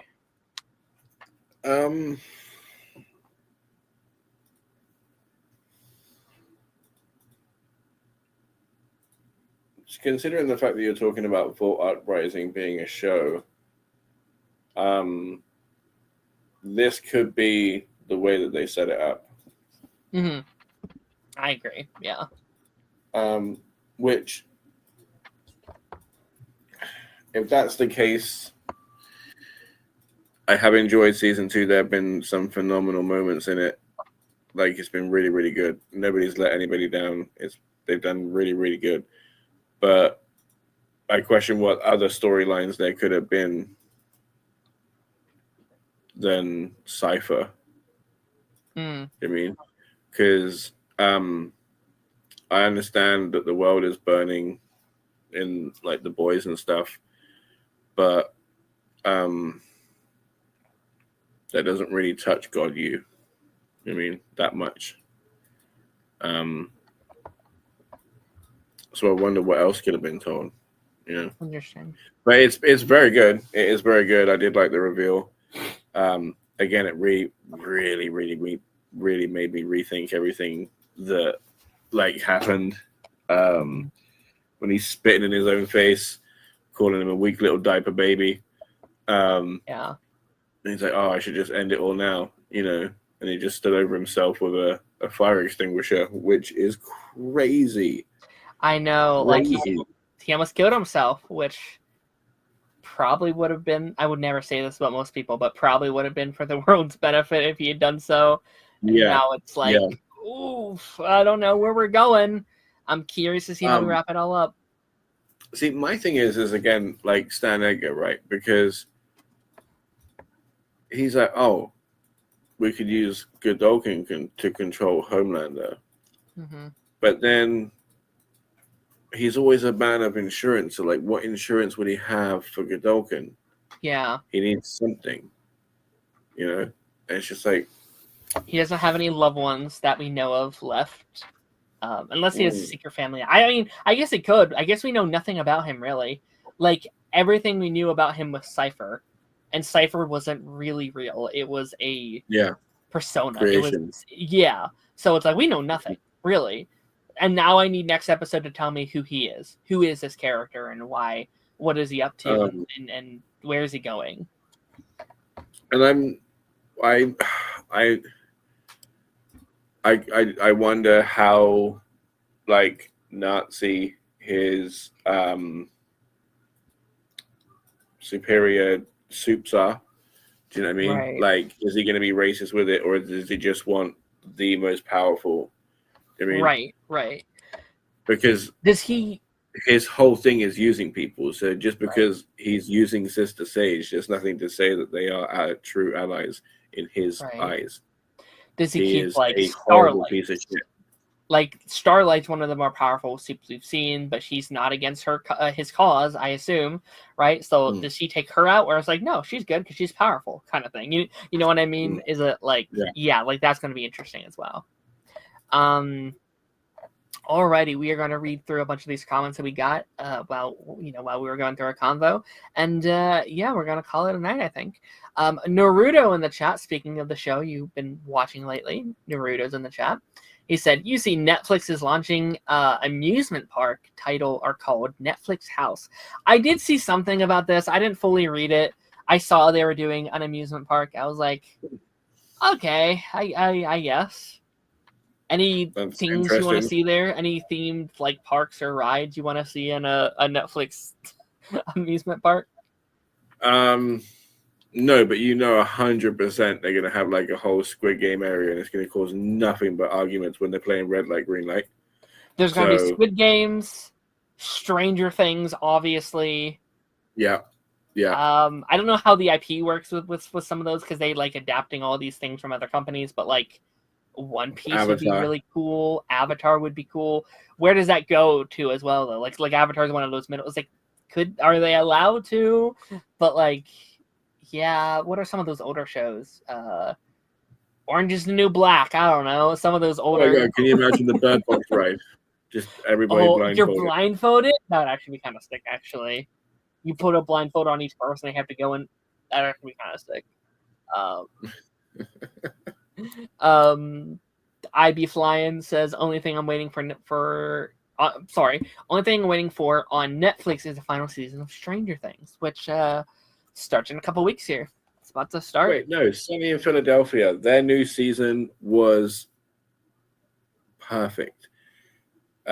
Sunny in Philadelphia, absolutely amazing. The fact that they're still going and breaking records, and I hope to God plan on going again. Like they crossed over with Abbott Elementary for their first episode, and then one of theirs. Yeah. I still have not made it past season 3. I need to do that at some point. I'm very, very bummed. I promise you, 4 and 5 is where they hit their stride. Like I promise you, once you start hitting them, like you're gonna be sailing through. I promise you, just a little bit more. You just need a little bit. I know. I didn't dislike it or anything. Just life got in the way, and it is a big show, so it's very like intimidating. It's so worth it though. I will too. I just I finished The Good Place a couple weeks ago, and that was a great ride. And like I always love a good sitcom, so I'm gonna have to get back into it. IB Flying said he could be immensely rich, but also keeps failing, so endlessly repeats his course. I assume you mean Cypher or Gidoken. I can see that. Like how many bodies has he had over the years besides Cypher, right? Like I assume he was not his first. He probably had many. This is what puppets. I mean.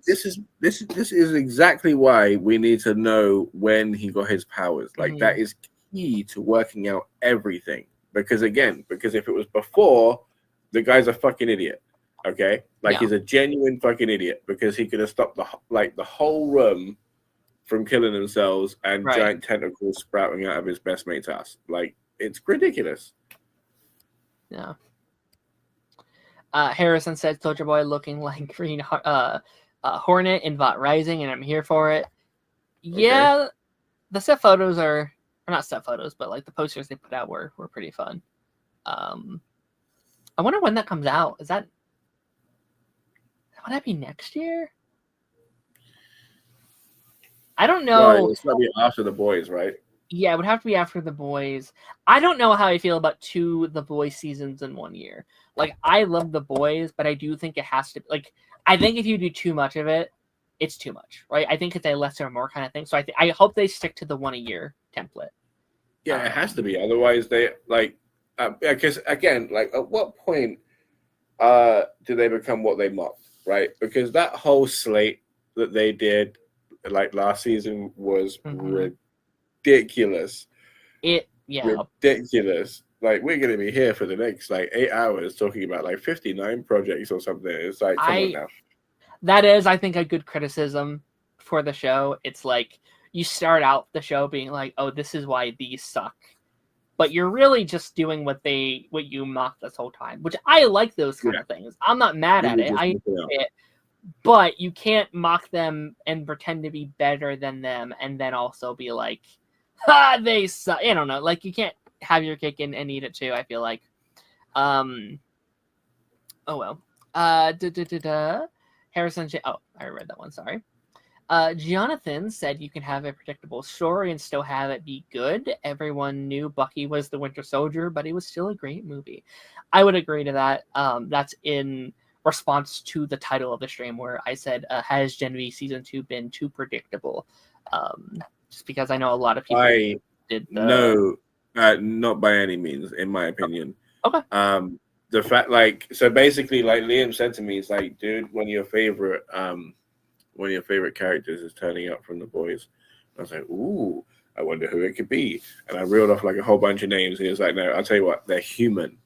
And I'm like, oh, that makes it a challenge. Who do I like that is human on Gen V?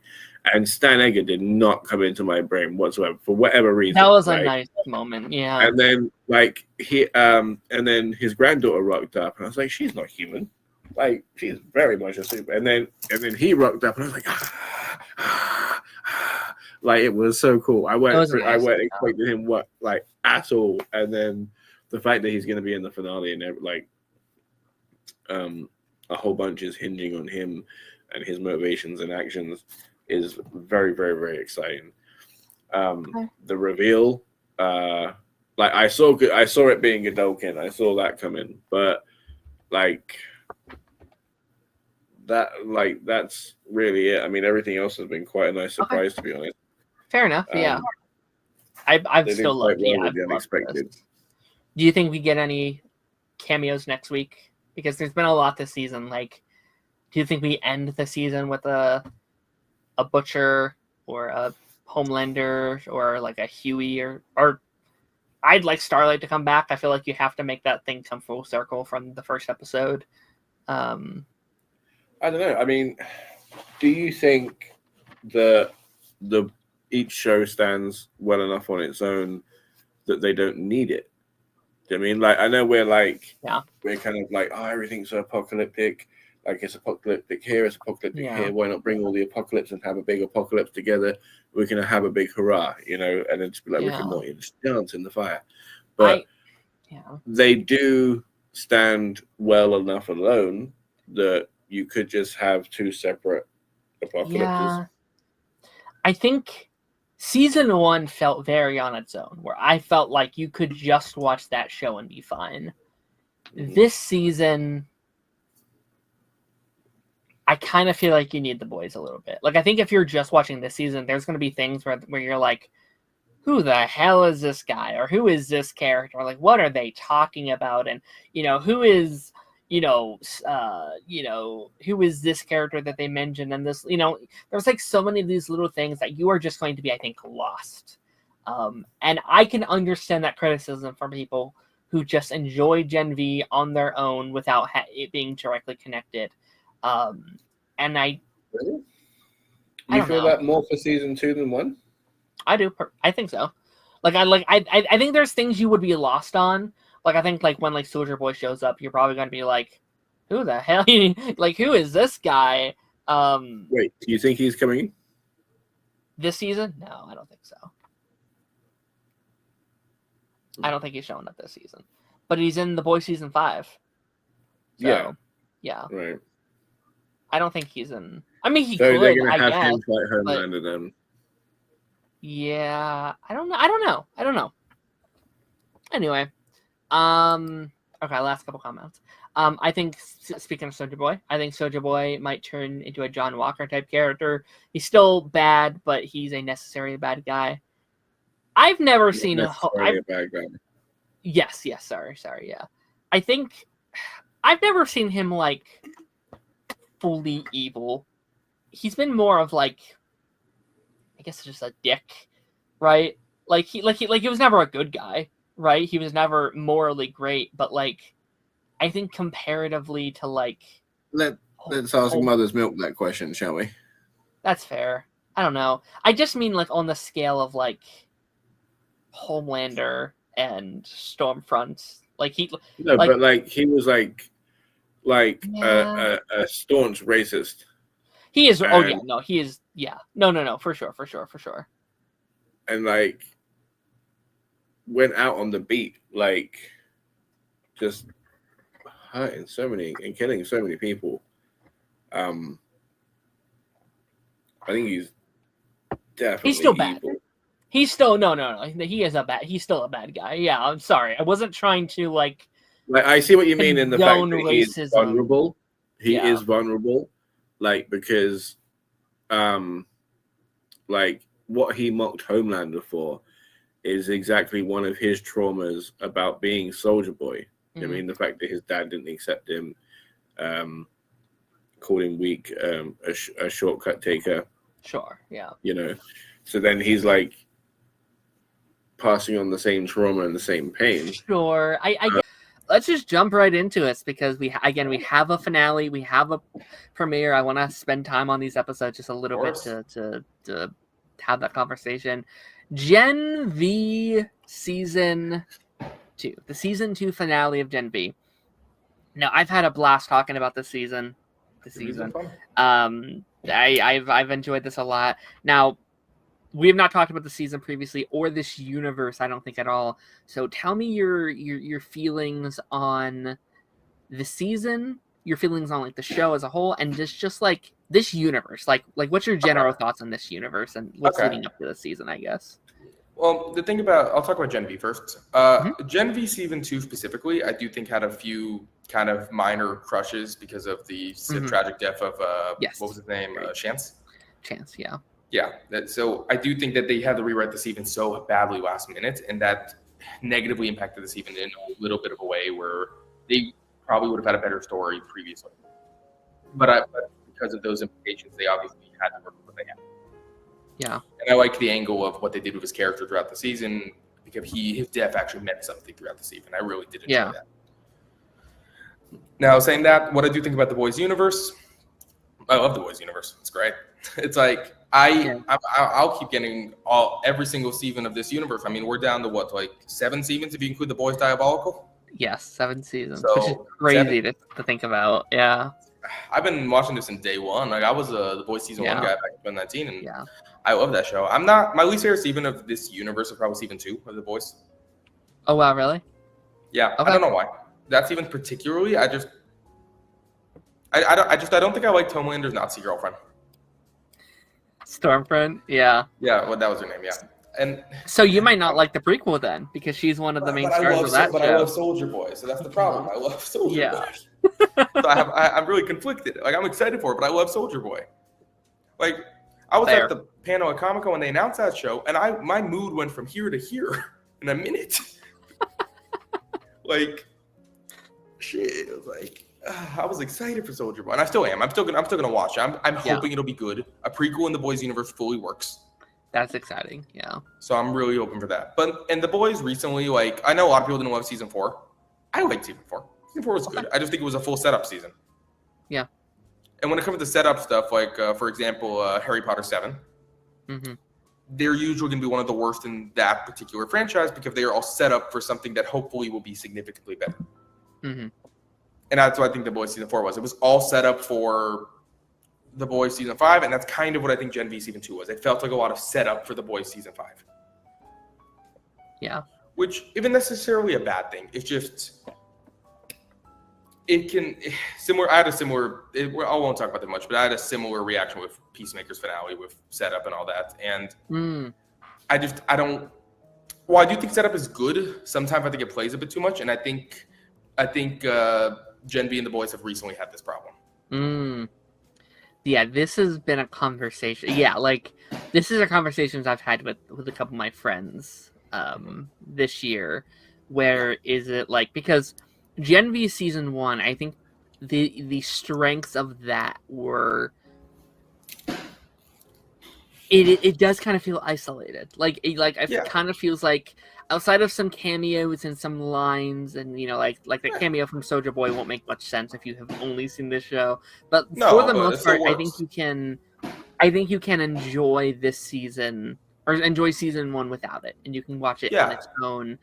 And I think it was such a breath of fresh air because of how far the boys had gone. It was so nice, kind of pun intended, I guess, shrinking down into kind of this isolated storyline with these characters, where this season, and while I do like this season a lot, it is definitely set up for the boys season 5. It is definitely used as, and I don't think this is all bad, but it's definitely used that we need things done before that final season, and we need a season that bridges the gaps between the cast. Like, there's a cameo, I'm pretty sure, almost every episode this season from the boys show. Like, there is a character showing up. Probably, not thinking about it, because I think the whole 7 at this point have appeared either in season 1 or season 2. Like, you had Homelander season 1, you had Starlight, you have the Deep, you have A-Train, Firecracker, like they've all appeared at this point. Butcher was in season 1. Like, so it is interesting. Here's why I think it works slightly better than Peacemaker for me personally, though. Is I personally think, and I still understand the criticisms, especially if you are just a fan of this show and not, the other one. But I do think it works better here than like The Mandalorian and Boba Fett and like Peacemaker, because like it is a more isolated universe, I guess. Like Star Wars is so large, it's such a spanning thing, and it is on like the movie side of things. It's it's on a much bigger scale, where like the boys is it's just kind of these things. things. It's just these kind of two shows for now. It'll get bigger. It's definitely, yes, it is definitely getting bigger. But I do feel like I would be curious to ask people, how many exclusive Gen V watchers are there? Like, people that only watch Gen V and not the boys. I'd be very curious to survey people about. Versus, I just found it on my Amazon kind of stuff. Like, I'm a big Gen V season 1 defender. I love that Steven. Like, that Steven is my favorite Steven in the boys universe. I just don't think I have above it are boys season 1 and 3. That's it. Yeah. I like it more than both season 2 and 3, 2 and 4 of the boys. Like, I love Gen V season 1. Gen V season 2, the reason I did like it. I enjoyed the season. Yeah. Have I said? Have you said season 1 just felt so much more isolated? And I think an isolated Steven is always going to be, for the most part, a better season. Sure. Yeah. No, I definitely I don't disagree at all. Like, I like the season a lot. I enjoyed it still. I think the positives outweigh the negatives for me personally. No, me too. But it is definitely, I think, I'll say this, I think it's the messiest season in the boys so far for me. I thought about this. Like, it doesn't work for a lot of reasons, but the positives are so big. Yes. Yeah, no, like, I think, like, and, like, that's the thing that makes it tough, I think, reviewing this particular piece of media, because there are things that hold it back, but I do think a lot of those issues were a little bit out of their control. Like, I said before the season started, I said, if my only criticism is that the pacing feels weird or off, I will give them that pass because they lost one of their major cast members and they had to work around that. And, like, I was kind of like, and I do think that's a big thing. Like, I think, like you said in the first minutes, like, I think they had to scramble, rewrite the season almost completely, switch things around, switch the way the episodes came out. No, literally. Because I heard that he was about 2 weeks away from shooting. Yes. When he passed away. Yeah. So they were fully done with the season. I think he was on his way to set. I could be wrong about that. I think he was on his way to shoot. Yeah. Like, and that is devastating. I think I can't imagine just, like, as a producer, or, like, the people that, like, are making the call sheets, like, there must be such a, not to go down this is a dark path, I'm sorry, but, like, no, you're good. Just like that grief, I bet, is very palpable of just, like, I would imagine scheduled him for this day, and, like, there's so much of these, like, what ifs that I imagine go through that cast's mind. No, I would imagine. And I will say, I think that is the season's strength. It is a love letter to that actor. Yeah, it really is. What they did with his dad was so good this season. Yeah. Like, what they did with his character, like, they didn't have to show him dying, but they just said it so powerfully. Like, they really, it wasn't even like a big explosive death. It was something simple, something that could just happen. Yeah. And that was easily its biggest strength for me. So its biggest weakness, but also its biggest strength. Yeah. No, for sure. Yeah, it is, like, the season started out, and I was like, wait, they did it, they're doing it all off screen and blah, blah, blah. Yeah. But I think that as the more they kind of went along, it's like, oh, I see what they're doing is that they are circling the entire plot kind of around him. And I do think the first half of the season was them in Elmira. I do think that they were locked up in there for the first set of the season, and they realized we can't do that. And I think that just kind of go into it, because it's like, okay, so they have to start in prison, and then they get out, but then they have to be sent back in to then escape again, but then almost go back again. Like, that back and forth. Yeah. Yeah, and I get what you mean, because you can also, like, tell with the way The Boys season 4 ended and the way Gen V season 1 ended, kind of teased that you would see the whole prison thing, and you would see them break out and all that. Instead, they did a time jump, which I think was the best move. Because I know The Boys season 5 is meant to be about 6 months after this. Yes. Yeah. Which, that's a good thing. Like, I do enjoy small time jumps like that. Yeah. I'll be curious to see the current status of the world and how much of a how much of a hellscape are we dealing with here. And maybe that's for the best, because I do think in, like, the political world, and I know people are like, well, don't make it political, but it's like, at this point you have to. The Boys have always been political. It is. Yeah. It's been political since season 1. It's always been political. It 100% has. Like, it's much more political. Like, originally it was much more of a parody of DC, I guess. Yes. It's become a lot more political than that.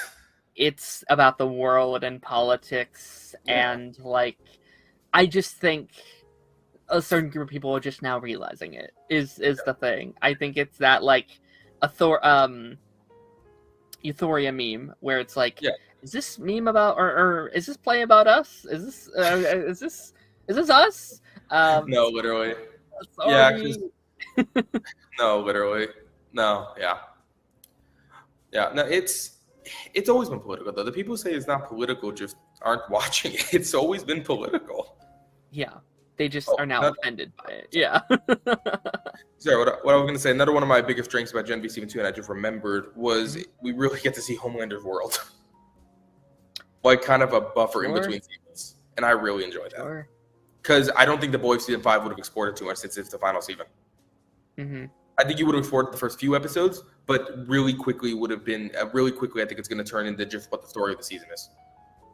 Yeah. I don't think you would have been able to explore his world without a buffer show, and that's what I did like about Gen V Season 2 as well. Mm-hmm. Yeah, I think not including Homelander at all in this season was the best thing. Yeah, I agree. This show could have done, because I love Homelander. I think he's one of the greatest films of all time. I think Anthony Starr is incredible. But like, it's this double-edged sword because he's the star of the show. He's my favorite character to watch on screen. But also it's been a lot. It's been 4 seasons of it, and Gen V Season 2 even focused a lot on just his presence. Even though he wasn't there for most of it, his presence was still felt there. And it was such a breath of fresh air to have like a villain that really, yes, he's still around. Yes, his presence is still felt, but it's something new. It's something fresh. I think the world doesn't see him as a villain. At least half the world doesn't. And I think that always played well with Homelander. Like, the second he realizes that he can do shit and people are going to agree with him, he starts going a bit nuts. Yeah. No, I think Cypher was the best thing this season could have done. I think Cypher was that, like, that's just nail in the coffin. Where, like, if he wasn't in the season, I do wonder how it'd feel. Like, if it was just kind of these kids just kind of doing their shit. Like, I love the kids. They're awesome. I love these characters. But he is that, like, he's pushed. He like, this is a villain that's able to push these characters in such a strong way, push them to their limits. And I think he's such a good device for our characters to grow. And like, he's probably become one of my quickest growing characters since Soldier Boy when it comes to popularity of the show that I really enjoyed. Yeah. Like, when I think of this season, I think a good villain will define your season of TV. Oh, like, definitely. when I think of any good season of comic book television, I think of the villain that prospers. I think of, like, Arrow season 5, where it's like, well, that's Prometheus. Or Flash season 1 is like, well, that's Thawne, you know? Like, there are some seasons where the villain, if, like, the season could be ass, but if it's a good villain, the whole season's not necessarily terrible. A villain could save your season. 100%, and I think that's something that sometimes a lot of these shows like Black Lightning and The Boys and even Daredevil in some ways, where it's like, wait, which season was that? Because it's like, okay, you kind of have the main villain for every for all of them. So it's like, wait, which season of The Boys was this? Because they do kind of start to blend a little bit together, where I'm like, wait, was that season 2 or is that season 1 or is that season 3? Where this is like, well, this is clelerly season 2 because this exactly. was I mean, the way I think of it for The Boys, I'm like, okay, season with Soldier Boy, season 3, season with what's her name? Starfront? Was that her name? Starfront. Yeah. Yeah, this is a season with her. Like, I would think of a character that's only in that season, except when season 5 of The Boys comes out, that Soldier Boy thing is going to kind of be obsolete. But yeah, no, for sure. I mean, how do you feel that they killed him? Because I was not expecting, I was theorizing over these last couple of weeks. I was like, okay, this could be our next Homelander, right? Like this is a character that could have gone massive places. And I think once it happens, I was like, okay, this makes sense. I was a little disappointed because I was just like, I love him so much. So good. But I get it. Yeah. No, yeah. Especially since the actor who played him, Hamish Winkler, something like that. The actor who played him, like, I had just been acquainted with him last year with Batman Cape Crusader. Yes, because he was Batman in that show. And then I saw he was also being added to Gen V. I was like, oh, great, a new actor for me to get to know and all that. And I would have loved to see him more than this season. I think he would have been. I think he would have been a stronger character on The Voice. Genuinely, I think he could have been a really strong character on The Voice. Yeah, I was so fascinated where like they were, because like I was kind of pitching this like power struggle after Homelander's gone sort of situation. I was like, okay, like we have Sister Sage, and we'll talk about her in a bit because I have thoughts on her. And then we have Cypher, and we have Stan Edgar, and we have Soldier Boy, and like a lot of these, even like Starlight, and like a lot of these characters that could fill in that gap once Homelander is gone, for better or for worse, depending on the direction and where The Boys ends. I was like, that's gonna be fascinating. I think especially with how powerful, I think Jonathan just like brought it up. Like I feel like he was defeated too easily. He was. I kind of agree. I think there is a poeticness to it that like he helped her get stronger. So but the way he defeated him, and I think a lot of comic book shows have that problem, truthfully, where they don't know how to defeat their villain, and it feels like they're defeated way too easily. Yeah, like some comic book shows can do it really well. Like I think early Flash did it well, but then there's some comic book shows that you can tell they really don't know how to defeat their villain. Like I'm trying to think of a good example. I guess later Reverse Flash, but the Thinker in like later Flash as well, where it's like he is very overpowered and he's too quick to like be able to lose any of these. I'm gonna answer this one as well because I also think this is a good point. I feel like this season could have used a couple more episodes to flesh out some of its characters, especially Sam, Annabeth. Yeah, I could have seen another 2 episodes for me. I could have seen at least because I think especially with this final, because I do also like the actor that he transformed into, SpongeBob from Broadway. I forget his name, but from Wicked as well. Yeah, like as much as that actor gets memed, he is a very good actor, and I also really enjoyed his performance as that character, to the point of like kind of like what we said. I would have kind of liked, honestly, that be like episode 7 maybe be the finale of this season, and then season 3 is the other actor as that character, and it's like a 2-season arc with him, because you don't really feel the presence as much, because like we get him, he's back and he's revived and he's powerful. It's like, oh, he's gone pretty instantly, and I think you could have had a whole season of him like trimming the herd. And definitely.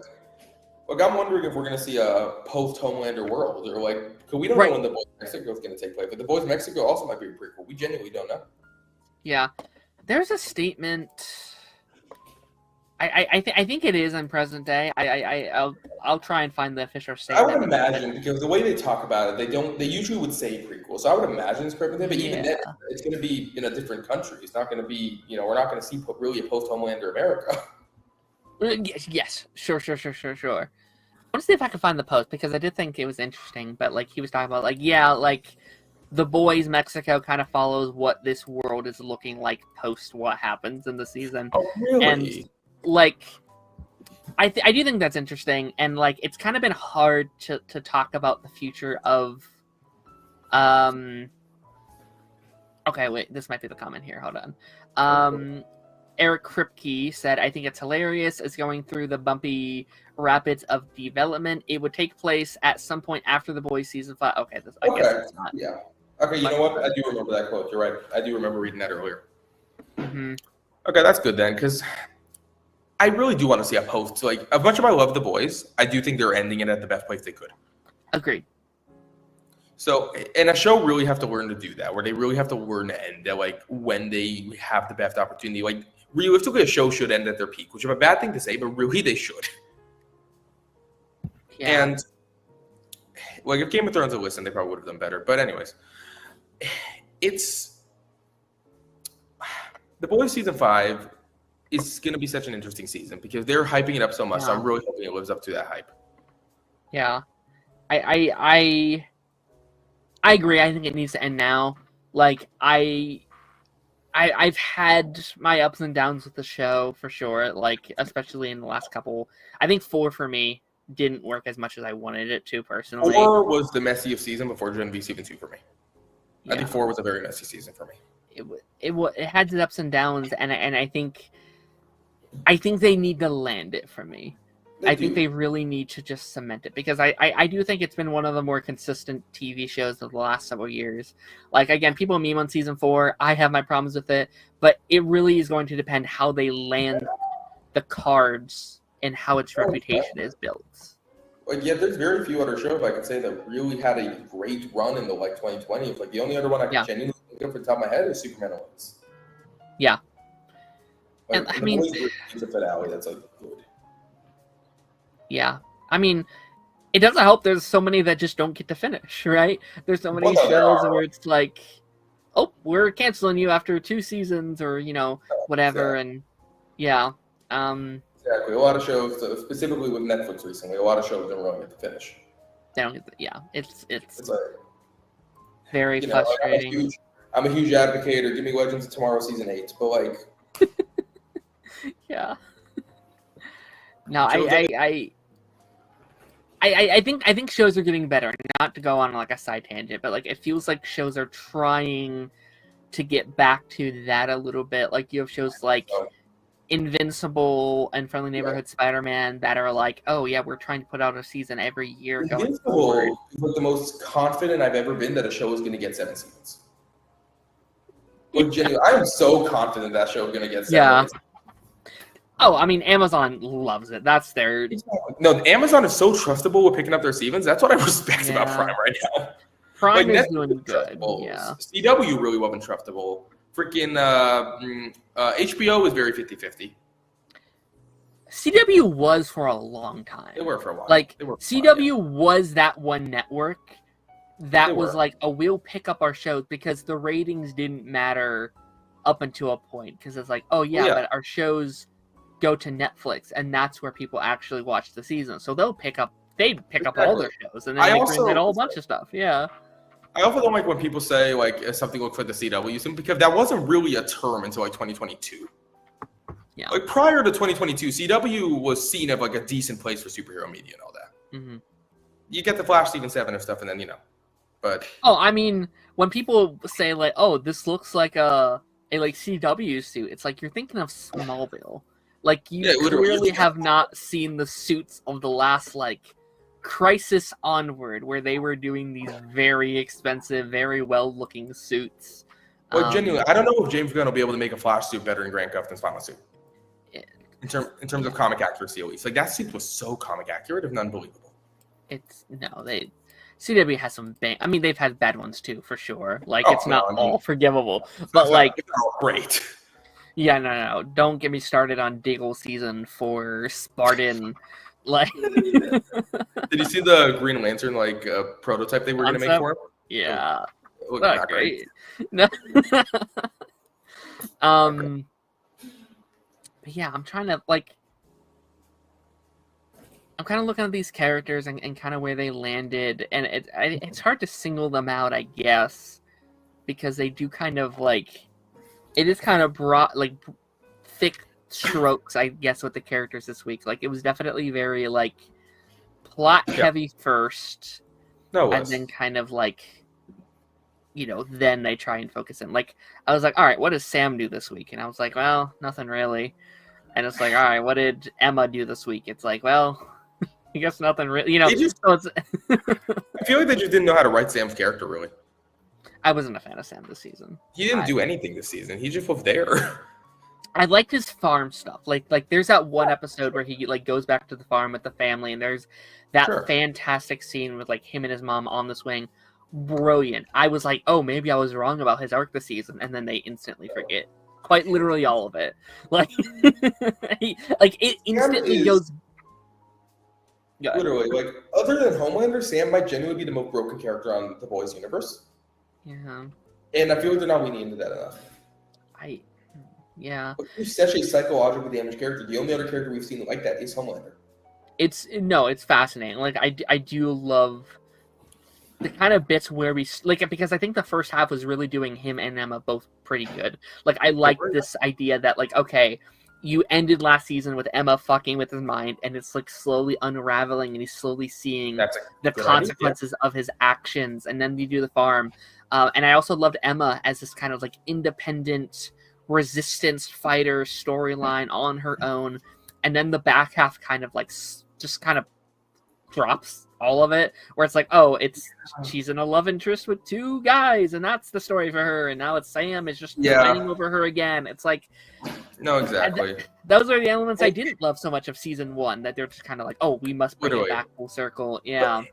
But it's hard to blame this season because of what happened behind the scenes. So it's like, it's very hard to place this season. I have a pretty similar, it's a different scenario, but I have a very similar problem with Daredevil Born Again season 1. I was just thinking that too, because that is another one where I don't like that season a lot, but I don't blame them for it. Like, no, exactly, I get it. I'm very mixed about that, Steven. Like, there's some, like, for instance, the most hated episode of that season, I love. Like, I love the Bank Heist episode. How many people do not? No, same. Like, it's a weird feeling I have, because I don't hate any episode. I think all the episodes on their own actually work pretty well. Yeah. It's as a season narrative. I get you. Yeah, because, like, for instance, I think I enjoy it more than Daredevil Season 2, but it's not better than Daredevil Season 2. But I do think I enjoy it more. Because, for instance, that Bank Heist episode, the reason I really like that Bank Heist episode is because it feels like a bottle episode in a way, something you would get with a 22-episode season. Yeah. And I think that's why people didn't like it for this season, because there wasn't enough time. But as its own episode, I love that episode. Yeah. No, it's individually that, and like, I actually think that's a good comparison, because that's kind of how I think this season operates as well. It's like, there are messes when you're looking episode to episode, but isolated, it all works. Every episode works on great, their own. Yeah. Like, for instance, Daredevil has the whole, the one plot with White Tiger that kind of gets thrown away after that happens. Yeah. And then Gen V have kind of Sam's whole plot, which also gets thrown away once that finishes. Yeah, that gets thrown away. I'm trying to look through here. I like Marie this episode as well. Like, I think Marie's. I think that works. It's definitely, I think, set up for future storylines. Like, it's. Oh yeah. I like that. Like, yes, she's the most powerful. Yes, she's very OP, but she's still very broken, and she doesn't quite know how to use these abilities. And I do like the full circle moment of her being the one to kill.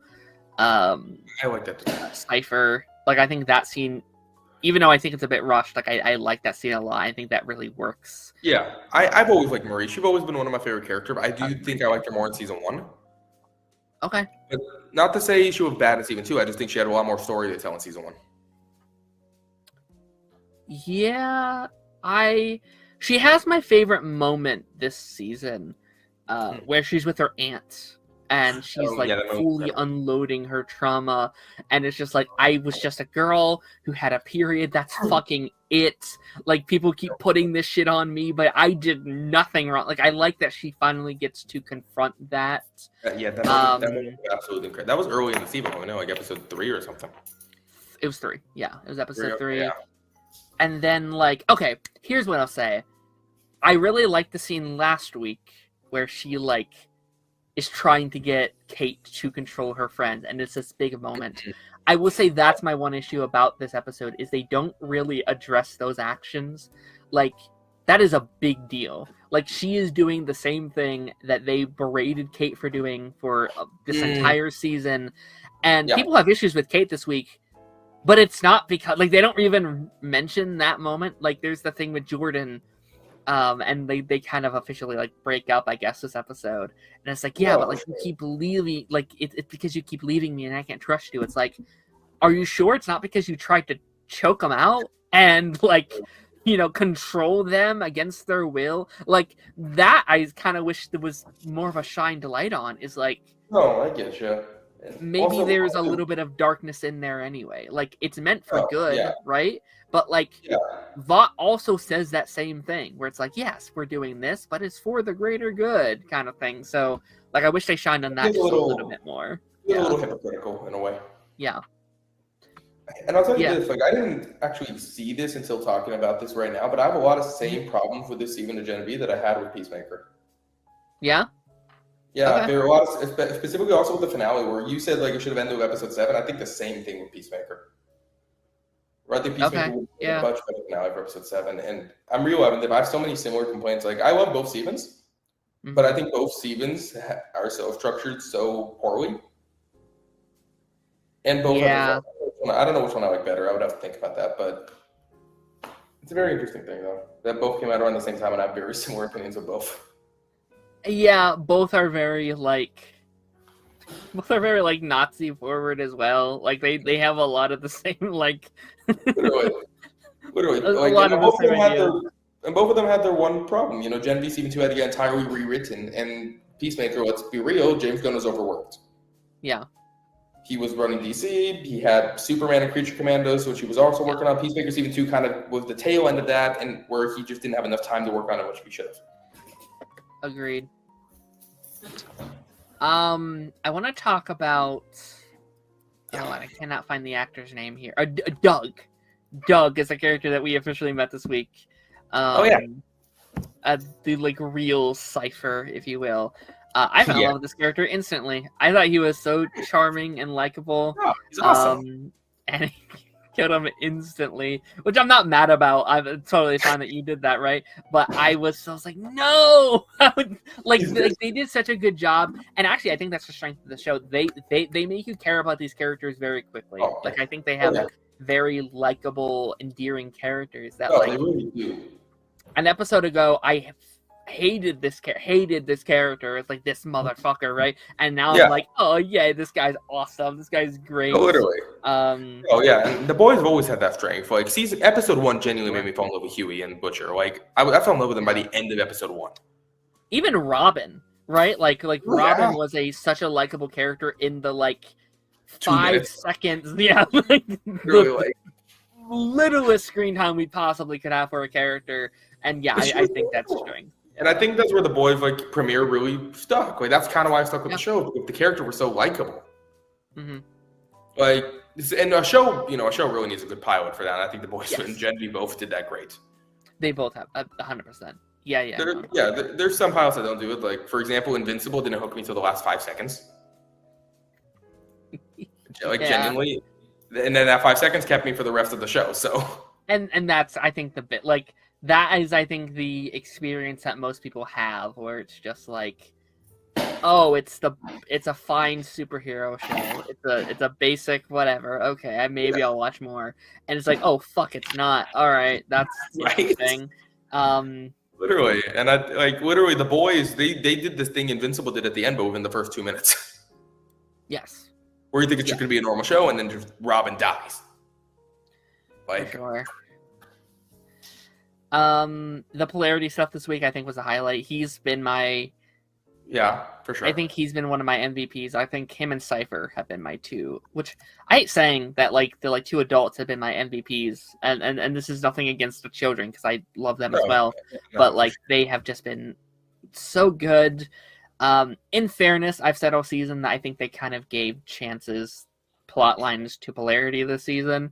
I think they literally flopped them. I think probably, but I think it really helped because I didn't like Polarity much in season 1. Like, he was alright, but he's an unlikable character. Yeah, he's a douchebag. He went through such a redemption arc.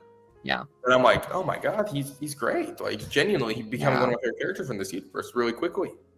Yeah, I really do think that he would have originally died this season. Probably, and you would have had the thing where Marie heals Andre instead, and that's the scene. It's that thing, and now they literally had to be like, well, let's move pieces around, let's do this. And I love the bits he had with Sister Sage this week. There's that fantastic line where it's like, that was a mistake. You are at your most powerful when you have nothing to lose. I was like, oh, that's interesting. I like that dynamic a lot. I think that's really fun. And I think his arc has to be he lives. Like I think that's where we end it. Because he needs to, his arc kind of completes Chance's arc. So you kind of can't have him die with that. You cannot kill. Like, I think the arc has to be like, he doesn't necessarily want to live. He has to live and own up to his mistakes and make a better future. And everything he does is for Chance. Yes. And that's where I think his arc has to end. Like, if Gen V gets to Season 3, which, honestly, until this finale, I would have been pretty sure. Mm-hmm. But I can see them easily going both ways with that. Yeah. They said they had plans for a Season 3. Which I'm like, good. I think... I see no reason why they wouldn't. Like, he keeps mentioning, like, views and views and views, but it's been #1 every week since it's come out. No, and Amazon isn't really, like... Amazon's fine. Amazon, I think, is one of those... They'll just be like, sure, whatever, have it. Also, I don't know if this is a hot take, but Amazon, I genuinely think, is the king of superhero television right now. Agree. Like, The Boys, Invincible, and then I personally loved it. A lot of people didn't, but Batman Cape Crusader. Me too.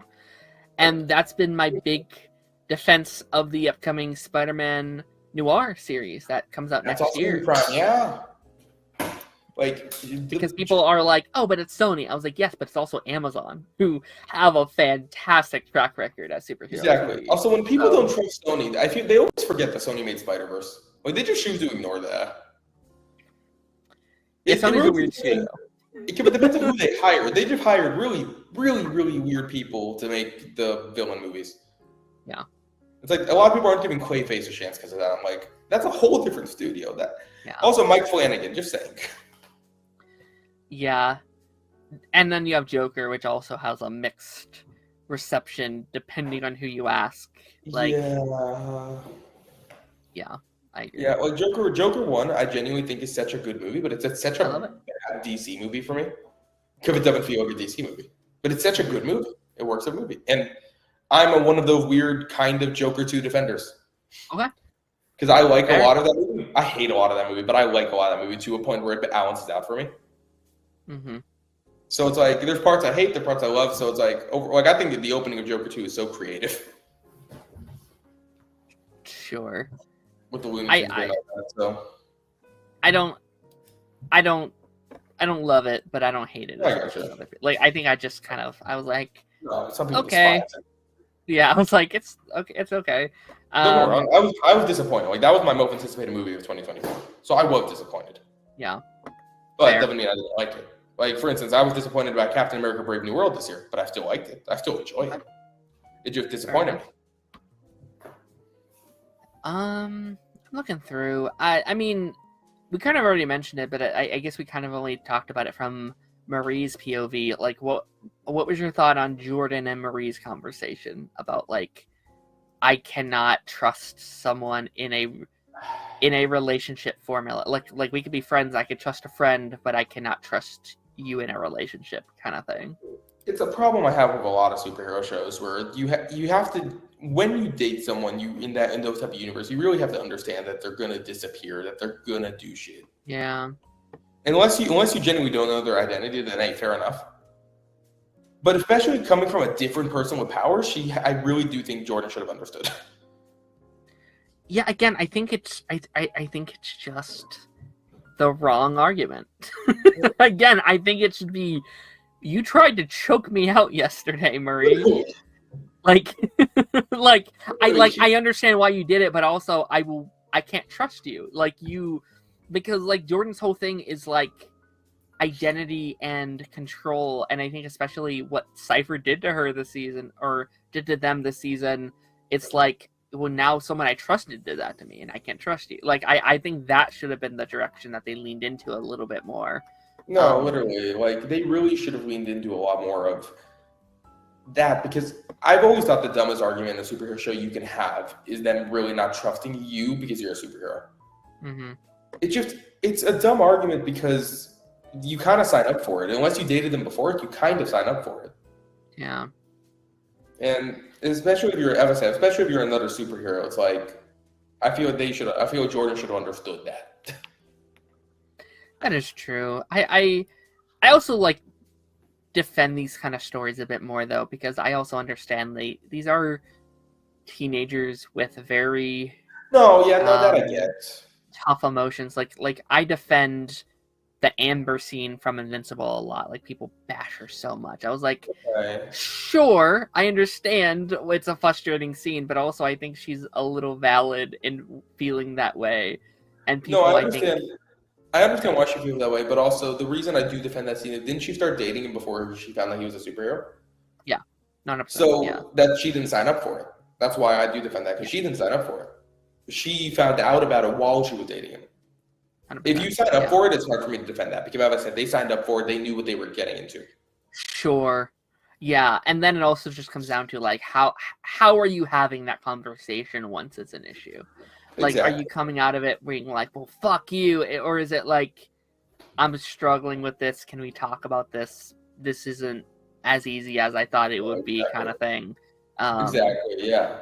No, for sure. And it happens a lot in superhero shows. It's a very common trope that's kind of tiring, I'll be honest, but it is needed for a lot of shows. I do get it. Mm-hmm. Like, I can't think of another example off the top of my head other than Invincible, but I do know other tropes do it. Yeah. Kate gets her powers back this week. That was cool. It felt earned. I like the way they did her. I actually think she was also very strong this season. I liked her redemption. I was kind of worried at the start of the season of how they were going to handle it. For sure. I think they handled it very well. It didn't feel forced the way she got brought back, how everyone kind of got brought back together as a team. Sam felt a little weird sometimes, but I think Kate felt very natural and very... I think Kate had one of the more solid arcs this season. Yeah. Like, I really wish they just had Sam had to do something more, but... Yeah. Because I don't trust that. I don't think you're going to be in The Boys that much.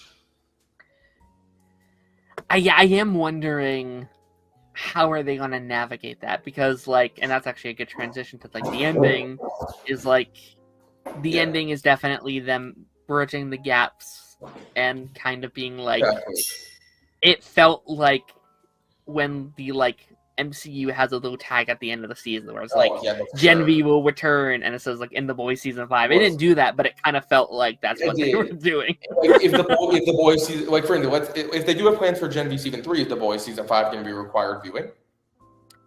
True. Because that's never a good thing. That's, in my opinion, that's never a good thing, especially with TV. I agree. And then vice versa, will you have to watch Gen V to understand The Boys season 5 when exactly I know I had a friend who was hesitant to watch Gen V, and he was wondering if he had to watch for The Boys season 4, and I told him, nah, not really. And I'm like, I wonder if I would have that same conversation with The Boys season 5. Could I tell him the same thing or no? Yeah, and it is definitely, it's a tough road to walk. Yeah, when you have these, because season 4 of The Boys, I think they handle those characters very well. They're not in it much. They're not in it much, and you can just kind of assume they're random soups. If you just see these characters, it's oh yeah, they just got these random superhero, at least these random kids. Yeah, you don't need to understand it. Where how are they going to introduce them in The Boys season 5? I think they can do it and it makes sense. No, exactly. I'm much more worried for how it's going to transition to Gen V season 3. Yeah. That I'm much more worried about. For instance, I do think you can easily just put these characters in and just have them be part of the Resistance and not necessarily have Gen V be a requirement. Yeah.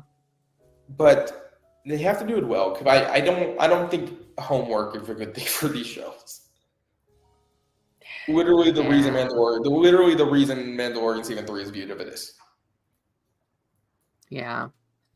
Yeah, no, it's frustrating, and again, I think it works sort of better. I think it kind of works in that same vein of okay, if you're watching The Flash, then you're likely also watching Arrow and stuff like that, where I think it works better in those smaller pockets. Well, that's the best era of television right there. Flash, Arrow, Supergirl, Legends, Day. That was great.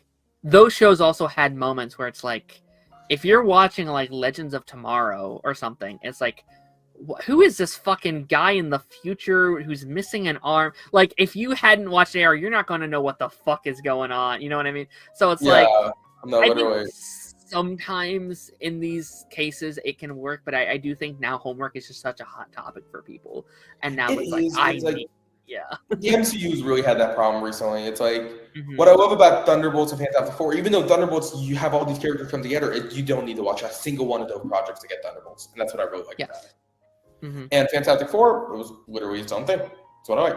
But Captain America Brave New World, I don't genuinely, you would have so much of a better experience if you knew about the Incredible Hulk and all that. Sure. And also just like, who is Sam? Who was Steve? Who's I've Bucky? Like, I've said this for a while. Betty, I think Falcon, literally, I've said this for a while. I think Falcon and Winter Soldier should have just been Captain America 4. I agree. I fully agree. And then Brave New World should have just been 5. Like, that's just what it should have been. Because people watch movies more than shows. That's always what's going to happen. Yeah. The normal audience is always going to watch a movie more than the show. Couldn't agree more.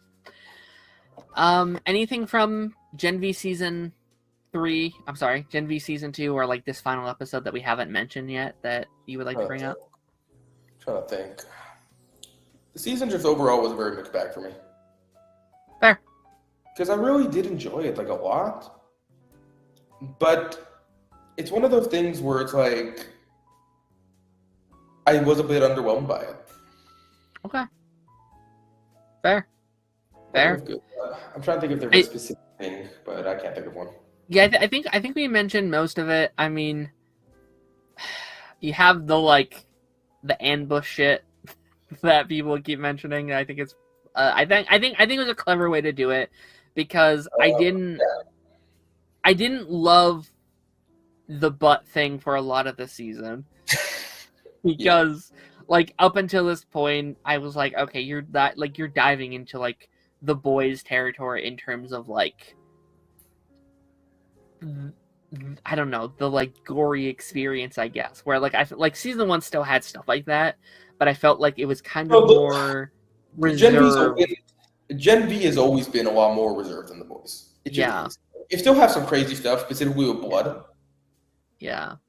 Like Marie's power is literally blood. Of course, it's gonna have blood, but the Gen V, like, if you don't want to watch The Boys because of some of the growth stuff or some of the sexual related content, Gen V is a much better show for you than that. Yeah, but then I'd argue this season it's like, you know, you're having people crawling out of butts and you're having, you know, diaper babies and you're it's like, okay, it's definitely leaning more in that territory, and I'm glad it did come full circle. It's not like, oh, we're doing it for the sake of doing it. Like it feels like every weird thing that early on in the season I was like, I'm not a huge fan of that. It comes full circle. It's like, they were doing it for a reason. Like I had that issue last week with the whole like diaper baby plot line where I'm like, what are we doing here? Why are we doing this? And then the end of the episode is like, I understand why they were doing this character because you needed someone to kill off at the end and she was powers. Okay, that makes sense. Yeah. I just thought about this. Should we talk about A-Train? Like his little appearance? Sure. Yeah. Yeah. Like it's set up at the end there. Same with Starlight, which I feel like I saw someone say it kind of felt like when you finish a video game and they come to like congratulate you on beating the boss, and it's like, yeah, kind of. Like Starlight is at the front of the season telling you your mission, and then they return at the end to be like, "Good job, come join us in the Hall of Heroes." You know, it's like, yeah, that's fair. The reason I like seeing A-Train in this final episode, though, is because, you know, we didn't see him in the final episode of The Boys Season 4. He just kind of dipped. Yeah. And I do like his arc is genuinely turning into one of my favorite arcs in that universe. Yeah. Because I think him and Huey are going to have such a big redemption arc together in the final season. Mm-hmm. Where Huey's going to learn to forgive him fully. And I genuinely think that's what's going to happen. I think he's such a dead man. Like, I love A-Train so much. He is, like, I was saying A-Train was going to die for, like, even season 3, I was like, oh, he's dead this season. He didn't die. Season 4, I was like, he's dead this season. He's not. And now it's like, he literally, I love him. He's a great character. He has to die. He's going to die sacrificing himself to Huey, bringing it full circle. Yeah. No, I was so positive he was gonna die at the end of season 4. Like I was so positive. I was like, he's dead. He is such a dead man. But I guess the idea is they want everyone on the board, and then I think season 5 is like, I think it's a bloodbath. I think at least half the cast is gone. I do. No, I also think that if they're not going to wait for the final episode, I think freaking Mother Milk might just die in episode 4 or something. Like they're not going to wait. They're just going to have it happen. Half the characters they have, like I think the Deep has to die, Homelander has to die, Butcher has to die, Adrian has to die. Like I think we're left with only like a handful of the main cast. No, for sure. And also, I see a lot of full circle moments. Like I fully see Starlight killing the Deep. Yeah. Like I see Starlight killing the Deep. I see Butcher or Homelander, one of them killing each other. I'm gonna see a lot of full circle. Yeah. Homelander's tough. I even see Butcher's son killing Homelander. Truthfully, I was gonna say like there are currently 3 people that I think have the right to kill Homelander, and that's like Butcher, Ryan, and now even like Marie, which like Marie won't be the one, but narratively it would make sense if she did. Yeah. But I would also give Soldier Boy the right, truthfully, but I won't be him. But I do think you have the right to kill Homelander. Yeah, I think Marie at least needs a conversation with Homelander, and that's the thing. They haven't announced it, and she's not in the trailer for The Boys season 5. I'll tell you that. But I do hope that she's the main character for this season. Yes, but then that goes into like our argument where it's like, should she, it's like if you're just watching The Boys, it's probably like, who the fuck is this? Like, who is like? Exactly. You almost have to reintroduce that character as if she's a new character this season. Exactly, and you have to assume that they haven't watched her spinoff.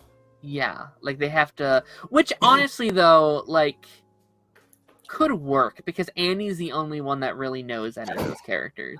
So like they do have to reintroduce themselves to like Huey and Butcher and Mother's Milk and like stuff like that. So yeah, that's gonna be interesting. I mean, they could do kind of like the Arrowverse kind of got good at was like, for instance, when Supergirl's sister was on a random episode, they just mentioned, oh, that's Alex, Supergirl's sister, or something like that. Yeah. Where like Starlight, you mentioned, I met the college student. They could do something like that, which would technically work. Yeah. But it'll be rough. It's still gonna be like frustrating for like the casual audiences where it's like I don't give a fuck about these. Like it's the same thing you would hear with the Arrowverse stuff each year. The people who just watch the like singular shows being like, I don't care about crossover season. I don't know who the fuck these characters are. I just want to watch Barry Allen and Cisco. Fair. Yeah, fair. So it's like I get it. Yeah. No, that's fair though. It's like sometimes you just want to watch your one show. You don't want to have to do your homework. Like for the Defenders is another example of this, where the Defenders really helps if you watch all 4 of those shows. Yeah, you cannot watch Daredevil season 3 without watching Defenders. You can't. You just can't. Yeah.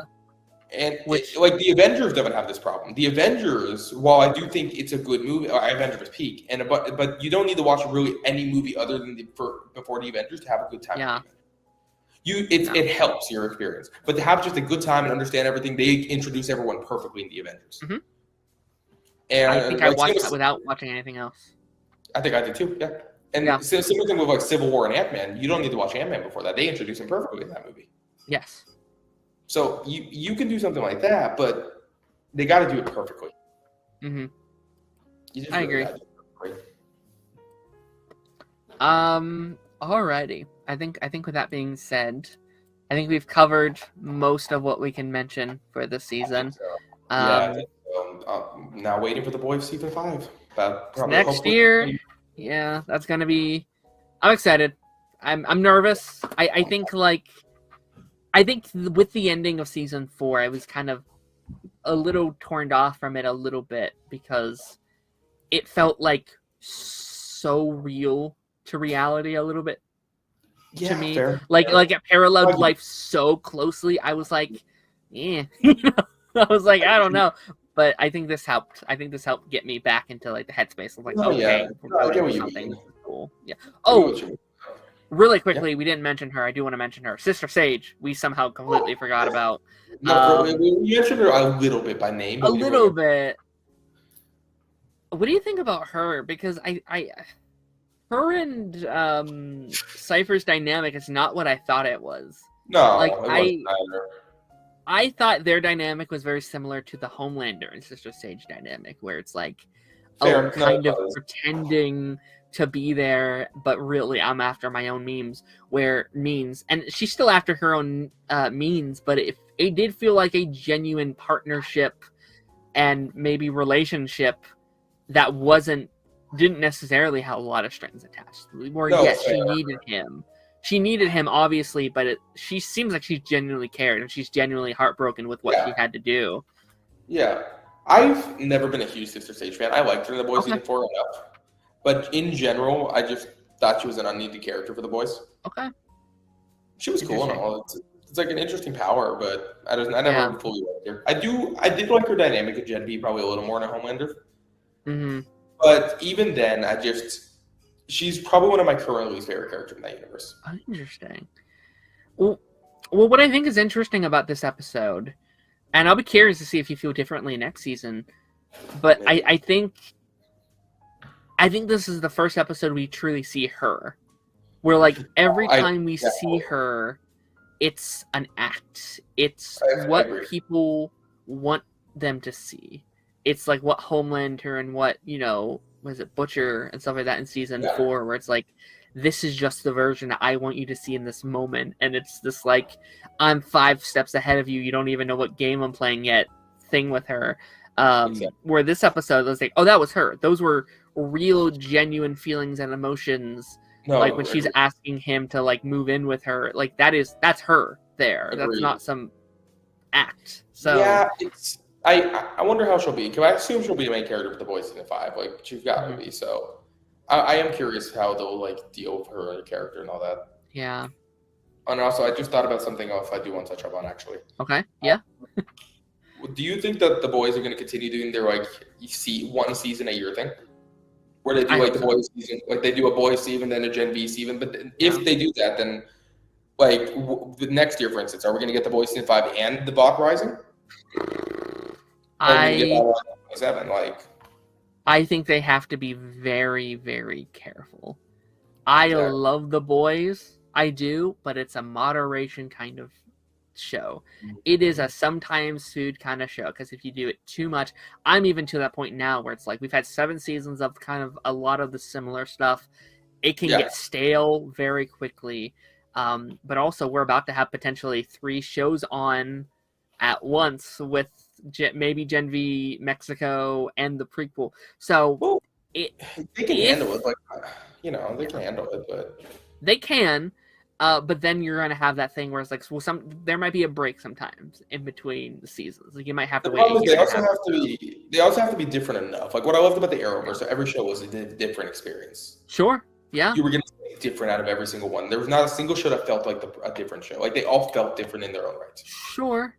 And so far, I'd argue. Well, I think up until this season, because I think this season kind of feels like just The Boys. But I think but I think up until this point, like, The Boys felt very different than Gen V Season 1, and the prequel is radically different. I assume will be radically different than what we have now, and The Boys Mexico can also be. The Boys Mexico, by the way, weird idea, but we'll see. We'll see. I think if they are doing potentially 2 a year, be smart about it.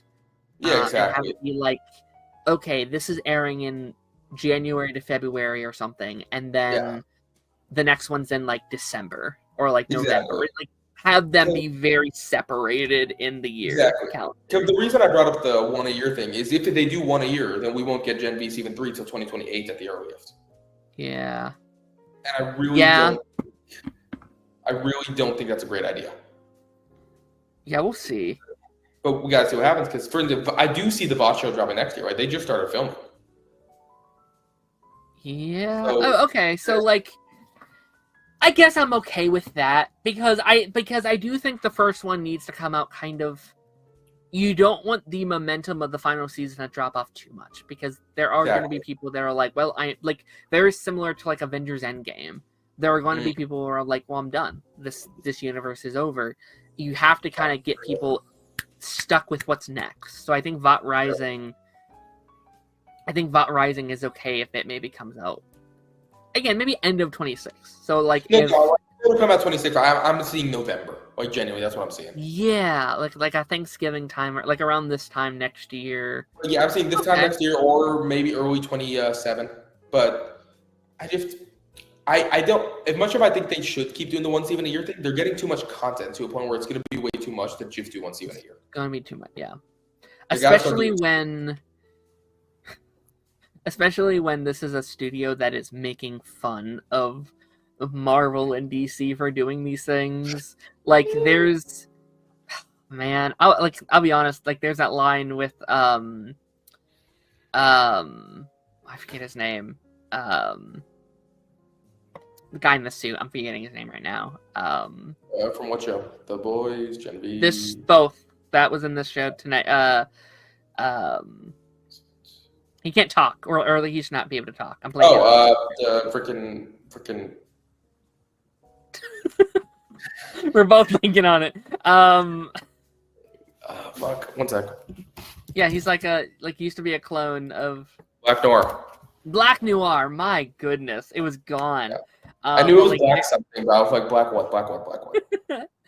Yeah, like there's that line where it's like, oh man, like you shouldn't have just been setting up what's next. Like it felt like you know, like they're shitting on the MCU there and stuff like that, where it's like, yeah, but aren't you literally doing the same exact thing in this very episode? You're just setting up what comes next. And it's I do think that's a little bit of an issue I've had with this universe, where it's like, I agree. It loves making fun of these other IPs while slowly turning into what you kind of hated. It's like turning into what you've made fun of all these years. Well, because say what you want about Amazon, they're always going to love the franchise.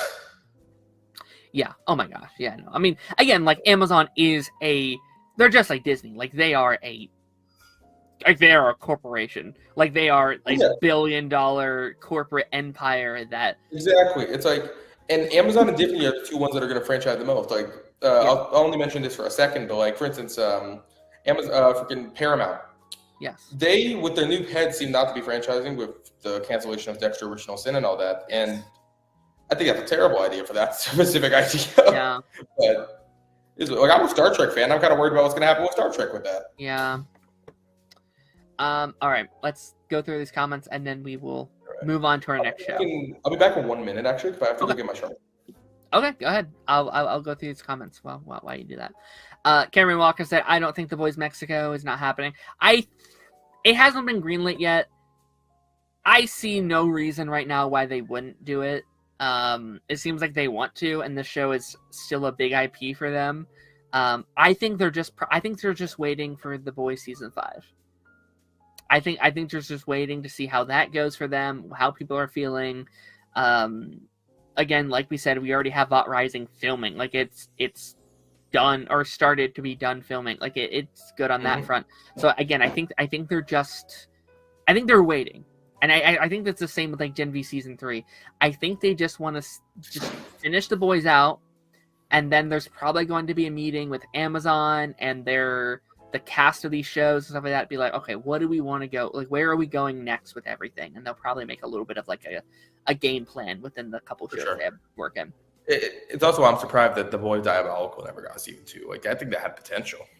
Yeah, I mean, I think that was from my understanding, that was a COVID decision to make that show, because they were like, we have to wait a long time before we can get season 3 out to you guys, but we don't want the momentum to completely die. So here's a little something to hold you guys over until we can get season 2 out. Wait, when did The Boys Diabolical come out? Was that 2022? 2020? Oh.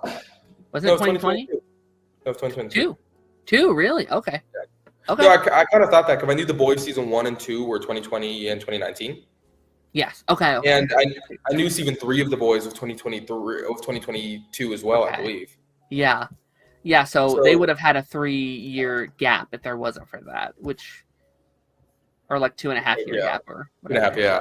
Which I'm like, because the boys, for instance, have had a season pretty much every year other than 2021, which COVID, respect. So no, they've done good in this era of shows not do. I mean, Amazon in general, I actually think are some of the better at that. Like Reacher's got 3 seasons out, like they get a season out every year, and I mean, Invincible struggled, but they're also like animation stuff like that too. So yeah, and it does kind of hurt Invincible because I do think season 1 had the best animation out of the 3 seasons. Mm-hmm. So, but I do like that we're getting season 2 and 3, and then we're getting 4 pretty much in March, I believe. Yeah. Nurio in the chat said Gen V finale felt like setup / premiere for The Boys season 5 in some ways, sure. And then Marlon was helping us out with Black Noir. Yes, thank you. Yes, but yeah, overall, in general, Amazon have been the best for probably keeping up seasons. Like, I don't know when Cape Crusader season 2 is coming out, but I don't think it's that far away. I hope we get updates on both that and Superman here soon because it's been a while. I know Cape Crusader had a recent update with how they're going to use Joker and how they're in post production, so they're almost done. And then I know My Adventure with Superman also had a post production thing. I'm much more waiting to see any updates on My Adventure with Green Lantern. Yes. Yeah, I think Superman and Batman probably will have new seasons next year, 2026. No, we're in such a great era for the big three. The big three are each getting a movie in 2027 with Spider-Verse, The Batman Part 2, and Man of Tomorrow. Spider-Man's got a movie next year. All 3 have a current ongoing animated series. Next year's insane for like comic book shit. Oh, like shit, there's like all the studios are putting out like 20 things. It's like, oh my God. When it comes to Marvel, my least anticipated Marvel thing next year is Vision Quest, and I'm still excited for Vision Quest. Yeah. Like, if we're gonna bring back Ultron, which is like the biggest wasted character in MCU. Yeah. No, Martin, they're like, I think across the board, they're all great. Like, individually, it's like, okay, that's a decent amount. But like when you combine like everybody's stuff all together, it's like 40 projects between movies and TV and animation and video games. It's like we're getting the Wolverine game too. Like, jeez. Wolverine, the Lego Batman game, the like Black Panther, Captain America games coming out as well next year. I think January. I'm pretty sure. I could be wrong. That game looked good, but I didn't know it was still coming out. Yeah, it's come. I hope. I haven't not trusted superhero game development in the last 5 years. Fair. Okay, we'll answer this, and then we do have to move on to our for sure next show.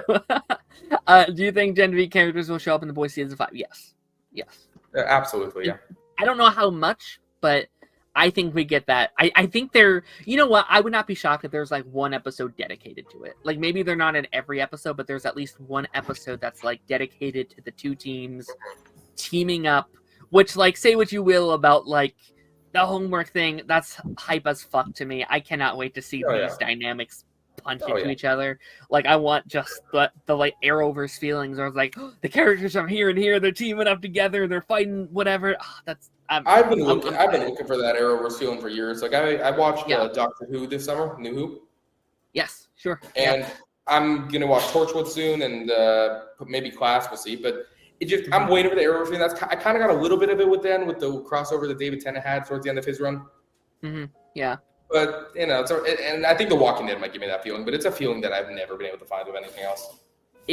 I do think The Boys is the closest thing right now to the Arrowverse, just in terms of like multiple series in the same continuity, kind of running at the same time and having those close connections to each other.